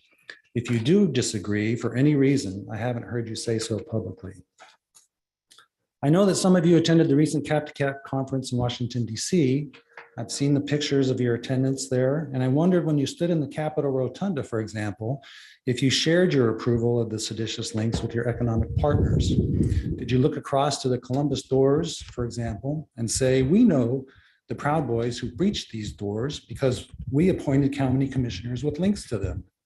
And we know exactly how and when they did it because one of our constituents prepared a detailed report for us. I've also wondered whether anyone would give you a penny of economic development funds if they knew those details. I certainly hope that they're aware of it, but I don't know that they are. Secondly, one of the Proud Boys who did lead that breach, he's going to be sentenced on August 5th. His name is Ricky Wilden. He's pictured in the information I've given you. I'm going to submit the report that I've given to you, as well as the information about being harassed in your chamber, to the judge and the prosecuting attorney, because I want them to be fully aware of those acts preceding the insurrection and here they're ongoing. And third, I'm going to continue to provide you summaries of the House committee hearings. Today was very powerful testimony. I encourage you to look at Ruby Freeman's testimony, especially from today.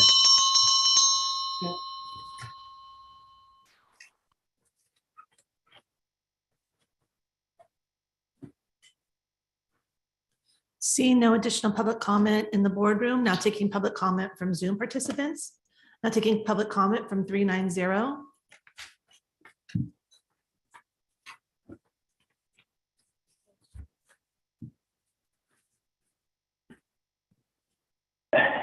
Boy, what do you say? Oh, Ken Greenwood here, Triple Junction, 235. Yes, please understand from earlier, item 23. No, I'm probably one of the more inclusive conservative people you might ever meet, if you will. Don't get me wrong on anything I may have said earlier. But last speaker spoke to extremism. Yes, there is a little bit of that going on out there here at the local level, certainly at national level, but that's out of your view. But he did make a point about there you were. Anyway, just, I don't know, Rodney King comes to mind, and, you know, can't we all just get along? Can't we disagree without being disagreeable? I just, yeah, and to your credit, your board's been doing a pretty good job at this, by the way, and thankfully. But anyway, item, I mentioned it before, WTF. Yeah, we all want broadband. I'd love to have a tower across the hill here on Brewers Hill. It would serve South County. It would serve Pleasant Valley. It would serve Sly Park Road up and down and such, and really be a great addition. Be located quite far away from anybody's homes on 10+ acre parcels. And that's where we should be putting these towers, because that's what you usually find on ridge tops. And that's where these should be located. And we should have a ordinance that mandates minimum setbacks that essentially are these towers are the tallest structure in El Dorado County. Why they are not given appropriate setbacks is beyond me. A fallover minimum setback would take care of so many of the problems, and it's something that must be incorporated into the ordinance. That will be for review. I had one other thing, but doggone it, I'm being old and slightly old. And in that protected class, I can't remember what it was, and I did not note it in my notes. Thank you very much. Thank you, Ken. Now taking public comment from Eric Nelson. Good afternoon. Still recovering from COVID. It's nice to be able to see you on the camera, though. So thank you for your service to the county. It's good to remember that people of goodwill can disagree on important matters. I see my friend Joseph Connolly in the front row, who he and I might be very different politically, but I count him as a friend, and I'm glad to see free speech is alive and well in our county. So I'm now calling on you as people of goodwill to come forward and help a good woman who was harmed. One of the Veterans Affairs commissioners harmed an innocent woman. She's a mom. He used county letterhead and his county title to write a letter to Toys for Tots National Headquarters. Now, what he said in that letter has been disproven, and therefore, as the evidence has shown, these are false accusations. Now, what he said harmed an innocent woman. She's a mom. She's a grandmother. She's the mother of 2 U.S. Marines. One of those has a Purple Heart for being wounded in the service of our country. So my question is, why was a out-of-control veterans commissioner, and I'm not talking about Chris Cockrell, the commissioner who flashed gang signs at the Toys for Tots event December 5, 2020. I'm talking about another commissioner, John Pomeroy. Why did Commissioner Pomeroy write that harmful official county message to Toys for Tots National Headquarters? Because it did harm an innocent woman. Now, Stacy Walls, she can't call up rich donors and ask them to call you and pressure you to apologize. She's not part of a political apparatus. She just organizes 200 people each year to collect, as was done last year, over 11,000 presents for more than 2,000 poor kids in the county. So see, Stacy Walls is in the trenches, whether it's helping victims of the Caldor fire, volunteering to distribute lunches. We all know her and we know how much she does. And you don't see her at quaint fundraising brunches or at golf tournaments. So because Stacy doesn't have political clout, this mom, this grandmother, this mother of 2 U.S. Marines, is it okay for the Board of Supervisors to ignore her pain? So this is a shout out to the donor class of the county. If you appreciate Stacy Walls, and everybody knows her, if you appreciate her decades of service to the Sheriff's Department, to many local charities, her quarter of a century of service to Toys for Tots, please call me, 775-434-4516, 775-434-4516. Maybe you can do what I've been unable to do, which is to get the Board of Supervisors to cancel that dishonorable memo that was sent to Toys for Tots National. Thank you. Thank you, Eric. There's no additional public comment. Okay, open forum is done.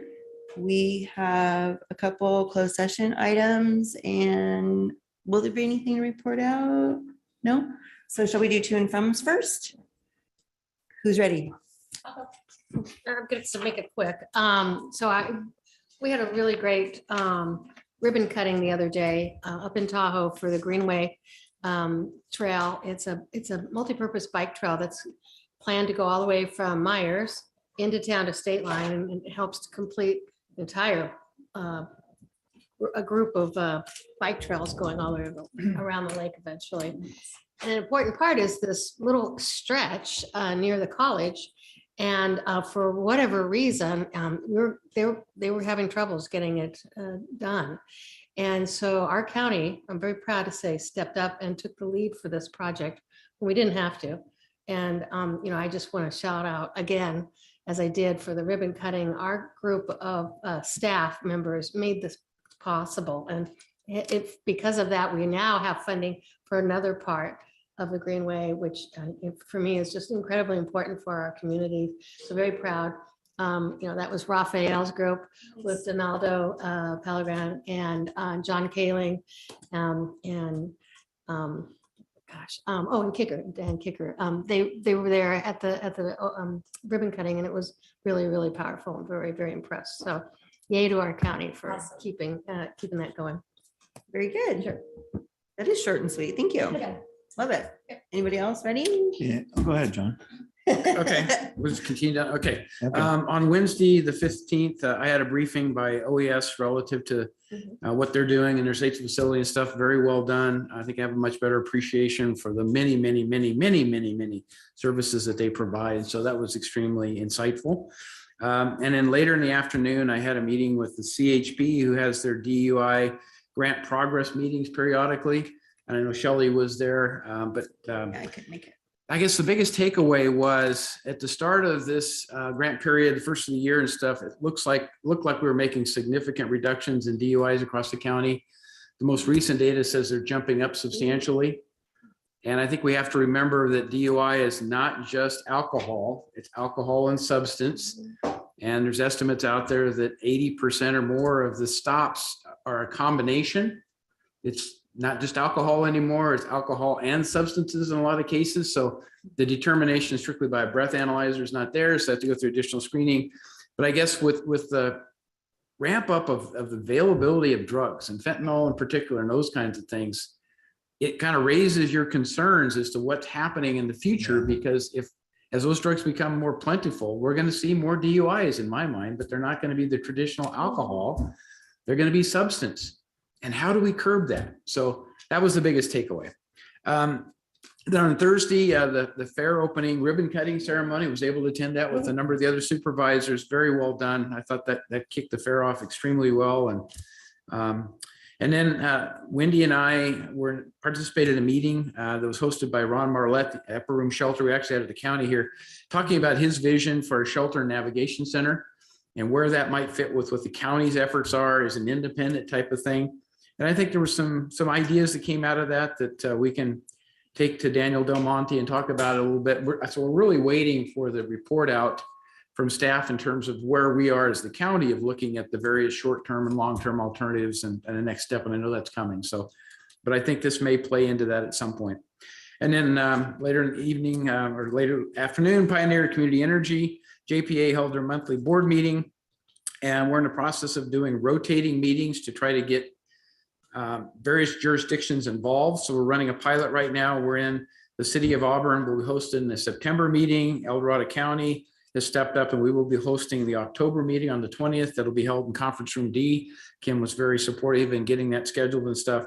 And then Placer County will be hosting the November meeting. So this was an attempt to try to look at, with that broad based participation of the JPA, recognizing all the cities and the 2 counties, how do we try to comply with the Brown Act, but make it more flexible so that people who want to appear in person can, as opposed to always having to drive to one site. Then it turns out that the Pioneer site is very limited. It can't accommodate all the members. So by moving the thing around, we're going to see how that works out. And so it's a, like I said, it's a pilot, but there'll probably be more discussion on that as time goes on. And then on Friday, I attended the fair with my wife. Great weather, which I got to believe turns into great turnout. So I'm anxious to hear what the fair results are this year, but just had a great time, and everybody there seemed to be really enjoying themselves. And so it was a very, very rewarding experience to go to the fair again after 2 years of not having it. So that's it. Ready, Supervisor Thomas? I am, thank you. All right, well, actually, I will piggyback on Supervisor Heidel's comments. It was a privilege to be able to offer the our county proclamation at the opening of the fair. So thank you very much, Chair Parlin, for allowing me that opportunity. Yes. And just would like to congratulate, the fair board and the staff and all of those involved, all the volunteers, for an incredibly successful event. I'd also like to give a personal shout out to my assistant, Karen Feathers, who is the president of the fair board. And I know I haven't seen her in about a week, but she's been working incredibly hard. But just congratulations to all involved for a very successful fair. And I did hear from Karen, I believe, and don't quote me exactly, but there were upwards of 21,000 people at the fair on Saturday. On Sunday. I mean, that's just record numbers. So I, like you say, everyone was excited to be back, and just, well done to all involved. SACOG. At our last board meeting, we had a presentation from on the Youth Leadership Academy. It's just wrapping up their year, and that's where groups of students can apply for this academy and go through a year-long program where they learn about how local government works. They have access to local leaders, and they learn different issues that are coming before our boards. And great way to get the youth involved in local government and in their communities. And I was very pleased that the speaker chosen to represent at the SACOG board meeting was an Oak Ridge High School student. And in fact, El Dorado County has a very large contingency of students that have gone through the SACOG Youth Leadership Academy this year. So a shout out to all of El Dorado County students. She did a fabulous job, and really nice to see our youth engaging at that level. I was very proud of El Dorado County youth. I'd also like to give a follow-up to the proposed citizens transportation tax initiative that I spoke about at the last one of the to and froms a couple times ago. Once again, this is where it's a citizen-driven tax initiative, which would only require a simple majority approval. It's looking like it has likely voter approval, and it's only in Sacramento to raise sales tax for transportation projects. The issue was that there are 26 capacity projects listed in this tax measure that aren't in our metropolitan planning MTP SCS blueprint plan, and which has potential implications for our 6-county region regarding our ability to compete for funding. The challenge is that if we have capacity projects that are going forward, that we then might not be able to meet our greenhouse gas targets as a region, which then kicks us out of funding opportunities. And that's really the crux of the issue. I'm very happy to report, thanks to a very dedicated team that was comprised of SACOG staff, as well as the committee chairs, including Michael Saragosa from the city of Placerville. So I very much appreciated that an El Dorado County rep was on this negotiating committee. They've negotiated with the proponents a compromise that will include a full analysis of what the tax measure means for greenhouse gas. SACOG will develop recommendations for mitigation, and there's money for mitigation in this. They can use tax money for mitigation measures to help reduce the implications for the region. And so it's not a perfect compromise, but with the mitigation money, it will give us a better chance at meeting our greenhouse gas targets. And from everyone that I've talked to, including SACOG staff, and I have reached out to Woody, who's the executive director of the El Dorado County Transportation Commission that represents us, that he also felt this was the best case forward and a reasonable compromise. So that's really good news, because the options were not good. So I'm happy that folks have come to the table for that, and that there is a path forward. And that's really the county-wide concerns that I have to report on. Yeah, lots of other concerns, huh? Yes. Supervisor Turnbull. Yeah, we had a CSD basically concerned Grizzly Flats and the water issues out there. Met with Ken Payne and Don was there, and some of the people from the county and stuff. And we talked about some of the issues that we can address. Also had a meeting with Art Patterson and Mike Sproul and about the emergency disaster center. And we're going to have an event basically to break ground for that here soon. I'll let everybody know. Everybody's welcome on that. Then also the county VIP night fair was that was a great turnout. It really was. I was amazed how many people were there, and it was awesome. That's all I can say. It was totally awesome. And then the ribbon cutting, on the county fair on Thursday was just a great event. It really was. A lot of people, and there was a lot of people standing, waiting to come in. I couldn't believe how long the line was. But I also got to reach out to the livestock auction. There was $900,000 that they that was bought for, their animals and stuff. It's just amazing. That's a lot, unbelievable amount of money, $900,000. Then on Friday, basically I left for Lake Comanche. The One Fish Lake is what it was. As everybody, talks about Lake Comanche, that's about it too, because nobody catches anything in it. Well, we caught the one fish. So, so it was a great getaway. I really enjoyed it. It was Friday, and then I got back yesterday. So anyway, good time. Very good. I'll be brief also. I missed the fair because RCRC has an annual meeting where they go to where the chair of the board, we go to their county every year, and it happened to be last week for 2 days. So I was right there in Nevada County, but it was like trying to go back and forth just wasn't doable. So sad to miss the fair, trying to go next year. I'm glad it went well. It sounds like it went really well. So that's good to hear. And quite honestly, our RCRC agenda was fairly light. We did just a lot of sightseeing and that kind of stuff in Grass Valley. So that was kind of fun. The only really notable things that I think came out of our meeting was that the state budget, they did pass a bill, and the comments were basically, they passed a bill. they have a lot of work to do, and the bill was to make sure that they were able to get paid. And that's quite disappointing to hear that our legislators are in that mode. But anyway, so they're going to be working and negotiating these outstanding bills through August, I guess. And the one that was really noteworthy that they're working on this week is that care courts issue that was brought up. And there's been a lot of input.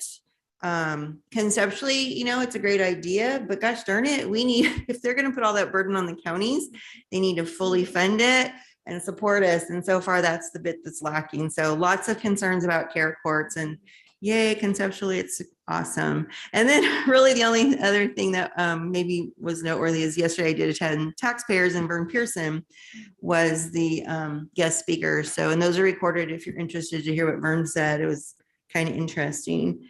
And with that, I'm done, CAO. Thank you, Madam Chair. My comments on the fair, I just want to extend my appreciation for all the county staff who volunteered at the different booths, from fire resiliency to elections, probation, recorder, sheriff's office, parks, the list goes on and on. Matt Mock from Transit was there as well. So it's a lot of time and effort all those staff volunteer their times towards to get information out about our county. So thank you to all of them for their efforts. The Caldor Fire Recovery update is attached, but one thing I wanted to highlight to the board and to the public, that we're getting some movement on the Forest Service cabins now, which is good. We have about 177 cabins that are within our area of the Forest Service. We've received 165 right of entry forms signed and completed by those cabin owners. So that's an outstanding percentage. We're trying to work with the remaining 12 to get those going. Cal OES should start their cleanups within the next few weeks of those properties. So very good. A lot of work to do that. Yeah. Yeah, and just as a reminder, that's now fully paid for through Cal OES and not on the cabin owners. So that's great news. So that's all I have, Good Madam job. Chair. Yeah. All right. Well, everybody's pretty brief. Thank you for that. We're going to go into closed session now. So the board will now recess into closed session here. Items 28 and 29 is specified on the agenda. Anyone who wishes to provide comments concerning those matters may do so at this time. Now taking public comment on closed session items. Individuals will have 3 minutes to address the board. The timer will notify you when you have 30 seconds remaining to comment. Public comment will be taken first from those participating in the boardroom and then from those participating through Zoom. For those participating by Zoom, please make sure you unmute yourself when called upon. If you're joining the meeting by phone, press *9 to indicate a desire to comment. If you're joining by Zoom, press the raise hand button. Please voluntarily state your name for the record. Seeing no public comment in the boardroom, now taking public comment from our Zoom participants. Now taking public comment from Andy Nevis.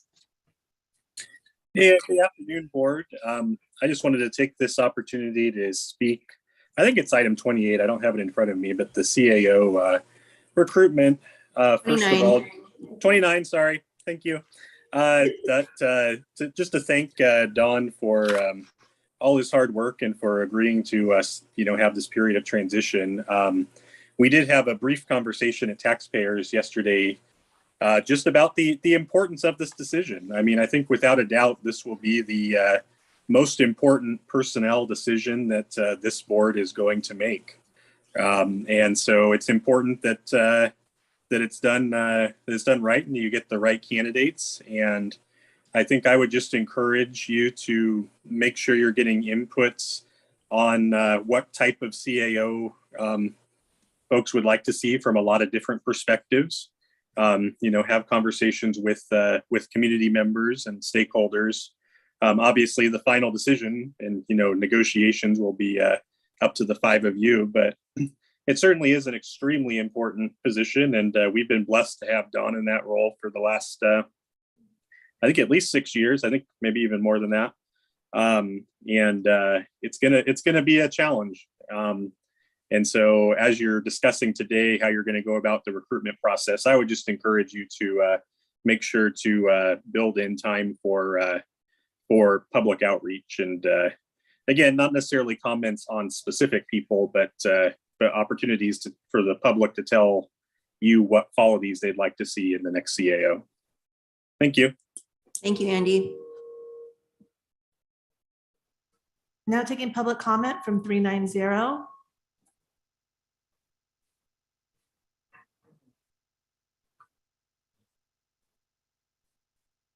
Well, last but not least, Ken Greenwood, District 325 or 235. I'm so confused. Anyway, yes, I noted this is item 29, that Mr. Ashman was up for review last meeting. And I guess, I don't know, I don't read the paper locally, but I did not know that he had resigned or whatever the situation is. Probably could have checked the minutes from last meeting. That may have given some insight. But if you can give some insight, that would be good as to, you know, what happened, what up. Because I missed it completely. And then I saw this one and I thought, oh, well, obviously he's resigned or something happened. I know you guys have been happy with his performance. And, you know, that so it wasn't a bad parting of the ways, if you will. But where's he going? What's he going to do? And, you know, as I asked my kids a couple of times, you know, what are you going to do when you grow up, right? So anyway, and it is, I agree with Andy 100% that this is going to be a very important appointment and recruitment. And, you know, anything like getting a planner up here, well, I'll say it, good luck. Anyway, but thank you, Mr. Ashton, and for your service through the years. And good luck on the board in the recruitment. Thank you. Thank you, Ken. There is no additional public comment. Someone get back with Lori. I didn't know if we closed. Yeah, the yes, loop there. we did. Okay, Yeah, very good. thank you for that. Yes, Just wasn't we did. sure. Yeah, Don's on it. Yeah. So again, we're gonna have to put that in the requirements for the new CAO, be on it. So thank you for that. And with that, we're gonna go into closed session then. Thank you, everyone. Good day.